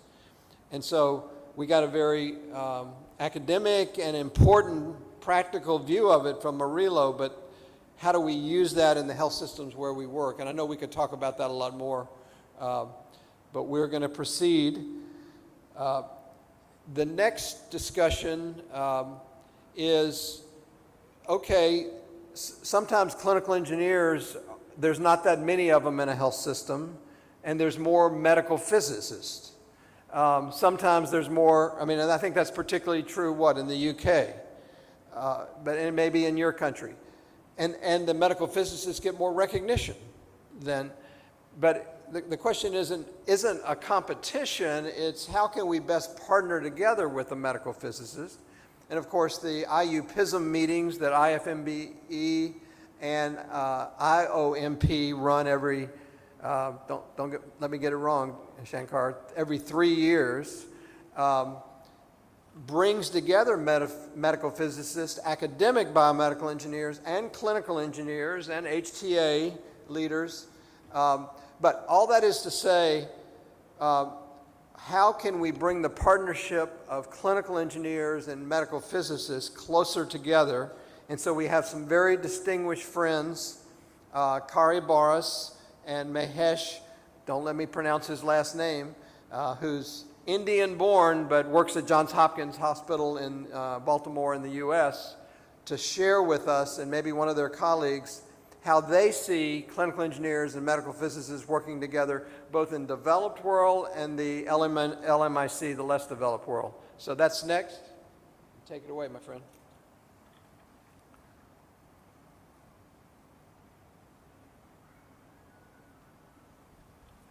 Hello, my name is Dr. Mahesh. I am a professor of radiology and cardiology at the Johns Hopkins University School of Medicine, Baltimore, Maryland, USA. I'd like to thank the organizer for inviting us to speak on this subject. The title of our talk is Role of Multidisciplinary Teams in Ever-Expanding Healthcare Environment. I'm here, and my team includes Dr. Corey Burrows, medical physicist and also consultant in the US and also in Spain, and Dr. Susan Richardson, radiation therapy physicist at Swedish Cancer Institute. We like to talk about the role of multidisciplinary teams in ever-expanding healthcare environment and how it relates between the medical physicists and clinical engineers and biomedical engineers. Here are my disclosures. There are no disclosures to be reported for Dr. Boras and Dr. Richardson. Let me start by introducing what medical physics is all about. Medical physics is a branch which bridges between physics and medicine. And according to the IOMP, International Organization of Medical Physics, the IOMP policy statements, number 1, defines the role and responsibilities of a medical physicist. Accordingly, the medical physicists are professionals with education and specialist training in concept and techniques of applying physics in medicine. And the medical physicists typically work in clinical, such as hospitals, clinics, universities, academic, or in a research institution. The other role and responsibility also include medical physicists working in a clinical environment as health professionals with education and specialist training in the concept and techniques of applying physics in medicine. And they are also competent to practice independently in one or more of the subfields of medical physics. According to IOMP, the medical physics subspecialties are listed here. The predominant number of medical physicists work in radiation oncology, in the area of radiation oncology physics, such as Dr. Susan Richardson, one of the co-authors of this particular presentation, medical imaging physics, such as myself, who work in the medical imaging physics, nuclear medicine physics, medical health physics, non-ionizing medical radiation physics, and also physiological measurement. Dr. Corey Burrows is certified in radiation oncology, medical imaging physics, and also nuclear medicine physics. We are going to present the role we play along with the collaboration we have with the biomedical engineers and clinical engineers in a clinical environment or a healthcare environment. That is the main crux of this particular talk. What about the roles of a biomedical and clinical engineers? I don't have to explain in more detail for this audience, but in general, the biomedical engineers and the clinical engineers can see their roles in any one of these sub-branches here. In the innovation, R&D, typically biomedical engineers focuses their time on innovation, research and development in industries, or in academic centers in that area. When it comes to clinical engineers, they predominantly work in a clinical environment, such as a health system or in the hospitals, where they play an important role in the process of procurement of healthcare equipment, managing, vigilance, and also planning and evaluating the safety. Because there is a lot of overlap between the clinical engineers, biomedical engineers, and medical physicists, it is imperative upon us that we all work together in order to make the patient care much better. On the other hand, in addition, the clinical engineer is more clearly defined as a professional who supports and advances patient care by applying engineering and managerial skill to healthcare technology. As you can see on the right-hand side, it's a pie chart where the clinical engineer sits in the center who works in all these areas. There is an overlap between patient safety and medical technology. There is an overlap between the patient safety and financial sourcing, such as the fairing purchasing, improve clinical outcomes, effective use. In a way, they sit at the intersection of the Venn diagram of the patient safety, medical technology, and financial stewardship. In fact, at the intersection between healthcare intervention, community of consumers and users, deployment of technology in a very unique space, such as point of service, point of use, and point of care. So in general, the international standard classifies the occupation, this document, ICEHTMC, defines who are medical physicists, who are biomedical engineers. Here's an example. The medical physicist in general in the ISCO 8 is grouped under unit group number 2111. As you can see here, they are grouped under the physicist and astronomer, basically conducting research both in the academic and in the clinical environment. If you look at the typical occupation, they list a number of occupations for physicist and astronomer. Among that, the medical physicist is listed here. Accordingly, some related occupations listed here also interact with the medical physicist. And in general, the sub-major group 22 is grouped to work for health professionals, such as the medical physicist and so forth. If you go into more detail, with respect to the engineers, the same document defined engineering professionals under the unit group number 2149. In this one, it kind of lists the minor group as engineering professionals, and it lists the whole list of different occupations they are based.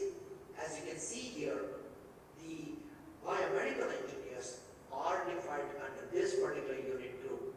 Again, they are listed along with the material engineers, nuclear power generation engineers, and so forth. Coming back to the IOMP policy number 2, there are some basic requirements for education and training of medical physicists. Among the education, the minimum educational qualification required for a medical physicist is a university degree or equivalent, which is corresponding to a master's degree, majoring in medical physics or an appropriate science subject. And also in addition, IOMP policy also defines the medical physicists who have clinical responsibilities should have received, in addition to their direct education, clinical competency training, preferably in the form of residency or an equivalency clinical training program for a duration of the time minimum of at least 2 years. In fact, in the United States, the education and training of medical physicists is tightly monitored by the qualification required to take the board exam by the American Board of Radiology, wherein it requires a medical physicist to undergo a degree in accredited master's or PhD program, majoring in medical physics. Then they have to undergo at least a minimum of 2 years of clinical residency training in a CAPAC-approved residency program before they are eligible to take the course to qualify themselves as a qualified medical physicist. So why am I defining all these things? I'm just trying to define the field and bring together what's our role in collaboration in the ever-expanding healthcare region. At the same time, if you look at the biomedical engineering and the medical physics aspect, there's a lot of overlap. If you look in here, the biomedical engineers and medical physicists are both grouped under health professionals. Therefore, we play innovative roles in defining innovative technologies.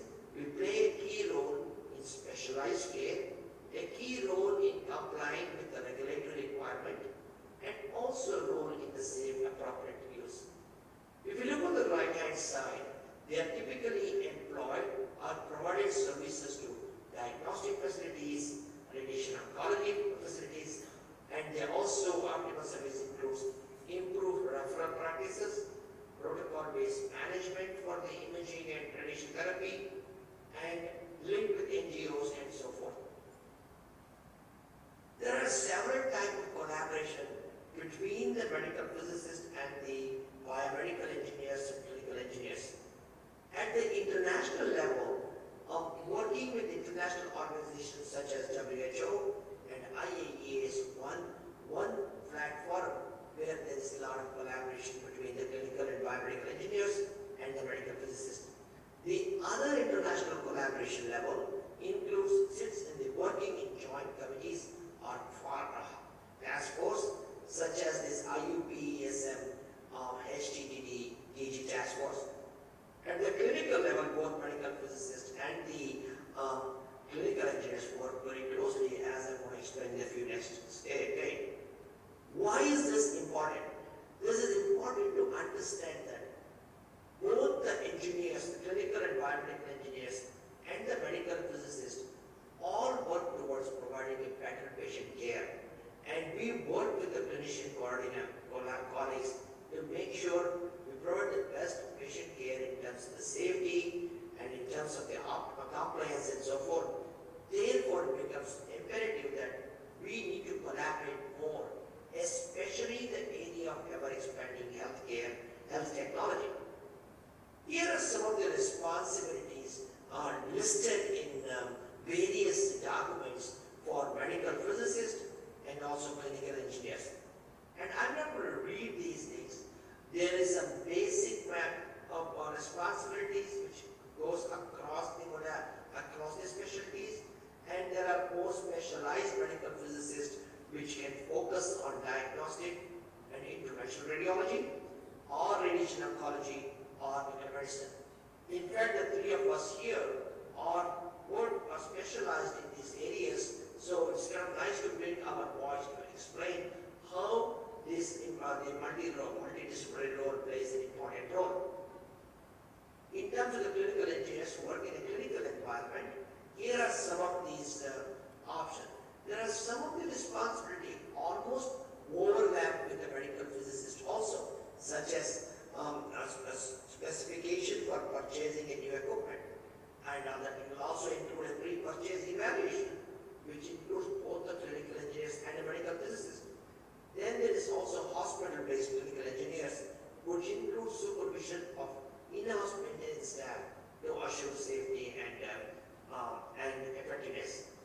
So that for the next few slides, I want to take a different version, focusing more closely on, from a viewpoint of the role of radiation therapy physicist or imaging physicist, how we look into this interaction between the engineers and the medical physicists.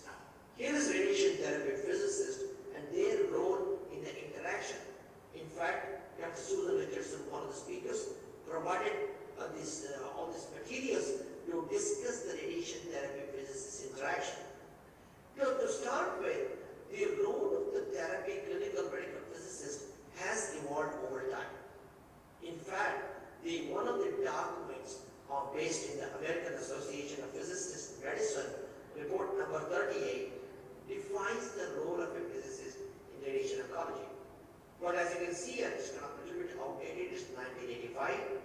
But in the past, the first order of maintenance of treatment units, such as the linear accelerator and other unit, typically fall on the medical physicist in conjunction with the in-house electronic technician or clinical engineers.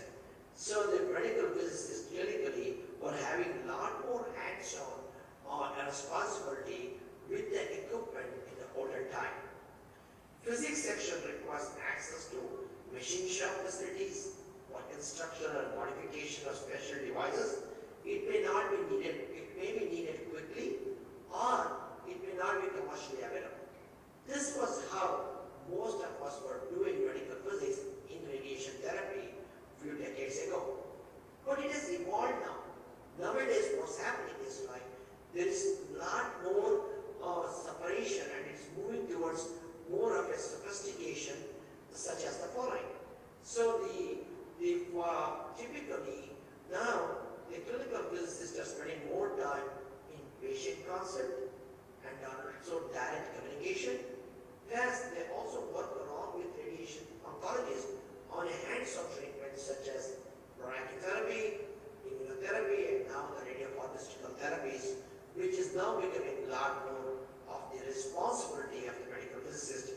radiation oncology.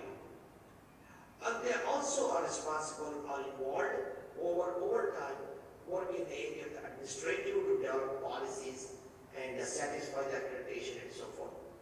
As you can see here, the role of clinical medical physicist has evolved over time from the just being with the clinical, local clinical engineers in the clinic to look at the first order of repair and so forth, have moved away and now it's become more of a work related to administrative policy, treatment, and also more of a direct consult and direct communication. You can see here, this is because the amount of equipment or the technology in any radiation oncology department has grown immensely over the last 25 years. Shown here is a graph of the FDA cleared products from LINAC to treatment planning system to brachytherapy. So the medical physicists used to be more hands-on and technical, but they are now adopting or required to adapt to be more patient-facing and clinically oriented.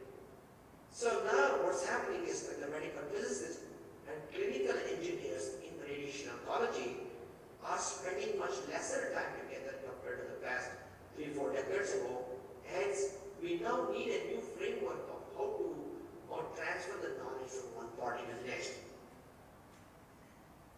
Since in this particular flow diagram, it shows the role of a medical physicist as in the central part of the diagram, basically telling like there's a machine, there's an issue with the machine functionality and activity.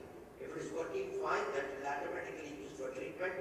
If there's a connectivity issue, typically you call the IT.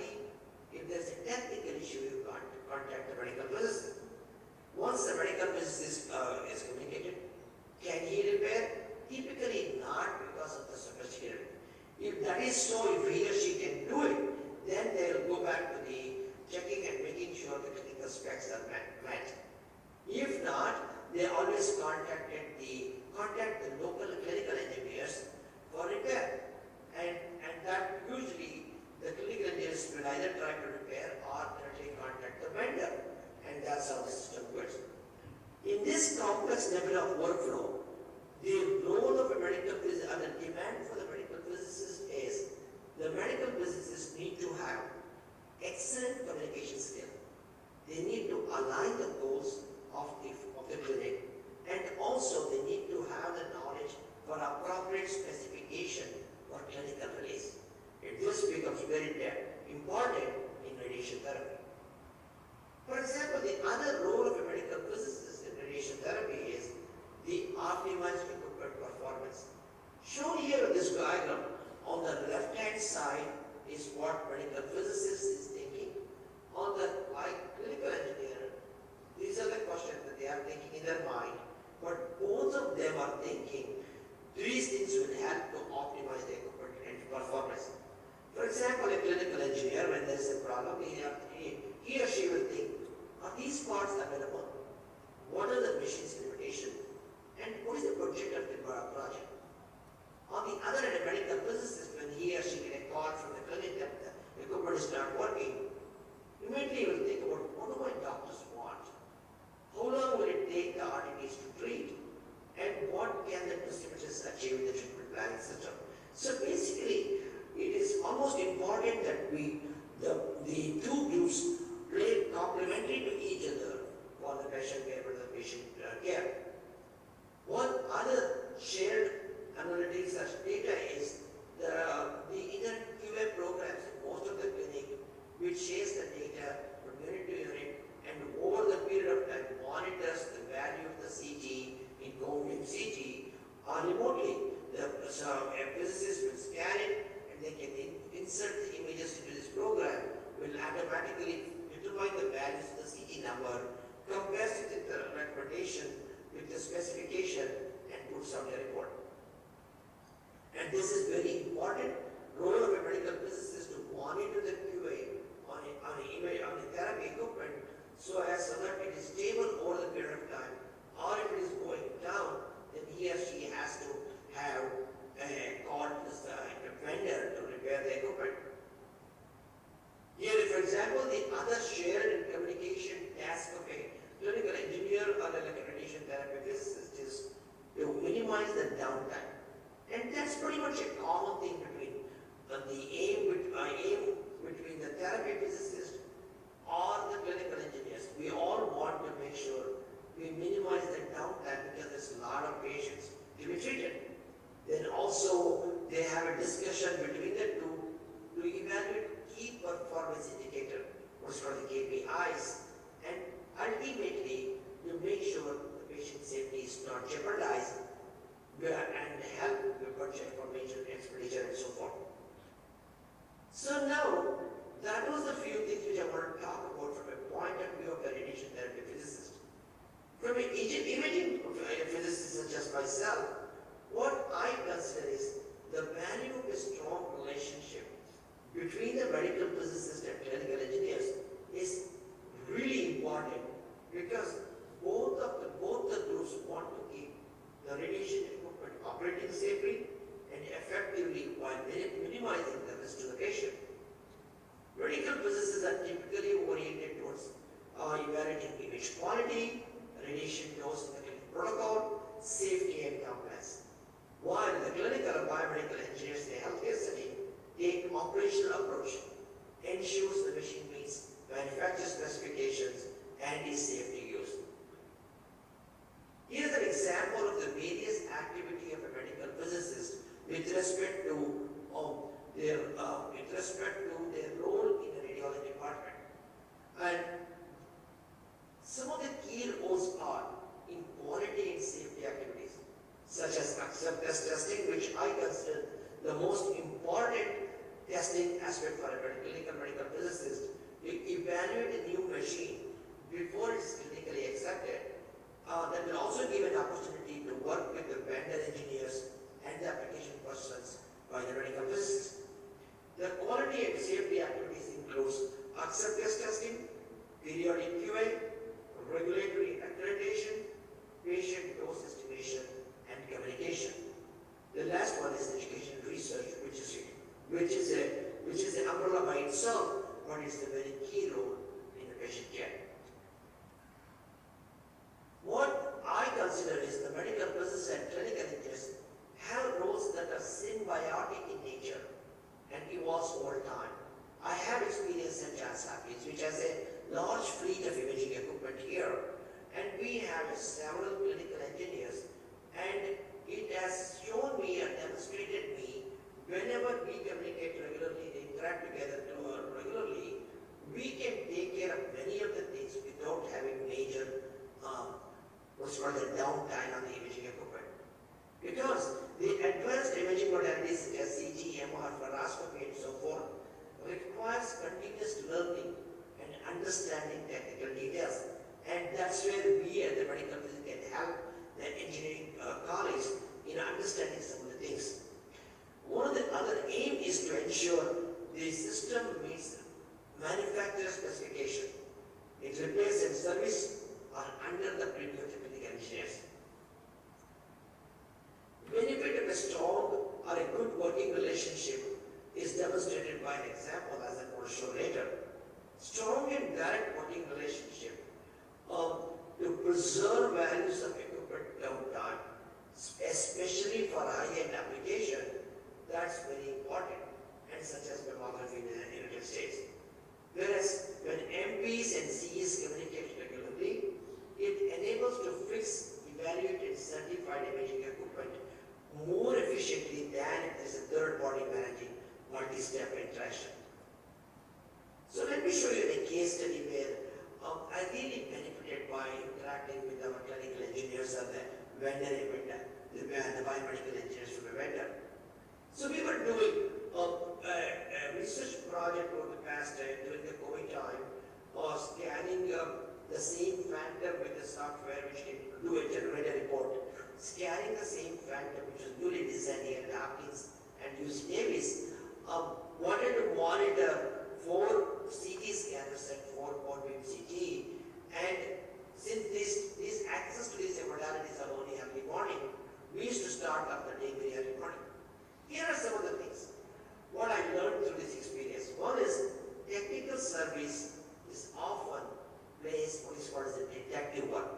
When we call them and tell an engineering or the biomedical engineer or the vendor there's something wrong, the first thing for the staff is to evaluate what's wrong and how it is can be detected. And this should be, the partnership is immensely important. Both the technologists, clinical engineers and the biomedical engineers along with the physicists play an immense role, and the partnership is very critical. So work on the committee together can also help trust across the professional lives. I do do a lot of research with various vendors on the CT scanner, but still because we maintain that trust line, each of the vendors are not bothered. I work for the multiple vendor team. Here is a case study I was telling about. We evaluated these 4 systems, basically called 4 CD system and 4 one-beam system for a year using a same CT scan, a newly designed Phantom, scanned in the same way every day, or every week or every month for a whole 1 year every day. What we found here is here is an example of a uniformity of the noise power spectrum generated in this Phantom, which was generated in January test. We could see the noise power spectrum was uneven, resulting in the contrast to noise ratio being lesser. But upon evaluating it, doing some detective work with the clinical engineer and the vendor engineer, we found out that the cross calibration was done erratically, and that was solved by simply performing a calibration of the flat panel detector. This made a lot of importance for identifying the problem and solving it. And this is the Phantom of the same Phantom scan after the service is done. You can see now the noise power sector very uniformly across the perceptor point, which is expected of. And we are very pleased to see how to demonstrate how close working relationship between a medical physicist and a clinical engineer really helps to make the things work smoothly. The same thing with the power, with the MTF. You see the spread of the MTF as we go smaller, and it's in all direction. Again, the root cause was the software upgrade was done by a vendor, and that was not informed to us. And when the next month when we came to do the QC, we found this horrible uneven images. But again, Dr. Mahesh is almost done, and I think we're very thankful for that. And I will make a comment. So Johns Hopkins, Baltimore, Maryland, United States, teaching hospital, outstanding teaching hospital. And so there was a very good discussion about how at a teaching hospital where there's a lot of equipment and a lot of focus on not only uptime but accuracy, of course, of imaging and radiation therapy equipment. So this isn't a slice of everybody's life. We realize this particular model, but it's a good model of working together, certainly. What else am I thinking about it? At the end, Dr. Mahesh was talking about working with the vendor clinical engineers as opposed to in-house, and that's okay. I mean, that's one approach. I happened to work for 25 years with Kaiser Permanente, big health system in the U.S., and 40 hospitals in a fairly close geographical area. My point being, so in-house for Kaiser Permanente meant we could hire those clinical engineers from industry, from Varian and other companies into our in-house program, and we had a group of engineers that could do that from an in-house perspective. But both of these are kind of the teaching hospital large system or the large hospital system approaches. So can this be done? Could this be done in other settings that are more typical community hospitals? Probably only if you band together somehow. So anyway, we can't solve all the problems with these short courses, so maybe I'm putting some asterisks on this program. But we certainly, I can see over a region or a country, you could band together and industry's a part of it. I'm not trying to cut industry out. the in-house hospital clinical engineer managers, the clinical, not only the medical physicists, but clinical leaders, we could band together in a geographic region in the public side, perhaps in the private side. I mean, what Luis Fernandez was talking about, 52 hospitals in Mexico that his group was working with. So anyway, we have to be creative, but what I'm glad to see is the medical physicists care about clinical engineers. We need to reduce competition in the various settings between ourselves and figure out ways to work together. So very thankful for that presentation. And the last but not least is our friends from Colombia. And come on up, Javier. I don't know if your sister Karen's going to be with you, but we'll work it out. Thanks. And so the context has been, at the end here is best practices of health technology quality and now health technology risk on this presentation from Colombia. Yes. Colombia, can I help you with hold the flag? Hello, this is our flag from Colombia. She's Karen. Karen is a very smart lady, and she's the only woman holding a conference today. And Karen.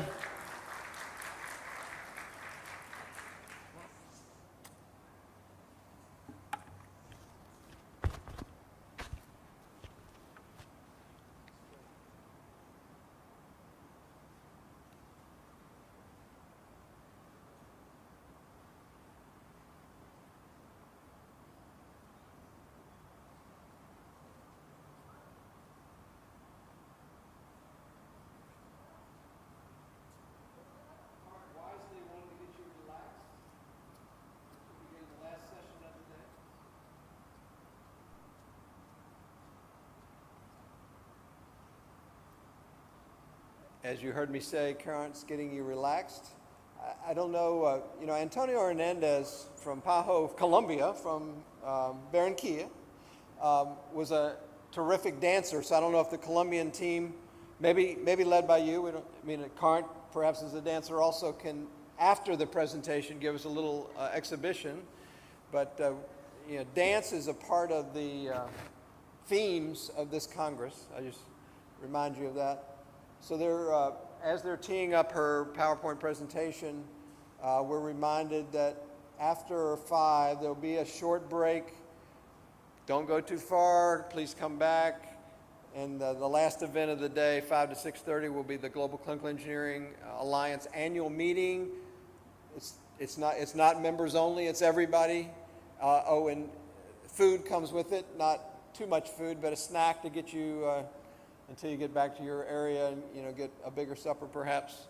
But so anyway, announcing the future and getting close here. So this is about, as you can read, reduction of use errors. And Javier, as a good clinical engineer, is going to go troubleshoot. But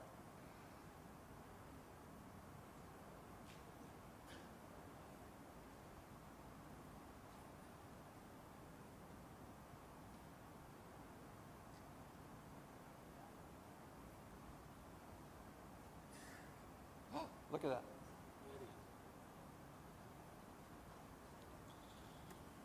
Okay, we are ready. Colombia is ready. Come on. Okay, thank you so much. We have some trouble, but it's all right. Okay?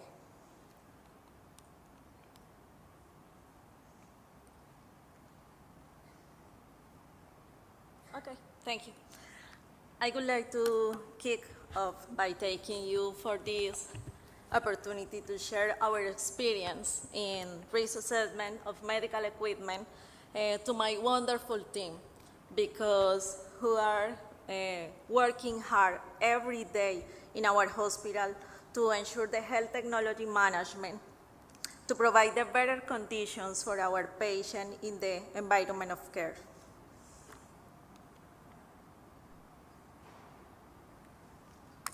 So let's begin. Medical equipment is an essential component of providing healthcare. Properly used medical equipment can assess, diagnose, and treat patients safely and effectively. However, sometimes equipment also has the potential for significant risks, so the negative consequences could be very serious for our patient. For that reason, risk is only a concept defined as the potential to cause harm. Is an ongoing concern for healthcare organizations. So to manage risks, an organization must first identify and assess the risks. The Joint Commission International requires organizations in all healthcare settings to conduct and document risk assessment to manage risks in all functions areas of the environment of care. For example, safety, security, hazard materials, fire protections, utilities, pre-construction, and medical equipment. And that term applies to all equipment used in monitoring, life support, treatment, diagnosis, patient support, and laboratory. There are a specific facility management program in JCI standards. It's number 3, and it's regarding risk assessment and monitoring. Risk assessment identifies and evaluates potential failures and source of errors in a process and includes prioritizing areas for improvement based on the actual or potential impact of care regarding treatment or service provided. So there are 3 measurable elements which are related with the first one, risk assessment from all facility management and safety programs are integrated and all hospitals must current or address almost at least annually. The second one is the hospital prioritize the risk, identifies goals and improvements, but it's really important to reduce or eliminate risks. And the last one is the hospital evaluates the effectiveness of this improvement because it's mandatory updates the programs.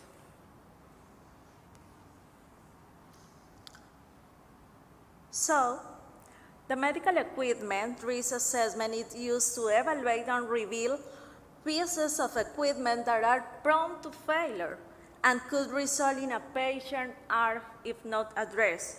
To do this, organization must establish a risk assessment process to identify, evaluate, and create an inventory of equipment. But this inventory must address equipment function and the physical risk associated with the use. So, the hospital must have plans to address risks associated with failure of medical equipment, but it's really important to include replacement and decommissioning process.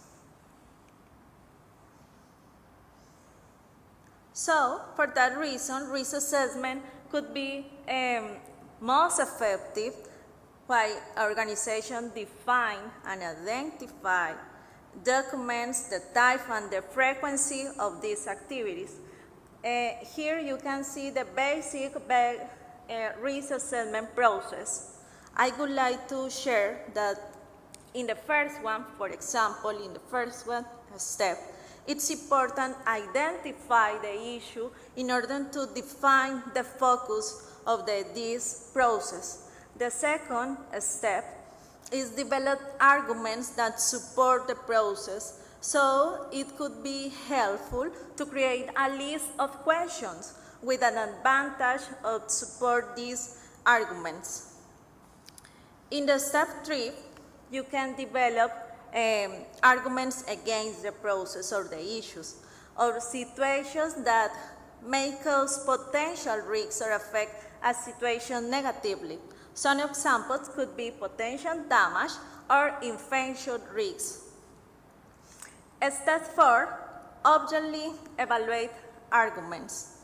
It's a key point. It's crucial to conduct an impartial comparison of the advantage and disadvantage, the pros and the costs. And it's important to examine and include all stakeholders. Step 5, reach a conclusion. The evaluation should result in a decision to accept the risks or make no change or take a step to avoid or mitigate the risks. When this conclusion is determined, it's important communicate the performance improvement committee to secure that it's an organizational decision, it's a consensus, because in the next step, number 6, you need to document the process of risk assessment in a worksheet, and maybe you need to update the policies on the hospital. And finally, it's important that monitor and reassess the conclusion to ensure that it was the best decision.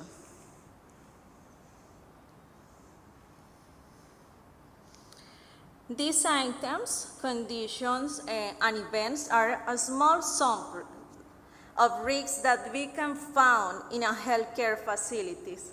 It's only buildings, equipment, people. For that reason, regardless of an organization settings, environment of care affect everyone, patient, staff, visitors, and residents, all people who are in a hospital. So, Joint Commission International recommends that organizations use internal and external sources or to identify such issues for risk assessment.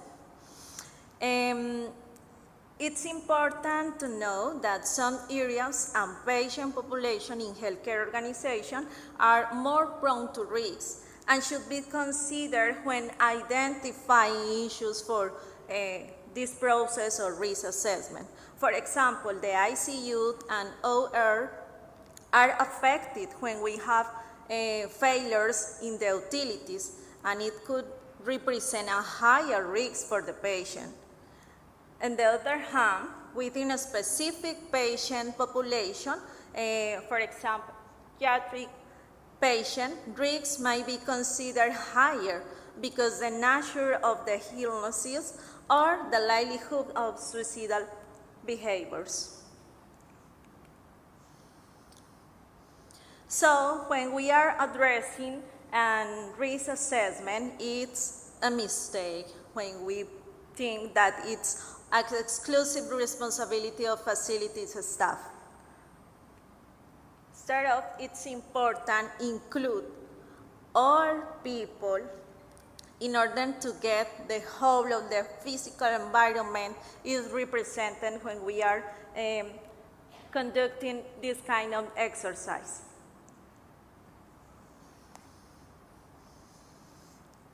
In our hospital, we implemented risk assessment with the international standards, 40,971/2020, in order to establish guidelines for evaluation, monitoring, and control in the management of medical equipment. With this tool, we could identify risks in the process, promoting the appropriate use of medical technology, safety for user, the patient, and the environment. With these 4 conditions, risk identification, reasonable intended use, evaluation and assessment of inherent risks, and evaluation of controls or residual risks. The international standards for risk management of medical devices requires that the risks begin with a clear understanding of the intended use and reasonable misuse to provide the right context and framework for the next step in this risk assessment. When we are trying to identify or making the assessment of intended use, it's important to include the cause of the risk, the consequence, the risk classification of medical equipment, the operating principle, the type of risks that we will work, the frequency that these kind of medical equipment have scheduled activities and maintains, and all details that could be important when we are conducting this kind of process. So, there are 3 conditions to plan a risk assessment according with this international standard, which are considered safety features: equipment use, environmental conditions, and environment. And some types of risks or hazard that we could have or find when we are working with this kind of tools. I would like to invite you in this code, if you can scan, you can access to the platform in order to get some example.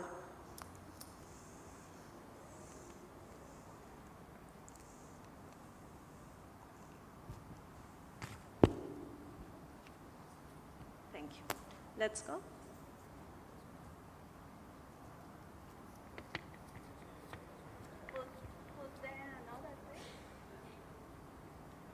Excuse me, wait a minute.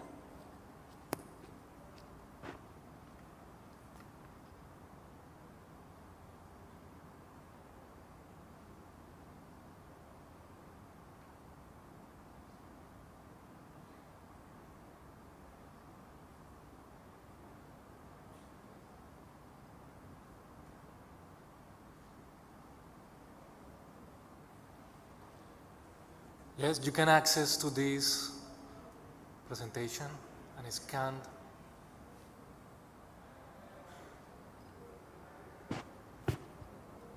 You can scan the image. When you access to this link, you can find the tool that we had to use in our hospital in order to conduct a risk assessment of medical equipment. I would like to share, we have prepared an example with an anesthetic machine that we will to send the information in order to you could implement in their hospital. So when you make this process,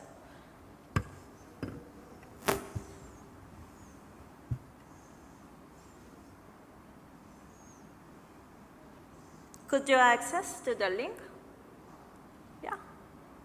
Okay. Okay.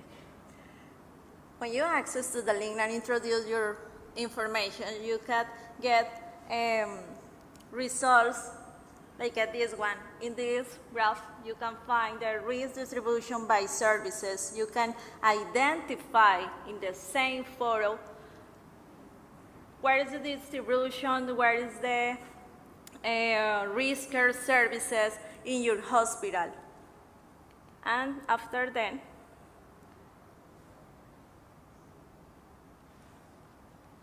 you can find the medical technology risk map. With this information, you can obtain some controls, recommendations. For example, in our hospital, we work with this control.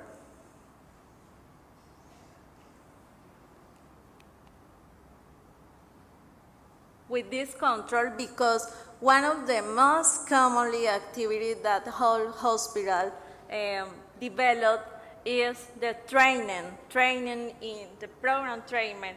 So we implemented Kirkpatrick methodology to identify the appropriate use of medical technology to reduce usage errors of the medical equipment. So the objective of this methodology is identify or make an evaluation or reaction level, evaluation learning level of staff, evaluation of behavior, and develop results level. This is done through an initial diagnosis that allows clinical engineering to assess the current state of development needs based in 4 stages. Those are some results that we got.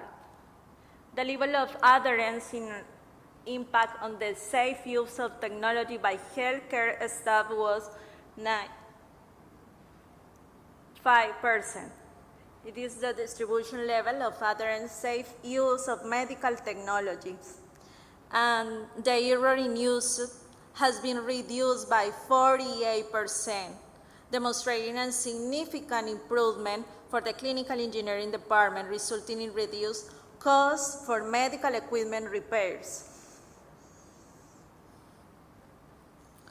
We have a significant increase in evidence. It was really evident in the level of adherence and impact on the safe use of technology by healthcare staff, with a result of 96%.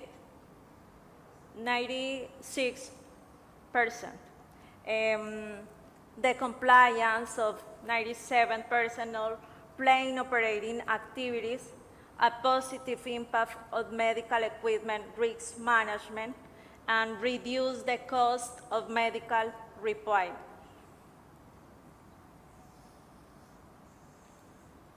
Those are some goals of the project and final users that will benefit. For example, the most important was improve organization-wide safety and security, improve efficient, identify training and education opportunities, identify effects and change, inform long-term goals, and comply with regulation and standards. Finally, the training methodology was implemented to guarantee and improve the adherence according to the risk level, reducing the number of security event reports with medical technologies, and reduce the use error reported from 114 cars according to the insurance continuous improvement in the process. And thank you so much. That's all. Thank you, Karen. And in conclusion, you know, the risk is in everywhere. So medical equipment is similar to high risk. So the idea is to manage this risk. You can negotiate the price of the equipment, but you can't negotiate the safe for the patient. Okay? Thank you very much.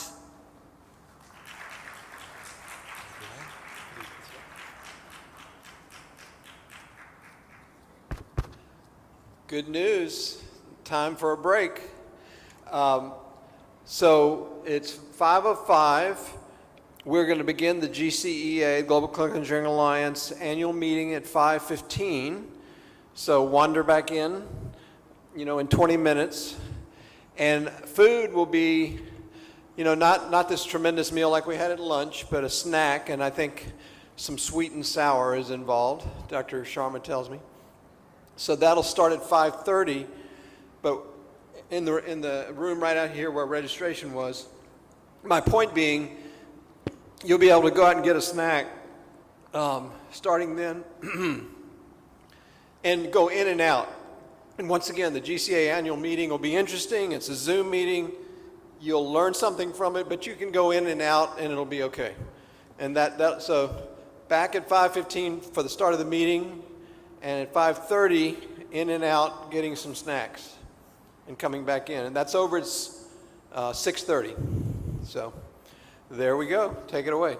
Break.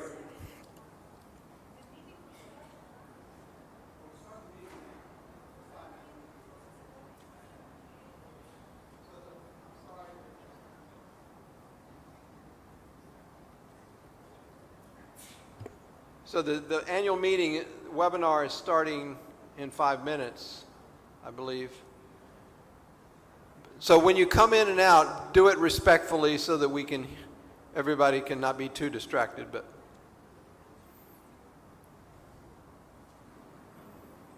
take a break.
a guy called Phil Byrne. And he appointed me and he supported me as we together developed medical laser systems and their rollout into the NHS. And Phil not only supported me in my sort of science and service development, but he got me into doing research. He got me into doing presentations. He got me into actually taking a PhD in spectroscopy, in tissue spectroscopy. And throughout this entire time, from being a student at university through to my work in the NHS at the very beginning, I was lucky enough to be a member of IPEM, the Institute of Physics and Engineering in Medicine. And through IPEM, I was again supported with training courses, with access to networks and fellow professionals, with conferences. I went to workshops. I led some workshops. I got used to chairing sessions and delivering scientific programs. And almost without noticing it, this support developed my professional activities alongside my scientific and engineering ones. And all these experiences, of course, then I just kind of like took for granted at the time. They strengthened me, made me into a more rounded engineer, and enabled me to develop in my career. And yes, looking back, it's been a successful career, I would say. But when I do look back on the achievement success, I do so really with a sense of gratitude to all those people and professional organizations who have helped me, and realize just how lucky I've been. But I also realize that of course, not everybody has been as lucky as that. Not everybody is as lucky to have access to all that support that I've had throughout my career. So it's a huge pleasure and indeed an honor to have been part of the Global Clinical Engineering Alliance's Founders Council, and to have been able to help in some small way the GCEA to create that sort of support system, which hopefully will provide help and advice and encouragement and inspire the next generation, the current generation of clinical engineers to have the sort of help and support that I was so lucky to receive during my career, to help them realize their ambitions and to have careers that are also full of achievement and success. So there is so much clinical engineering talent out there in the world, and we here at GCEA are here with your help to try and support that, nurture that, encourage that talent, to release it for the potential of clinical engineers and ultimately, of course, for the patients that we serve. So Yadin, thank you very much. I'm delighted to be a part, and I look forward to supporting GCEA as we move forward from strength to strength. Thank you.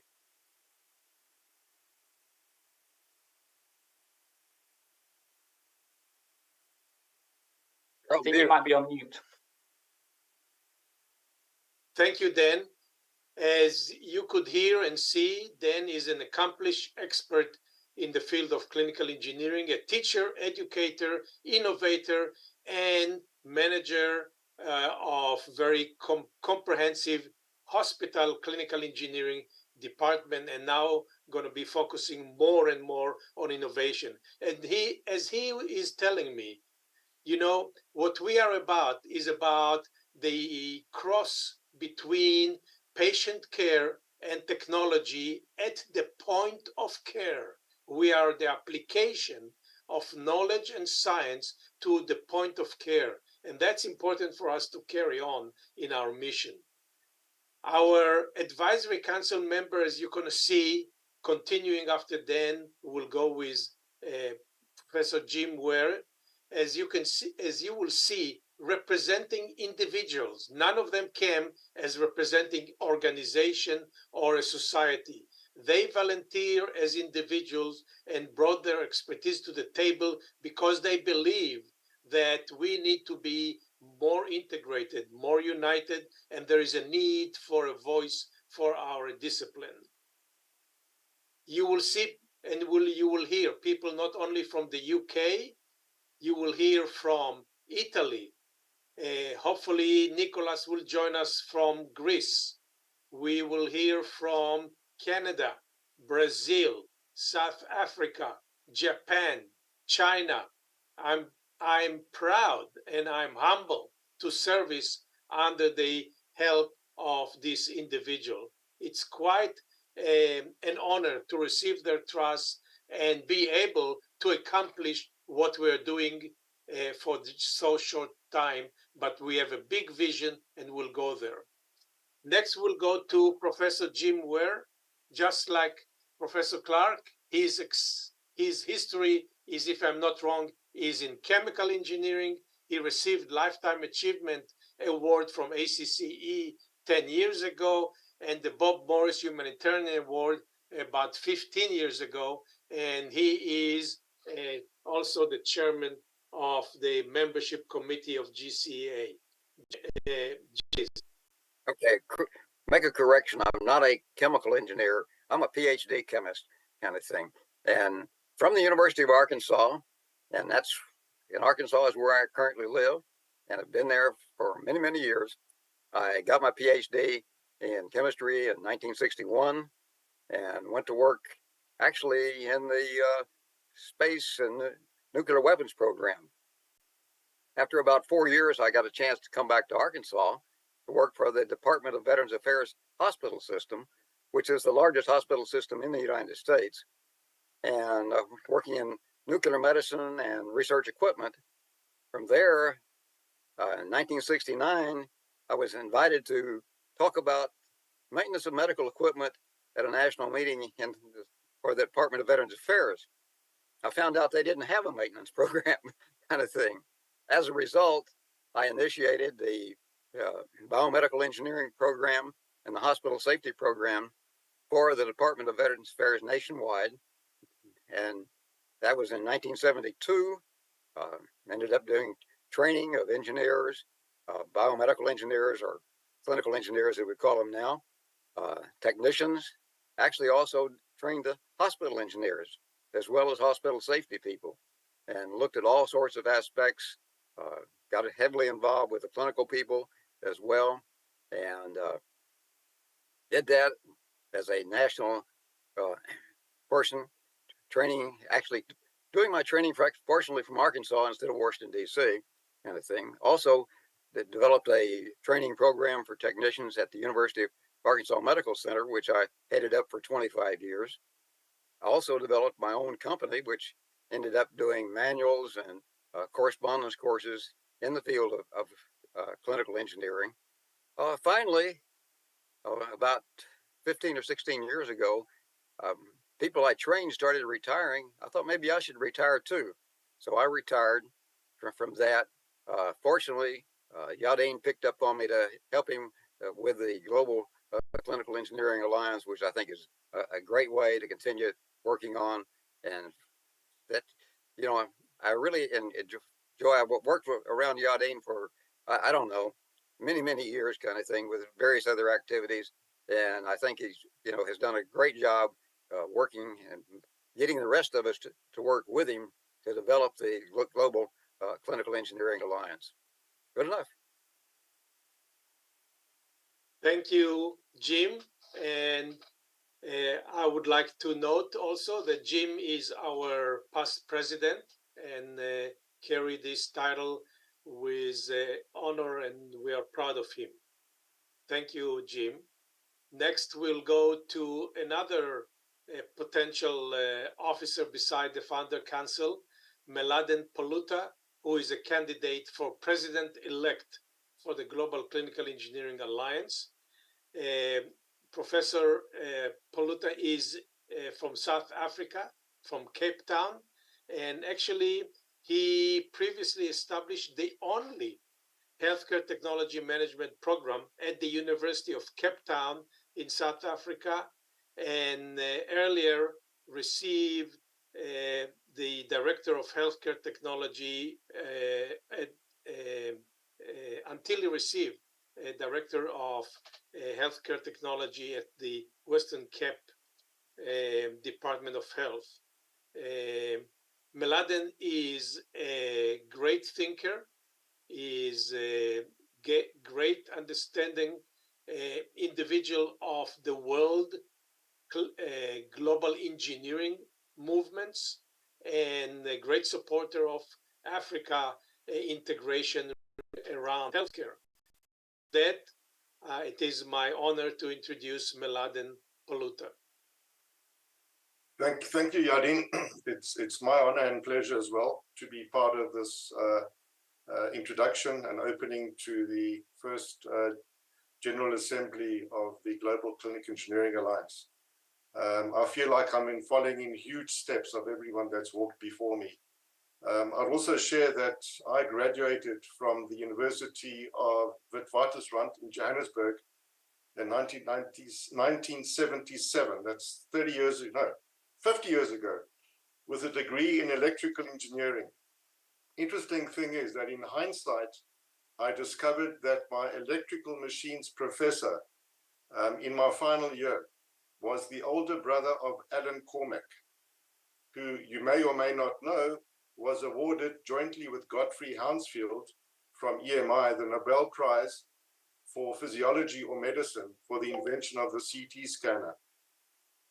So after graduating, I worked in the medical industry, and I went into that medical industry because during my vacation job in third year, I had got a two-month stint with a small specialized biomedical device company. Our first exposure to medical equipment, and I was privileged to go, for example, to the cardiac ICUs at the academic hospital at the time, and provide technical support for the intra-aortic balloon pump. So after that exposure, that really convinced me that when I graduated, this is what I wanted to be. This is the field I wanted to be in. So after working in industry for a couple of years, I then took a substantial reduction in salary and ended up in the Department of Medical Physics at the old academic hospital in Johannesburg before moving to the new Johannesburg Academic Hospital, where I worked very closely with an electrocardiologist. In 1987, I moved down to the University of Cape Town as head of the medical electronics section in the Department of Biomedical Engineering. It was a joint appointment with Curtis Keene Hospital. Some of you also may know that Professor Chris Barnard performed the first human heart transplant there. But it is also, interestingly, the hospital where Alan Cormack had worked for a while in the medical physics department. My Damascus moment, I guess, came in 1994. It was the year of our first democratic election, a turbulent time at best. But we were crazy enough to organize a sub-Saharan regional meeting on health technology. And it was for the first time that I was exposed to this whole vista of the role and important role of health technology in the African region, but also globally. And it was that really that convinced me that that is the direction I wanted to take from then on. So as Yadin may have mentioned, I then started, in response to the needs that had been identified, a postgraduate diploma in health technology management at the University of Cape Town, which ran very successfully until 2015, when I left to join the Department of Health. That program saw participants from 13 African countries, from the public, private sector, and not only clinical engineers and engineering technicians, but also doctors, architects, radiographers, nurses, medical physicists, clinical technologists. So it was a very rich environment for discussion around optimizing health technology in the health sector, and with a focus on the public sector. Once I'd left the University of Cape Town, I joined the Department of Health for 5 years during COVID, and those were probably the most fulfilling professional years of my life. I'm now retired, but still active in consulting, still active with a program of global health technologies, which is a partnership. It's the one we established at the University of Cape Town with Northwestern University in Chicago, but it now continues with the University of Stellenbosch. I've been blessed to be part of the IFMBE family for many years, in fact, since 1994, and the World Congress in Rio. Since then, I have been privileged to be asked to join the Founders Council under the visionary leadership of Yadin. I felt honored to have served alongside the colleagues that you have heard and will listen to shortly. And it's been real privilege. Just to end, Yardeen did say that I'm an African and from Africa. And as Africa is a young continent full of energy and ideas, yes, there is a huge opportunity to bring Africa on board fully as regards the global clinical engineering family. And I look forward to that challenge. Thank you so much. Thank you, Ben Laden. Very well said, and delighted to hear the history and the association of science, i.e. Nobel Prize, with technology, the CT imaging that change healthcare. So technology is dependent upon to an immense degree, and therefore our field is so critical. Next, I would like to see if Tom Judd is on the line. I don't see his name in the list here. Tom, he was commuting and I could see him before. This Tom Judd? This Tom Judd? Yay! Yay! I can tell you guys that this fellow not only understands clinical engineering field like nobody else can. From A to Z, he knows it all, but also has a very, very big heart. He does not leave anybody behind. If we progress, he makes sure that everybody is with us. It is tremendous pleasure for me to work side by side with Tom on professional as well as on personal life careers. And I can tell you this Congress would not have been a reality without Tom's effort. And his contribution to Global Clinical Engineering Alliance creation is equally standing up to the challenge of having a Congress in India. Tom, please. Well, Yardeen and I jointly adopted a daughter named Calaroy Stabriano, and we're only successful because of that. So, after college graduation in engineering, aero engineering, I'm not going to give my home bio. I can do 30 seconds. Served 7 years as a naval officer, but then became a clinical engineer, and that's 1979. That's the definition of 45 years ago. But I was in the room when Yardeen started our American College of Clinical Engineering in the U.S. in 1990. We began training health leaders around the world based on some WHO work together in the 90s. And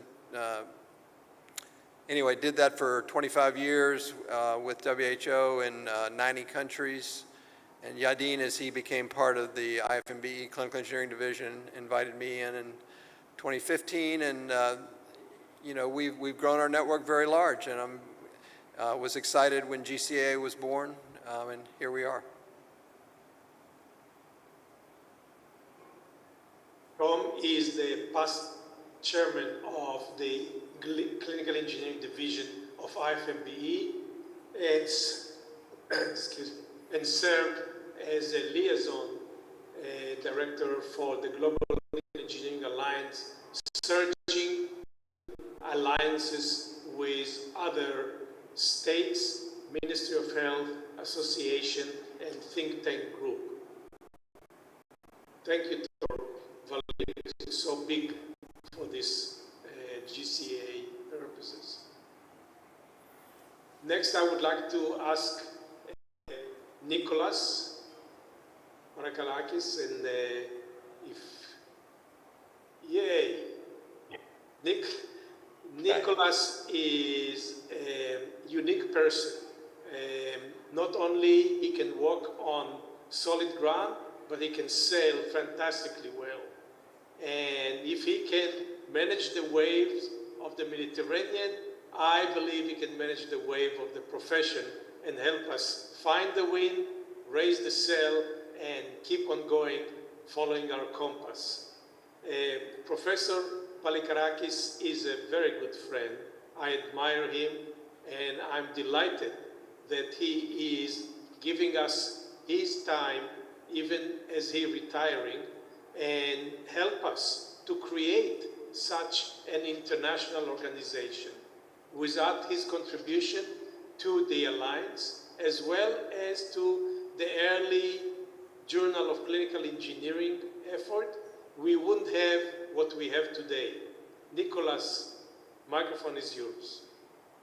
Oh, Yadin, thank you very much. I'm glad and proud to be part of the group of the Founders Council of GCA, and I don't know what to say after this introduction. Just a summary, I studied first physics, and then I went to biomedical engineering by passing through biophysics and then technical studies in technology of medical devices. I started being involved with medical devices in the 80s. Then I had the chance to meet the clinical engineering division group at the end of the 80s and beginning of 90s. I became chairman of this group for a while. But if I may say two things that I'm proud of and I think that characterize my career. One is that I was involved with education in biomedical engineering as the director of a course, of a European course in biomedical technology in Greece, in collaboration with 25 other universities in Europe. And I'm proud to say that from this course, during my period, there have been 600 biomedical engineers, almost half of them from all over Europe, and more than 30 are now colleagues in different universities all over the world. The second thing that I'm proud of is that in '91 we created with some colleagues here in Patras the Institute of Biomedical Technology. It is a non-profit agency that aims to promote biomedical technology in Greece and further on after on a global, let's say, area. And I'm proud of INBIT, not only because it survived as a non-profit organization, but also because it had a very strong collaboration with international societies, associations like IFMBE, now in GCA, and also, and more importantly, with WHO. We have a very long collaboration with WHO since the early 2000, and then we had, during the period of Adriana Velasquez, this collaboration has been much more important. Now, INBIT is at the point to start a national-wide project to implement management tools for medical technology, and I think that this will be the main goal for Aris Dermijakis, who took over as CEO of INBIT. So thank you again for the introduction, Yadin. I was not ready to give a short bio of myself today, but I'm very glad to be in this group, and I think that the GCA will continue now, from now on, with a new force and the support of the national societies to really reach the goals that you and Tom mainly, and Mladen, and Khalil have made during all these years to make it really happen. Thank you very much. Thank you, Nicholas. As you can see, one by one, the Founder Council, now the Advisory Council of GCA, bring to the table unique and extensive experience and vision thinking, and directing, therefore, the Alliance to a great future. I'm proud to introduce our next Founder Council member from jumping the Atlantic from Europe to South America, to my friend Saeed Khalil, who is retiring from the University of Campinas in campus.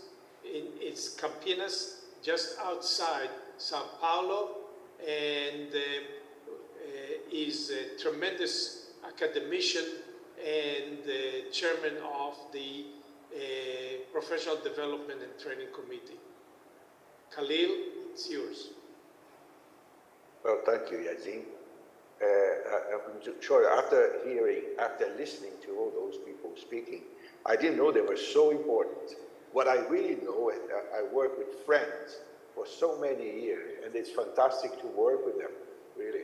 All of them, I think they give the best they have to improve and to make the future for GCA.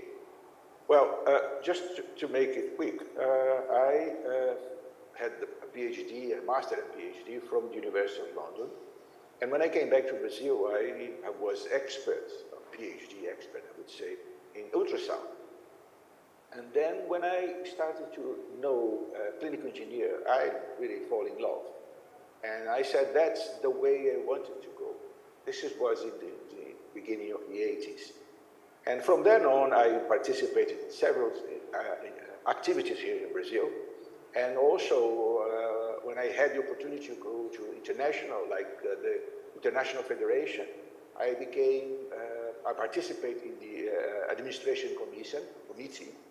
And then I also was the chairman of the CED, the Clinical Engineering Division, as Tom, and also as Yadin. So that was I would say, the beginning of my international contact with everybody around the world. And this is fantastic because you know people that you have no idea how much they did for the clinical engineering field.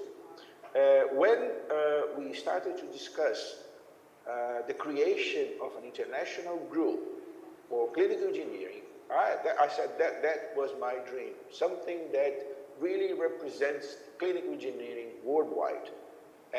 And really, I'm really proud to work here. And I'm happy. That's the main thing. I'm happy to work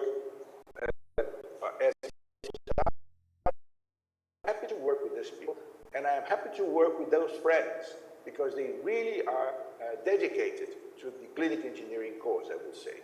And now today I am, as Yadin said, I am the chairman of the Committee for Education. I think some of you already seen the webinars and the short talks GCA is promoting. And it wouldn't be possible to do that without the collaboration of all of them. It really, you've seen some of them already speaking in the webinars. So I think in simple, to be short, this is what I've done. And I thank you all, and thank you, Yatin, for leading the GCA so far. And I'm proud of you. That's what I have to say. Thank you. That's very kind of what you make of being with friends. That's excellent comment, Said, and I'm delighted to hear that.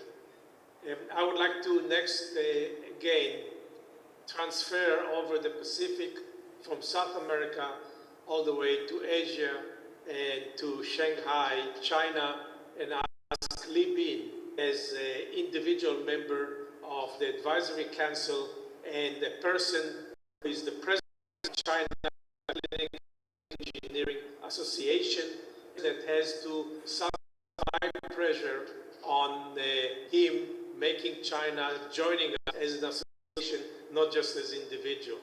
Lee, please. Hello, everybody. I'm Li Bin.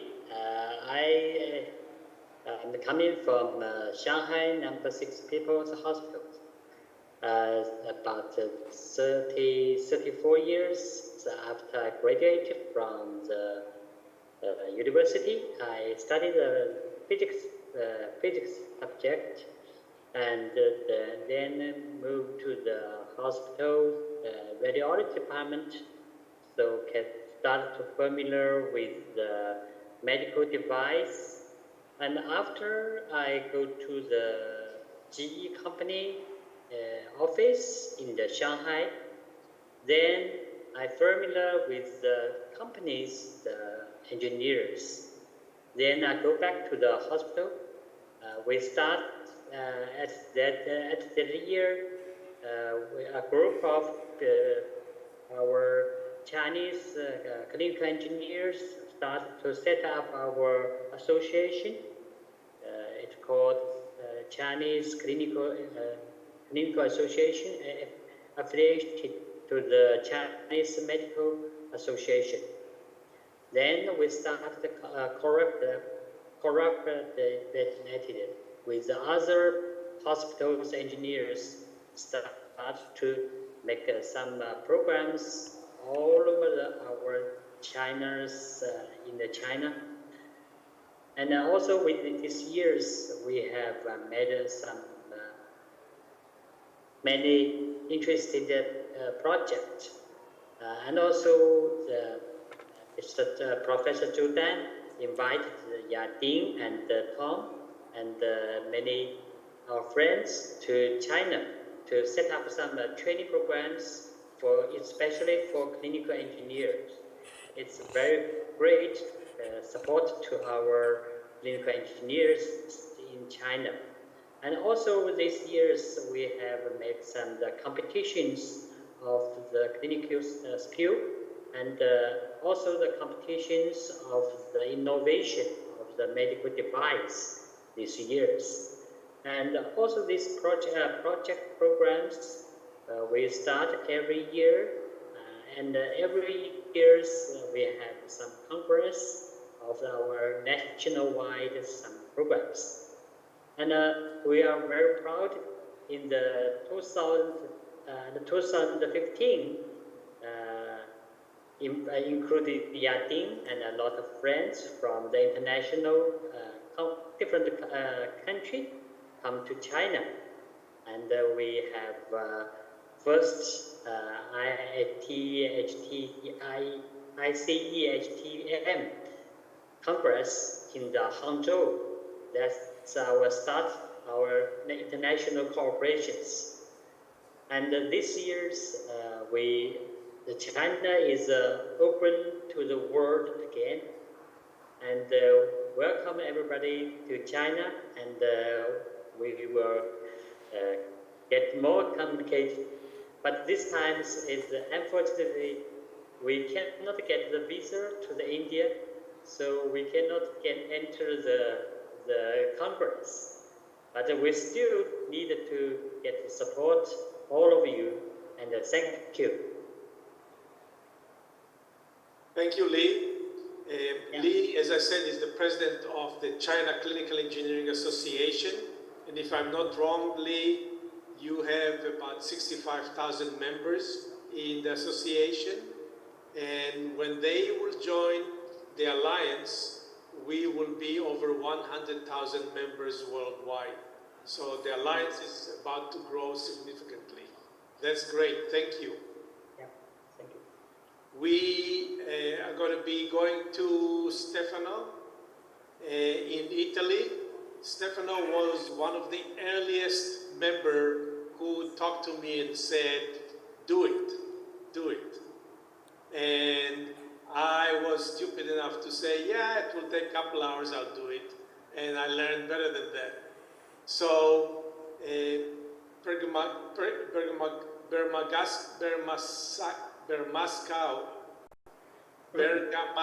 sorry.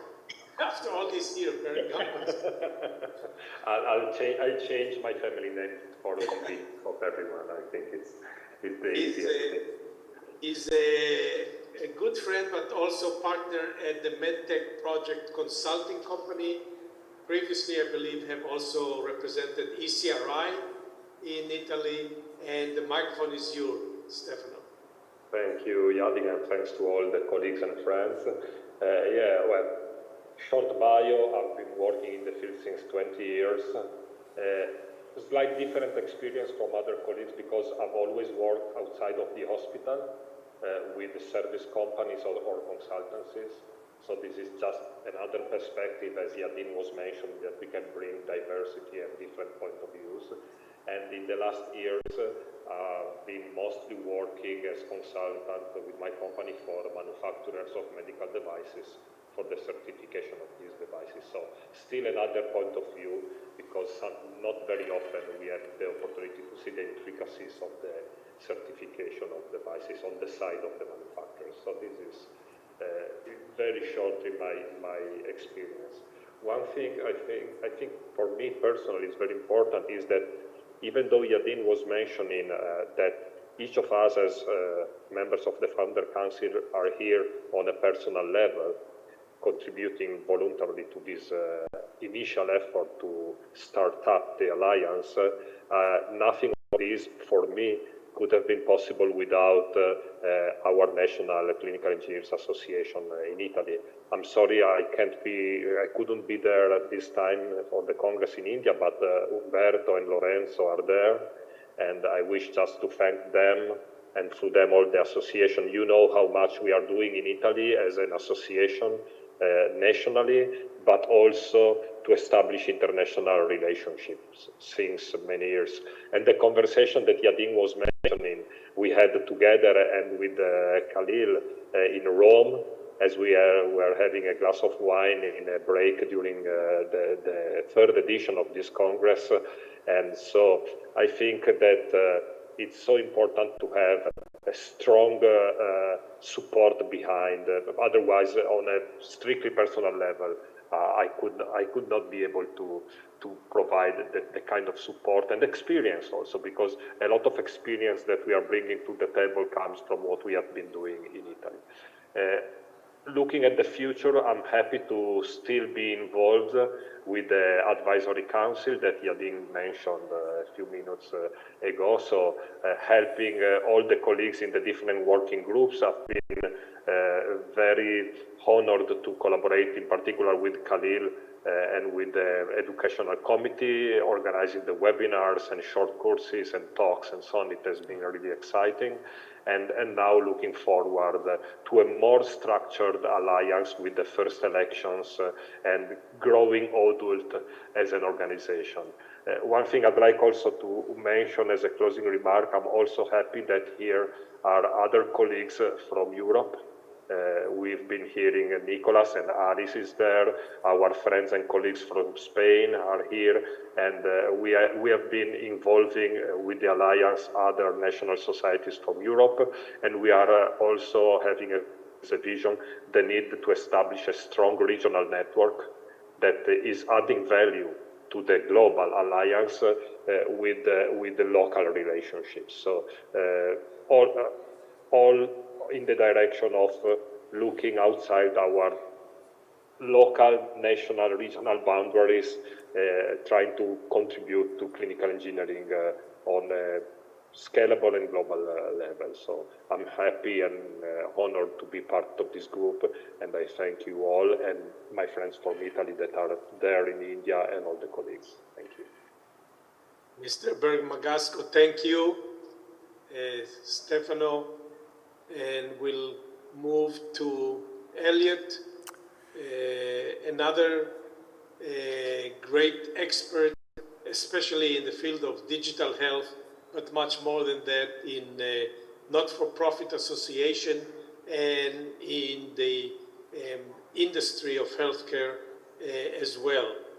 Elliot Sloan is standing by the mic, I understand. Here. Thank you, Yadin, and welcome to everybody here and to my colleagues around the world.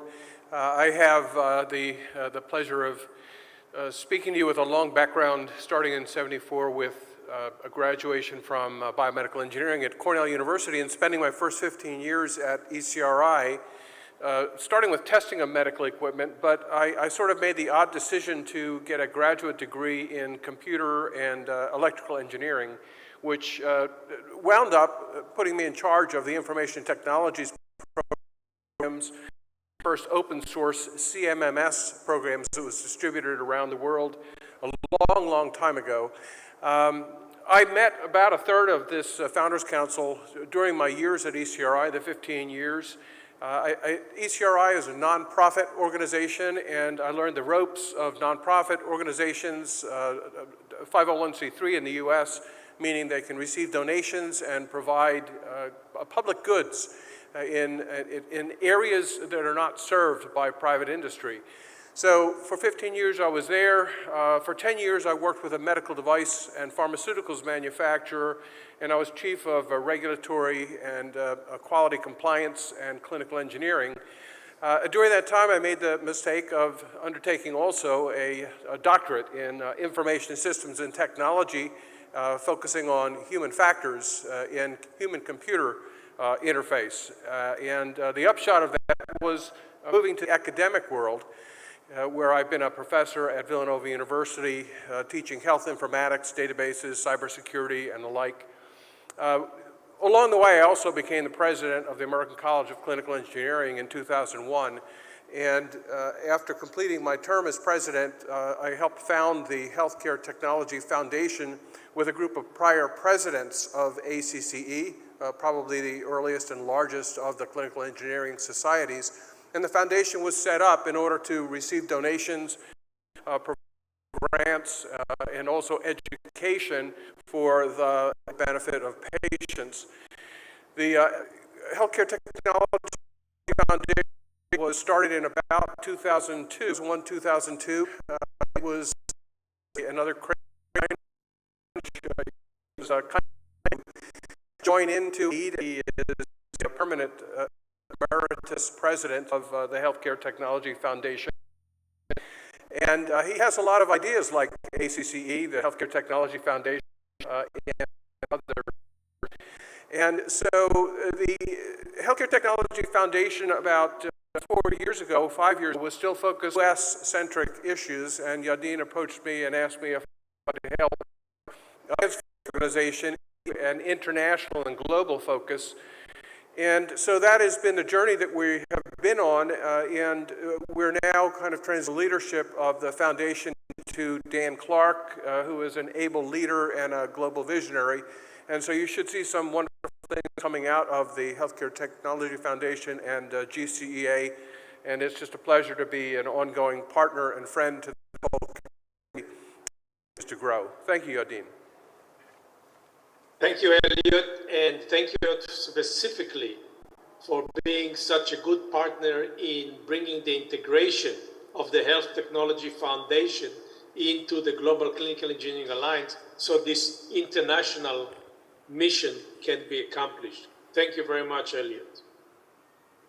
Next, and last of the members that are with us today is a very good friend.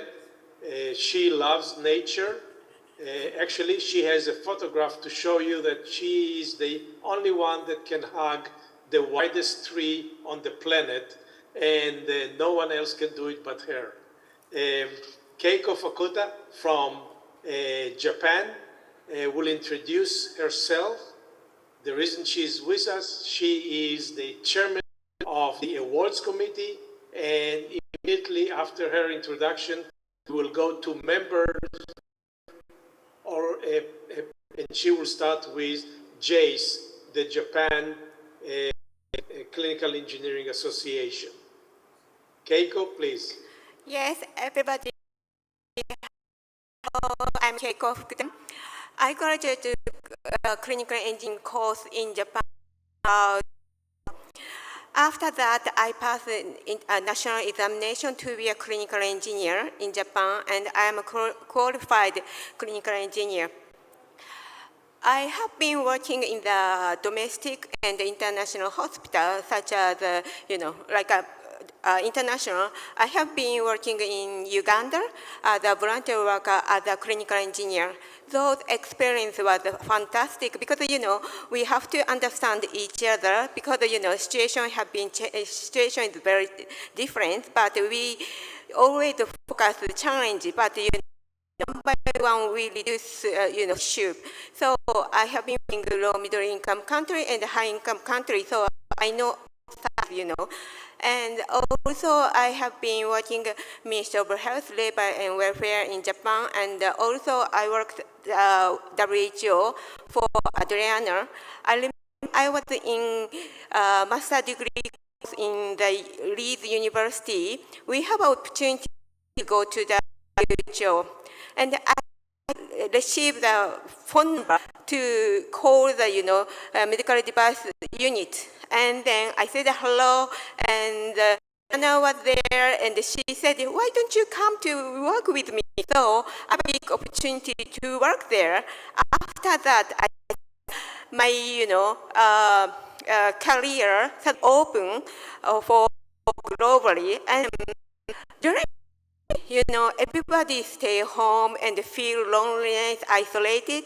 At that, I think I received an email from Yadin, and he asked me to join GCEA board. And at that time, I was a bit nervous because of the language and so on, but they are so familiar and kind to accept me.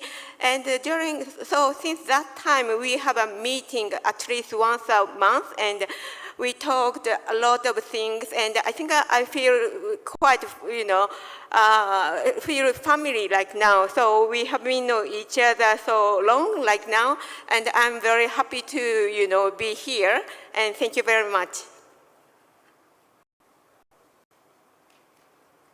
It is our delight, Keiko, especially for those of you who don't know, whenever the founder council meeting takes place once a month, on the second Thursday of the month. It is early morning in America, but still midnight in Japan. And Keiko, their PJs, showing up to every meeting in the middle of the night. That's amazingly a good commitment. Thank you. Let's go, Jace. Again, I'm here. Good morning, afternoon, and evening, ladies and gentlemen. My name is Keiko Fukuda, as a representative of the Japan Association for Clinical Engineers. We thank the GCEA board for coordinating this opportunity for our presentation. Moreover, we are very honored to be a member of GCEA. This ship called Shiprin, which is our mascot character in Japan. Let me introduce our association. Mr. Takeshi Honma is the chair director, and our office is located in Tokyo. Next, please. It consists of a Department of General Affairs, Finance Committee, and Academic Affairs under the board directors. Among them, I am a member of the International Exchange Committee, which is sharing information between global and domestic organizations. Moreover, we participate in academic congress like this. Next, please. Under the JACE, there are prefecture association of CEs. Right now, every prefecture has established each association. Next, please. Let me explain about Japanese association and the Japanese system right now. Japan Clinical Engineer Act was promulgated in 1987 by Ministry of Health, Labor and Welfare for safety control of medical device, especially life support system. As soon as the specific curriculum was created, and people needed to follow it in school and must pass a national examination to hold the national license of clinical engineer. In 1990, the Organized Association of Clinical Engineers was established.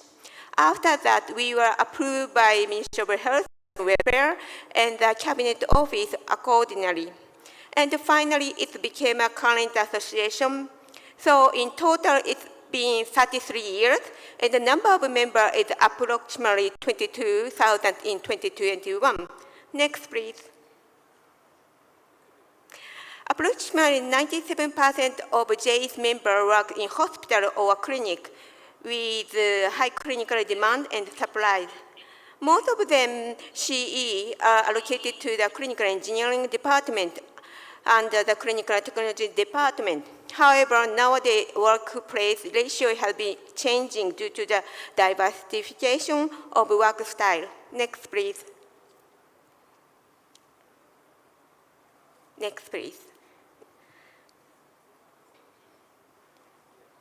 Next, please. Okay. The main task of clinical engineer in Japan in hospital and clinic is operating equipment in the clinical environment under the direction of the physicians. Typical clinical field in which CE involve respiratory therapy, perfusion, hemodialysis, and so on. Next, please. Only 20% of tasks in health technology management and 10% is patient safety. Next, please. The aim of JACE are to enhance professional ethics of clinical engineering study of academic skill and quality improvement. Improving the reliability of medical care and welfare supported by medical devices such as life support system. With the above, contribute to the program and enhance of medical care and welfare for the people. In order to achieve this aim, we work closely with the Prefecture Engineering Association. Next, please. Activities that we conduct include establishing guidelines, formulating the life education system such as e-learning course, clinical practice training, workshop, and seminar. Next, please. Moreover, annual congress, kids and student seminar developing the certificate for professional clinical practice such as respiratory therapy and so on. Next, please. Since JACE members have been doing a lot of work related to clinical practice, JACE products many training courses and seminars, which is different from associations in other countries. During the COVID-19 outbreak, Ministry of Health Labor were able to fully understand the need for clinical engineers, such as management of ventilator and the use of ECMO, by collaborating from the early stage of the outbreak with JACE. Japan Clinical Engineering Act was participated amended in May 2021. It added more various new scope of work, which require the CEs to contribute to physician task shifting engineering in the developing of medical devices that meet the needs of the medical field. Next, please. This is my summary. Thank you very much for your attention. We are looking forward to work together. Thank you. Thank you, Keiko. I would like to see if Warren McDonald would have time to make the next presentation from the UK. He just chatted that he needs to leave us pretty soon. So, Warren, microphone is yours. Thank you, Yadin, and thank you, everyone. I'm going to try to share my screen because I'm here to represent the Institute of Physics in Engineering and in medicine, and we are an organization which has, oh no, that's not going to work, sorry. The IPEM is the Institute of Physics and Engineering in Medicine, represents physicists, engineers, and clinical scientists who work in the healthcare environment in the UK. So we are mostly NHS people. A large proportion of the members are working in NHS institutions, some in industry, some in academia. And I'm here to represent IPEM because IPEM are very pleased to support the GCEA. Yadin mentioned the lessons we'd learned from the global pandemic. And as you may know, in the UK, one of the things that we learned was that politicians aren't always the best people to make decisions and to control processes.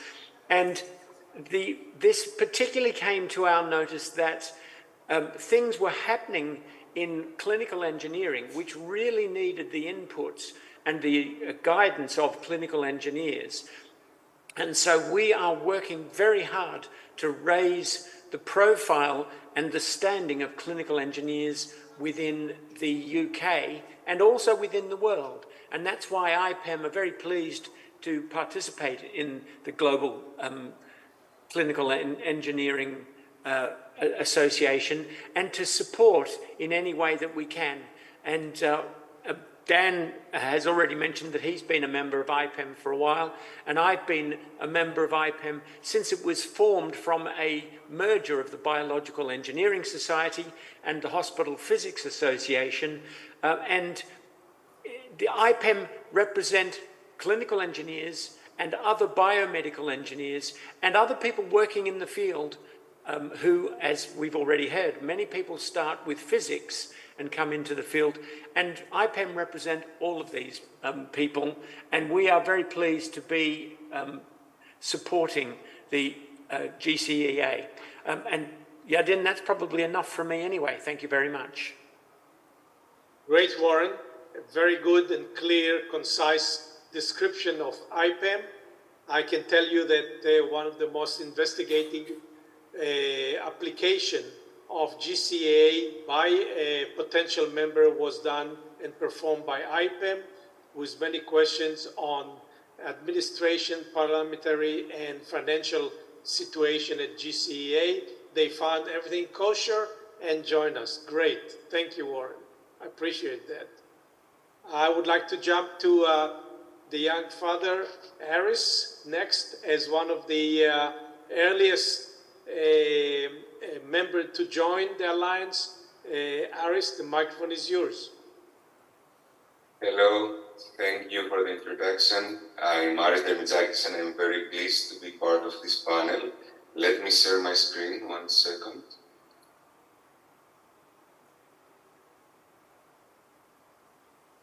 Can you see my presentation? Yes. Perfect. So, I'm here presenting LABIT. It's the Hellenic Society of Biomedical Technology. I have the honor to be the secretary of this society.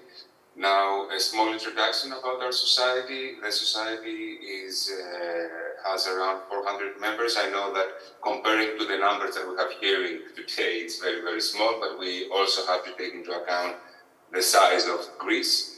It was founded into the 70s. During the 70s, it was founded very, very early on the starting of the biomedical engineering, and it has a great international presence, mainly due to Professor Palikarakis. He is a member of ICEHTMC, of Amtz, and we are very, very happy and very, very honored to be the first member to join GCEA, as you can also see from the side of GCEA.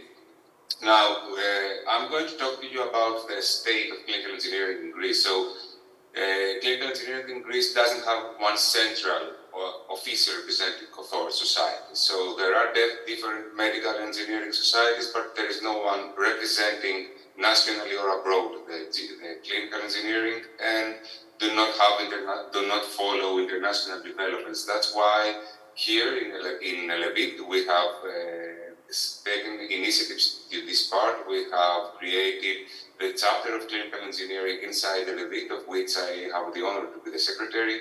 We have enhanced collaboration with all other Greek societies, and we have been organizing a series of actions to keep clinical engineers informed and up to date about the development and the initiatives that are happening globally. Education is something that we have identified as a major key in the development of the clinical engineering in Greece and in general. The development of technology is huge. It needs to be constantly updated, the knowledge of all engineers. So one of the main goals is to engage biomedical and healthcare technology stakeholders in series of webinars, congresses, measure the response, and we have a target audience that involves all the clinical or biomedical engineering society as much as we can, like procurement experts, policy designers, healthcare workers, biomedical departments in hospitals and staff, and all their relatives. We try to have international collaboration as much as it is possible. We are very, very pleased and very happy to be a member of GCEA because we believe that it's very crucial to have collaboration in global level, because as we all know, throughout the nature and history, evolution is achieved only through collaboration, and we are very happy and we thank you for all the effort that you are putting on GCEA. Thank you very much. Thank you, Aris. Great presentation. We know more about your association now than just a few minutes ago. That's great. And next, immediately after Greek joined the Alliance, the Italian came, and I would like to give the microphone to AIIC. Umberto Nocco will make the presentation. Good evening, everyone. Good evening, Yadin. It's a real pleasure to be here. As you stated before, Stefano, who at the time was part of the board of IAAC, suggested you to start this adventure, and you, as you said, your words, you were so stupid to accept.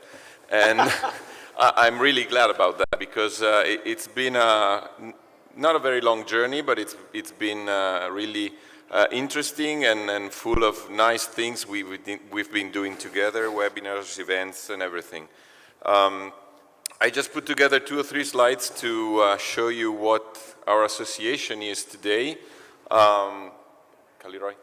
Our association was founded 30 years ago, so actually this year is our 30th birthday, and from our papers at the time, that is one of the the objective of our association, to disseminate and enhance the figure of clinical engineer through protecting the professional figure, spreading the clinical engineering services in all the facilities, and one of the things that we've been doing in the past 30 years with quite a good level of success is actually this one, and promote the figure of clinical engineers in all the notified bodies and important bodies, regulatory bodies throughout Italy. As I said, this year is our 30th birthday, actually. Our board is made up of 6 people, plus the president and the vice president, William Grande, as you may well know. And this year we're having ourselves elections in about 3 weeks. We're holding another event in Palermo, and we will be voting for the new board. The next one, probably you have to click twice because there was an animation. This in figures is what is the association. It's a survey we did this year. We are roughly 2,000 members in our association, and you can see from the screen that is the growth rate we had through the years. COVID-19 was a challenge, but an opportunity, because enroll in hospitals, and actually as a subsequent of that in our association, many young people started working, started devoting their time, and at that time was really a lot, to our profession throughout Italy. As you may see, we are clinical engineers are more or less equally divided on the territory between North, Center, and Southern Italy. So if I tried to, I looked for the same like 15 years ago, because the percentages were different, and now we're sort of equal throughout the entire country, which is not as big as India, of course, but still there's a lot of challenges in making our clinical engineering world pick up with other professionals inside the hospitals. And another 2 nice data I like to share with you are the fact that today, this morning, Fabiola was talking about the women in clinical engineers. Of course, our associates, our members, are 50% women and 50% men. So, and if you look at the division through the age range, you see that the younger generations of clinical engineers are more women, there are more women present in the younger generations, as older people are more of the male, which is probably a kind of coincidence, but it's also some sort of trend you see in biomedical engineering, and being clinical engineering a sort of natural evolution or work that could be done by biomedical engineering. Of course, this is one of the things we are seeing at the moment. Next one, and I'm almost finished. Of course, what do we do to keep up and keep the motor running? We organize 2 national events, a bigger one and a smaller one, in terms of time, not in terms of roughly participations and importance, of course, because when you have a 3-day event with an exhibition, there's a whole different effort from organizing 1 day, and those who started this event in these days know about the difference about that. Of course, we're starting to more and more on workshops and tutorials on a regional basis and on a national basis, so we can share expertise throughout the nation. We started a summer school, residential week in training for younger people, for younger clinical engineers, and also as being here in it's easier to connect with other people and share, talking to each other rather than using emails or social media and stuff like that. And the summer school is something close to that. And of course, we started a monthly newsletter to share the most important events. We have established relations with institutions, the Ministry of Health, the Central Purchasing Agency in Italy, and the National Health Institute.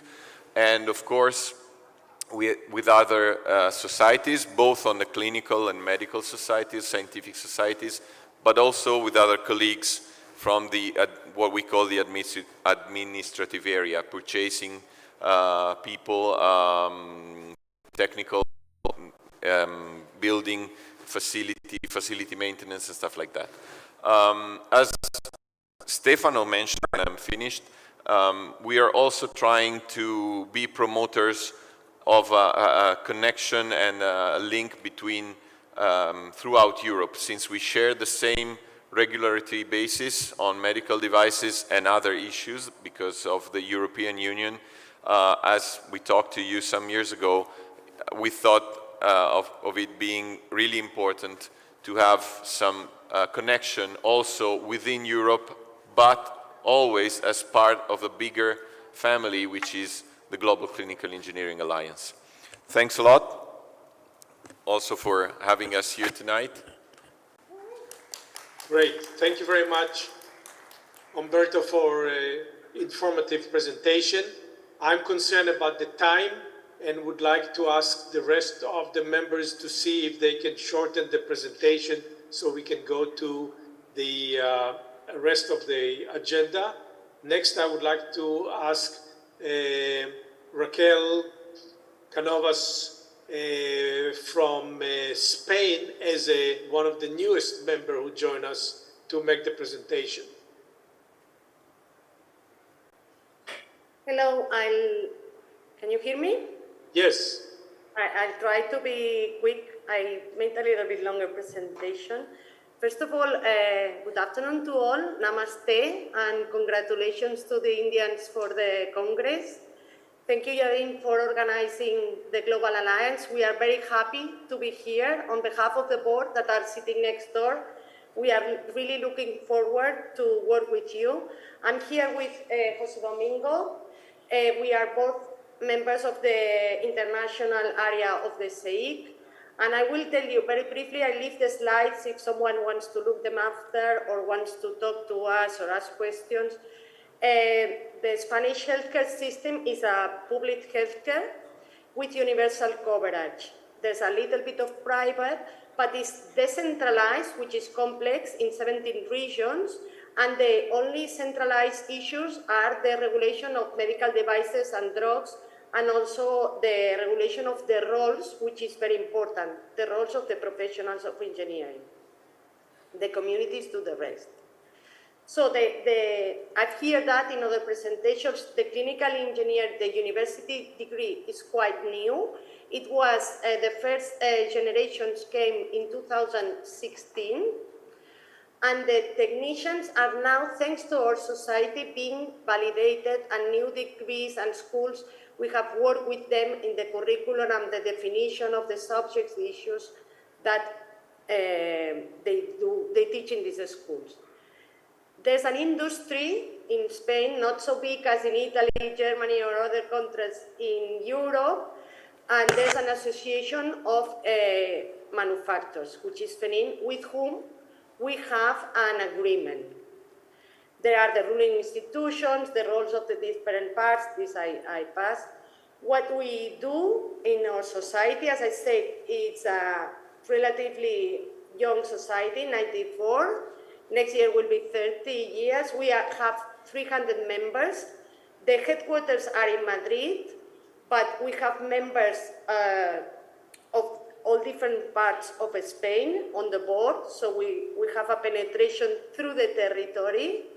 And we involve everyone, all engineers working in medical devices, from hospitals, but also from the industry.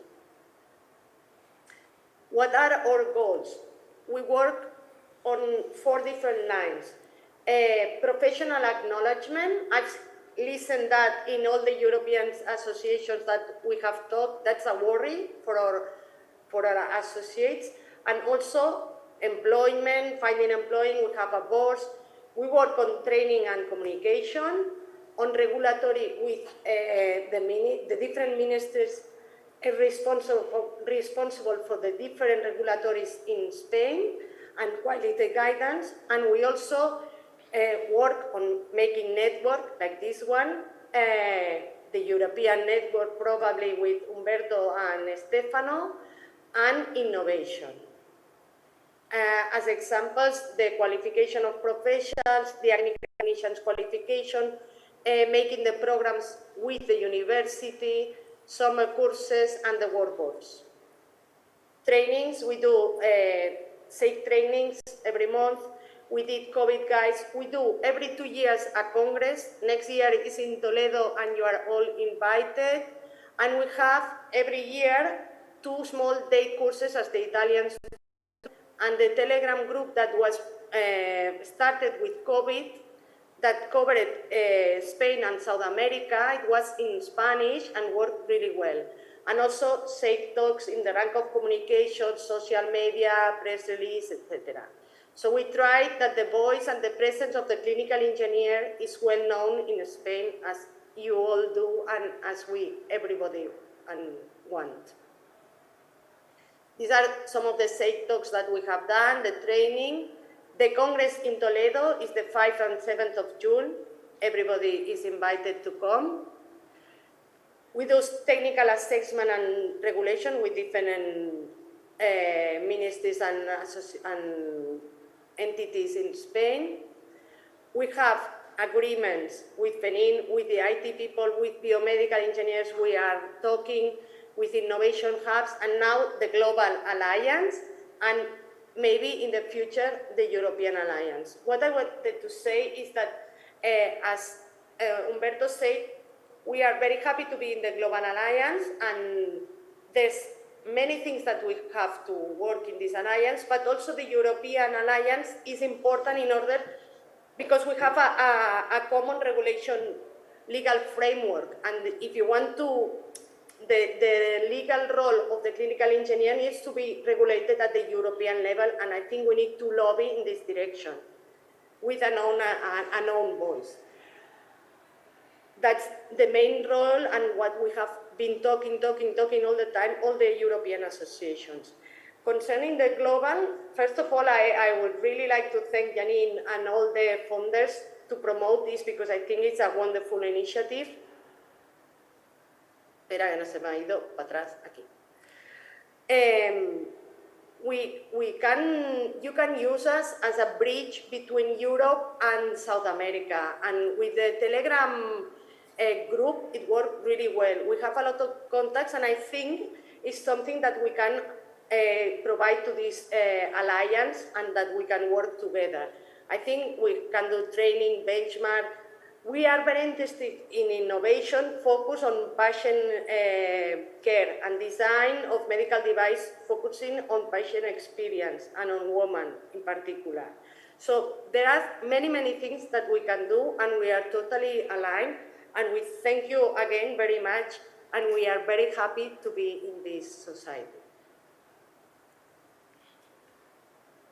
El Paradel, thank you very much and welcome to the Alliance. We're looking forward to use you as a bridge, as you suggested, between Europe and South America, especially translating some of the guidelines we have in English to Spanish and Portuguese.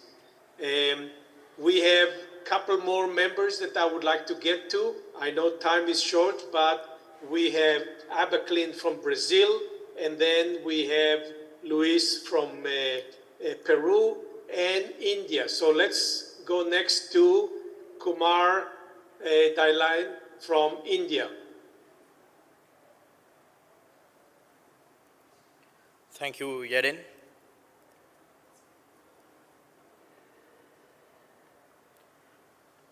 Thank you, GCEA, for offering us a seat at the first General Assembly.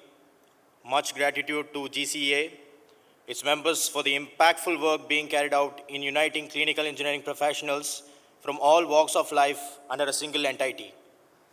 We are immensely indebted to GCEA and other similar organizations that shares our interest, which is to advocate and promote clinical engineering profession. As our observation, we find GCEA to be unique in its ability to fostering stronger relationships with clinical engineering communities, irrespective of their constitution, background, and socio-economic status. Our society, Tamil Nadu Bioengineers Association, is a testament to the unwavering dedication, commitment, and contribution of GCEA and other CE organizations across the globe. The message from the global clinical engineering leaders has reached us loud and clear, and thus we are here to learn from and contribute to the global clinical engineering initiatives spearheaded by the GCEA. Our employer is a not-for-profit organization. The average age of our membership is 37 years. All members of our association have secured permanent job with the government of Tamil Nadu. Considering current age of retirement, which is 60 for us, we are just 37 years. Each member of the association will practice core clinical engineering functions for assured minimum 20 years, with which we should be able to support GCEA and its projects for at least next 20 years. That is the commitment that we want to place on record at this first General Assembly. Tamil Nadu is southernmost state in India. I'm going to give an introduction. Myself, Jagdish Kumar, Secretary, TNBMEA. I have with us Joint Secretary, Alfred, and Treasurer, Kavi Bharati. We were founded in the year 2014 to promote clinical engineering and HTM in government hospitals in the state of Tamil Nadu. These are some of our objectives. It's a long list, but I would like to cut short it. So basically, there are 5 stakeholders to it. One is the membership itself, and then we have the patients, then we have the healthcare system, then we have the end users, doctors, nurses, etc. And then we have biomedical engineers who are next generation, who are studying in engineering colleges. So our association will ensure everybody is catered.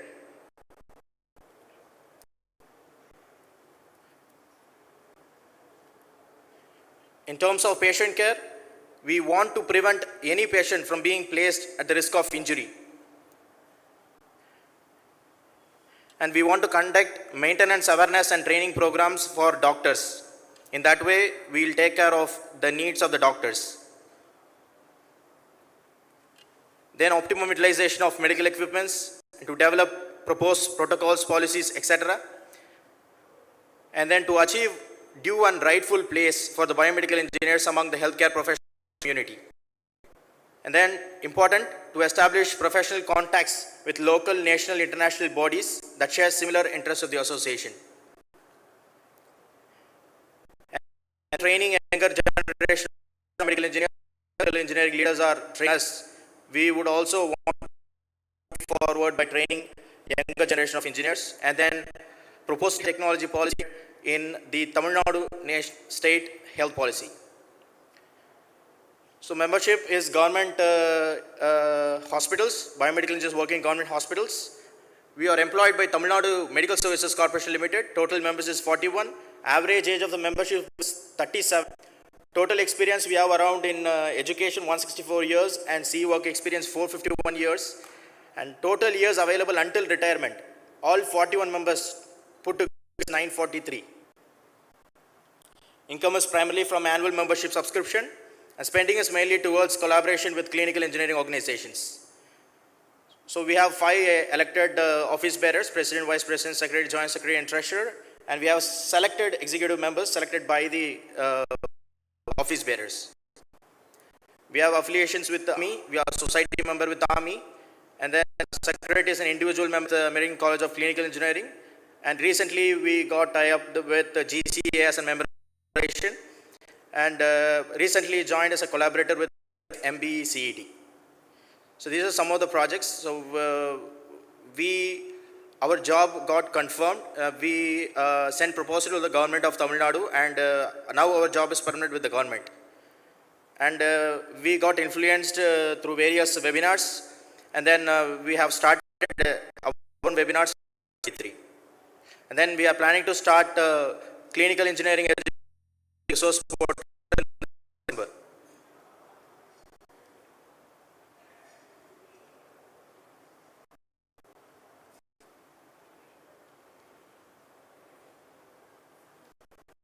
Dr. Kumar, thank you for the presentation. It was very informative. I hope that the total history and experience in years you described will be more than 41 members in the years to come. Thank you. I'm jumping now back to South America, where our friend Luis Vilcoman from Peru will make his presentation about their association, AppBio. Thank you, Yadin. Hello. Nice to hear you. And this presentation will be by Rosana Rivas. She is there. Let's go, Rosana.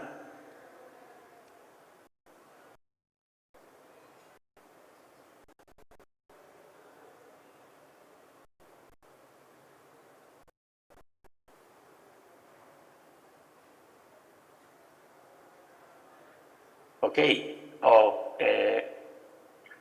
Because the Peruvian Association of Bioengineering is founded in 2013, this association is very good establishment in Peru. We are registered in public records. Naturally, we promote biomedical engineering and clinical engineering too. We have a very specific activities in clinical engineering. I will resume some activities. In the early years, Luis, I am allowed to continue if you don't mind. Yes, go back first, please, the last one, just the last one. Go back one. Yes. AppBio has founding members, owner members, associate members, adherent members, student members, and national corresponding members, as foreigners invited as well. Next, please. And the purposes of AppBio are mainly among the scientific, biomedical, but also clinical engineering purposes. It means that all the objectives were, since the beginning, aimed to respond, support, and improve the Peruvian healthcare system, mainly. Next, please. In the earliest years, AppBio sent evidences in some hospitals. We are very proud always to share with all Hospital Nacional Cayetano Heredia, which is really a representative of what is the size of the gap in Peru healthcare. We demonstrated at the moment not just the benefits, but the high impact of the clinical engineering expertise and knowledge in the field with the staff of the hospital and in a close collaboration with the medical and nurses and biologists in the hospital. Next, please. Pilot projects since the beginning, not just until 2016, but are focused, as said, on demonstrating, promoting, and the divulgation of the value of clinical engineering in the field. It means that that not just with a speech, a theoretical one, but with a speech of evidences and best practices, we can demonstrate and make the network stronger to promote the interventions of clinical engineers. It is a very, very good moment to state that Peru is growing as all the countries, emerging countries, and have, since the last years, since the creation of the program of biomedical engineering undergraduate program, recent 5 years, 6 years ago, we have the specialty in the undergraduate level of clinical engineers. But this specialty has just, in average, 2 or 1 semesters in the academic program. So it is just a short, meaningful but short, training in the field. What we have in Peru is a number of engineers from electronic, informatics, industrial, mining, every specialties that are working many years in the field of hospitals. So we call them hospital engineers or health engineers, not exactly clinical engineers, because the training in the university we have just as education continuing or external diplomas, mostly for people who are adults. Next, please. In the first years, we collaborated with the maternity hospital, and we are very proud that many members of GCA and IFMBE were with us in that moment to meet the needs in the case of natal and perinatal and neonatal health in the country. And a lot of the agenda is absolutely pending. Regulations, clinical engineering, assessment, etc. Next, please. AdBio members have a strong collaboration with universities of PUCP and UPCH, which, by the way, was the joining strategic partnership that created in 16, we delivered the project. I was member of this committee, the creation of biomedical engineering program. We set in that program courses of clinical engineering, and we are very proud about this because the very first young group of biomedical engineers graduated promotion is now a reality. Next, please. Some of the members, Yesenia Ciesa, has done remarkable contributions in research, innovation, and development activities.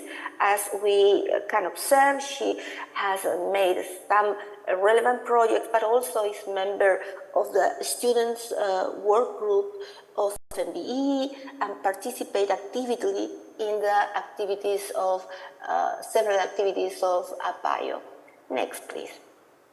In the sense of hospitals, we select one of our distinguished members as well, Patricia Ramirez, who contributed to the National Institute of Children, which is another meaningful institute. It makes research. It does also very good policies and regulations, mainly to the field of children. And here are the contributions from Patricia to the field, and we are proud as a bio of the contributions of all the members. Next, please. Myself, Rosana Rivas, I am very proud to be part of APAIO and also to contribute as elected board of IFMBE, the Clinical Engineering Division, elected board from Health Technology Assessment Division. I am a member and awarded of American College of Engineering, Clinical Engineering, member active of the Pan American Health Organization Network for Health Technology Assessment, and as I said, professor and researcher and member of the academic committee which created the biomedical engineering undergraduate program at PUCP and UPCH University. This is selected publications, one of them the handbook, and other, the book. It was selected by, we were selected as by Elsevier, one of the most prestigious scientific editorials, to be authors of health technology management systems, and we did it with the support and advisory from Toby Clark at that moment, and the extraordinary support from Herbert Boyd in his period of collaboration with us. And that's it. Thank you very much. Thank you, Rosanna. Always nice to hear you, and hopefully we'll be able to also see you in the future. We are proud that you are a member of the Alliance and looking forward to found volunteers from Peru and other members' organizations to serve on committees. The last presentation I would like to call on is from Aberclink in Brazil, and Pedro Brito Moreira will make the presentation. It's short, and then we can go to election. Pedro? Hi, hello, hi Yadim. I'm Pedro. I'm a Vice President of Marketing of Brazilian Association of Clinical Engineering. First, I apologize, but our other director, Alexandre Ferrelli, was able to attend because he had some problems. And I'm driving from Spain to Portugal, so I talk with you little things about Abequim. And this year, we are celebrating our 20th anniversary, and have been mentioned for 3 years, during which time to be able to have many webinars, face-to-face events, and this year we organized the Latin America Clinical Engineer, and we will start the beginning with 60 members, and today we have more than 1,000 members and 10 regional offices, because Brazil is a very, very big country, and we have different offices for regional. And first, I apologize, I'm driving in the highway, and I don't have a presentation here. So I'm very happy to part of this year. And last week, I was the presentation at the beginning of Abequim, and Yadim was there. I will send you these photos, Yadim. And sorry for this situation, and I'm driving, and I don't have the presentation here. Drive safely. Thank you for the comments. Don't take your eyes off the road, and we will jump to Maury Rice, who is the final presentation from Canada. Maury, thank you. Great, thanks very much. Good morning, afternoon, and evening, everybody. I don't know, Kelleroy, do you have my slides that you can show? Or I could share my screen.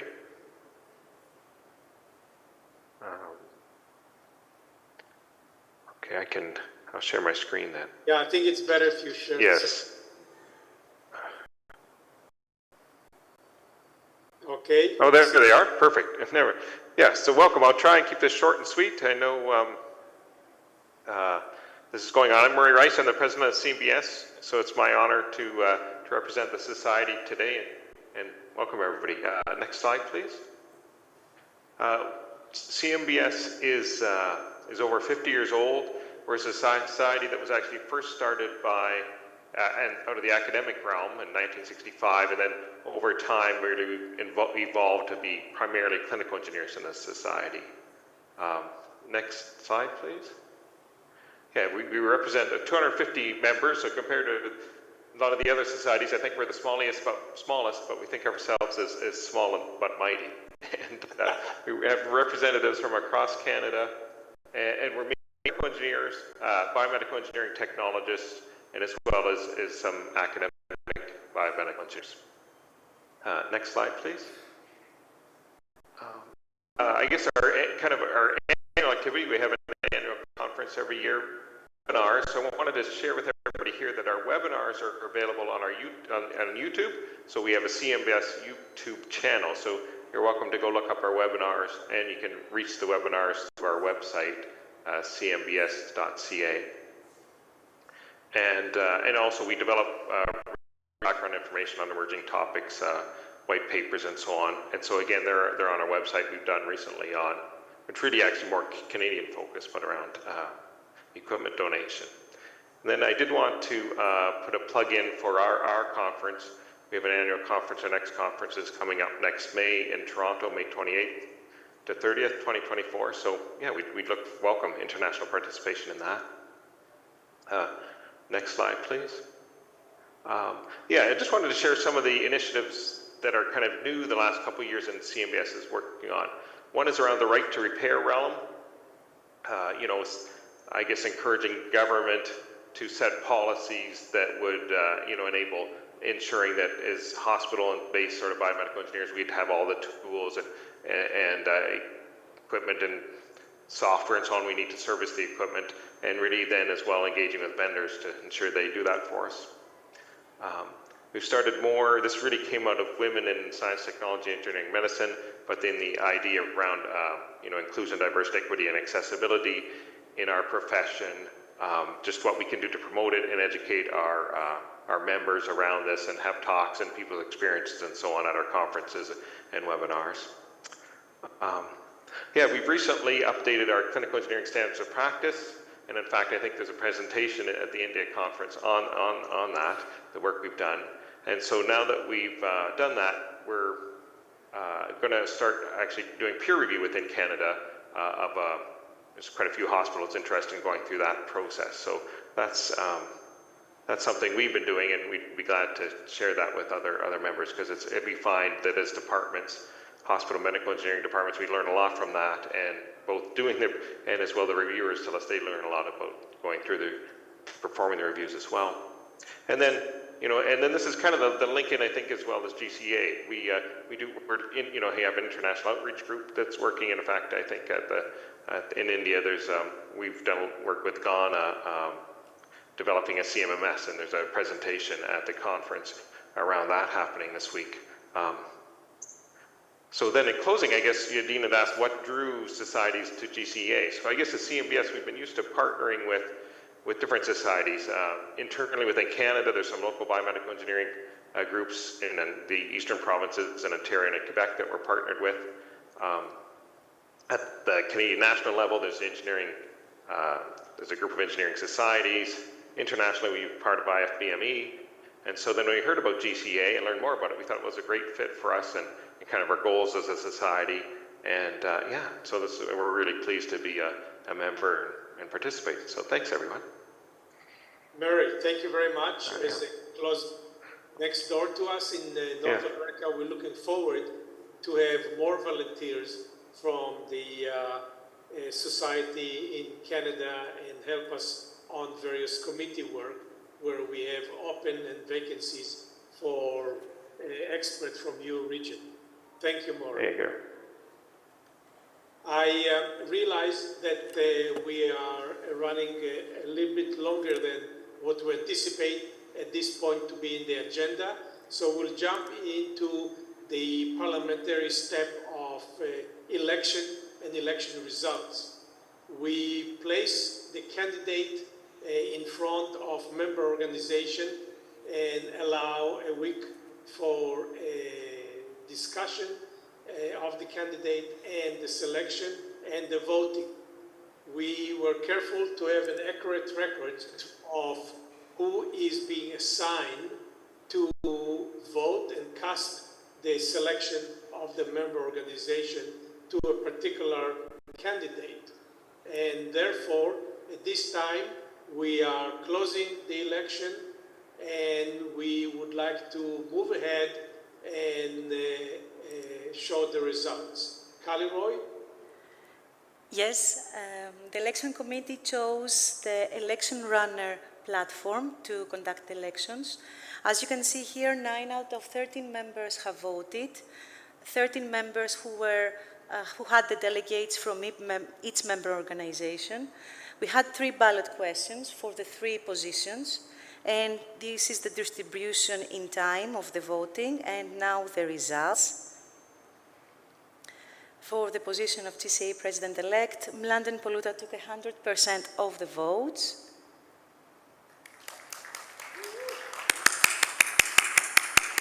Nata Zaman from United Kingdom took 100% for the position of GCA Secretary General. And same for GCA Treasurer for Pedro de Brito Moreira Neto. Congratulations. You can all unmute yourself and give a hand to the new officers and the first election the Alliance has held.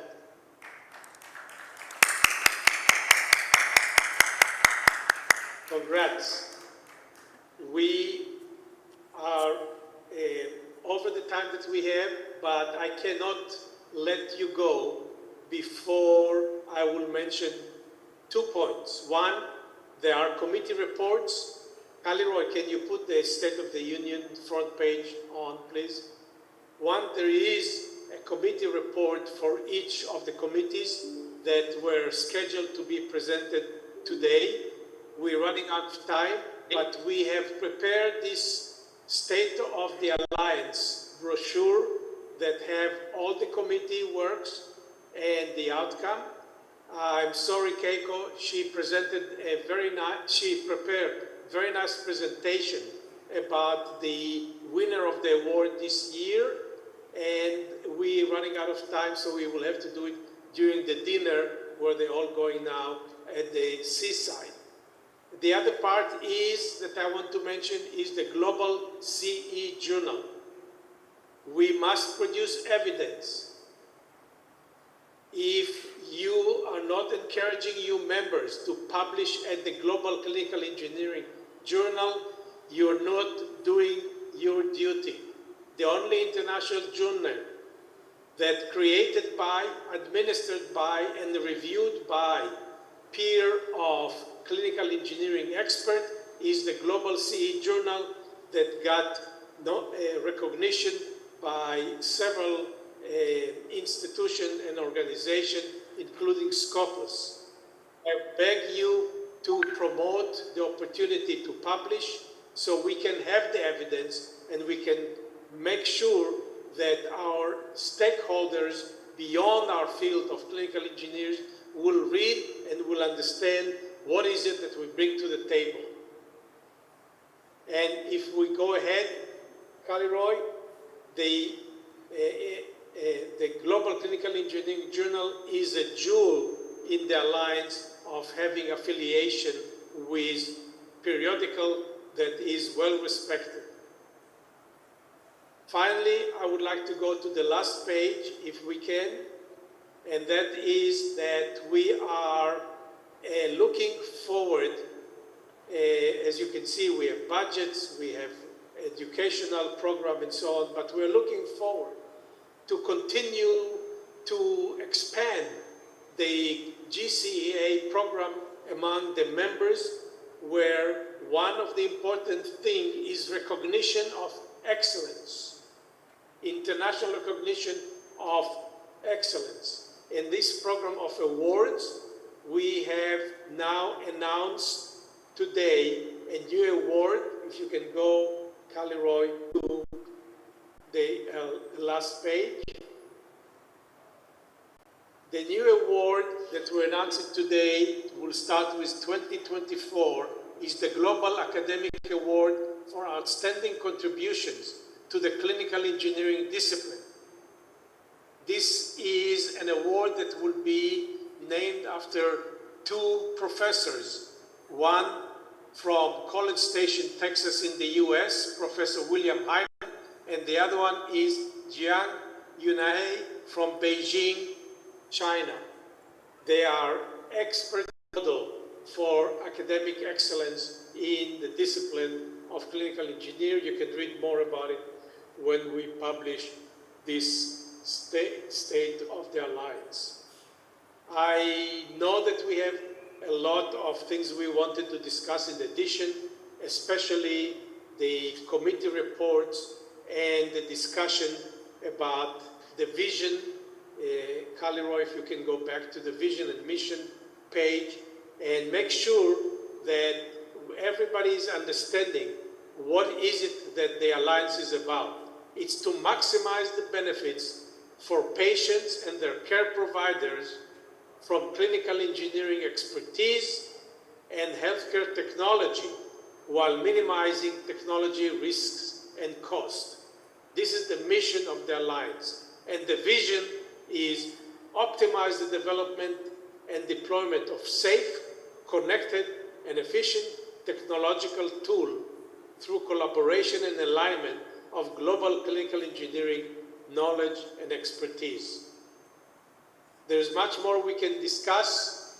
I need to give the time back to the Congress program, and I hope that we will have another opportunity in virtual form next year to have a Q&A and further discussion among the members. Once again, I'm proud of the Advisory Council. I appreciate the time you took at different clocks around the world to participate today, and especially for your volunteering, your expertise and time to help the world, to have a better healthcare systems. And with this, I call the session to adjournment, and I thank you from my heart. If you have a bottle of raki, you're lucky to celebrate now. Thank you.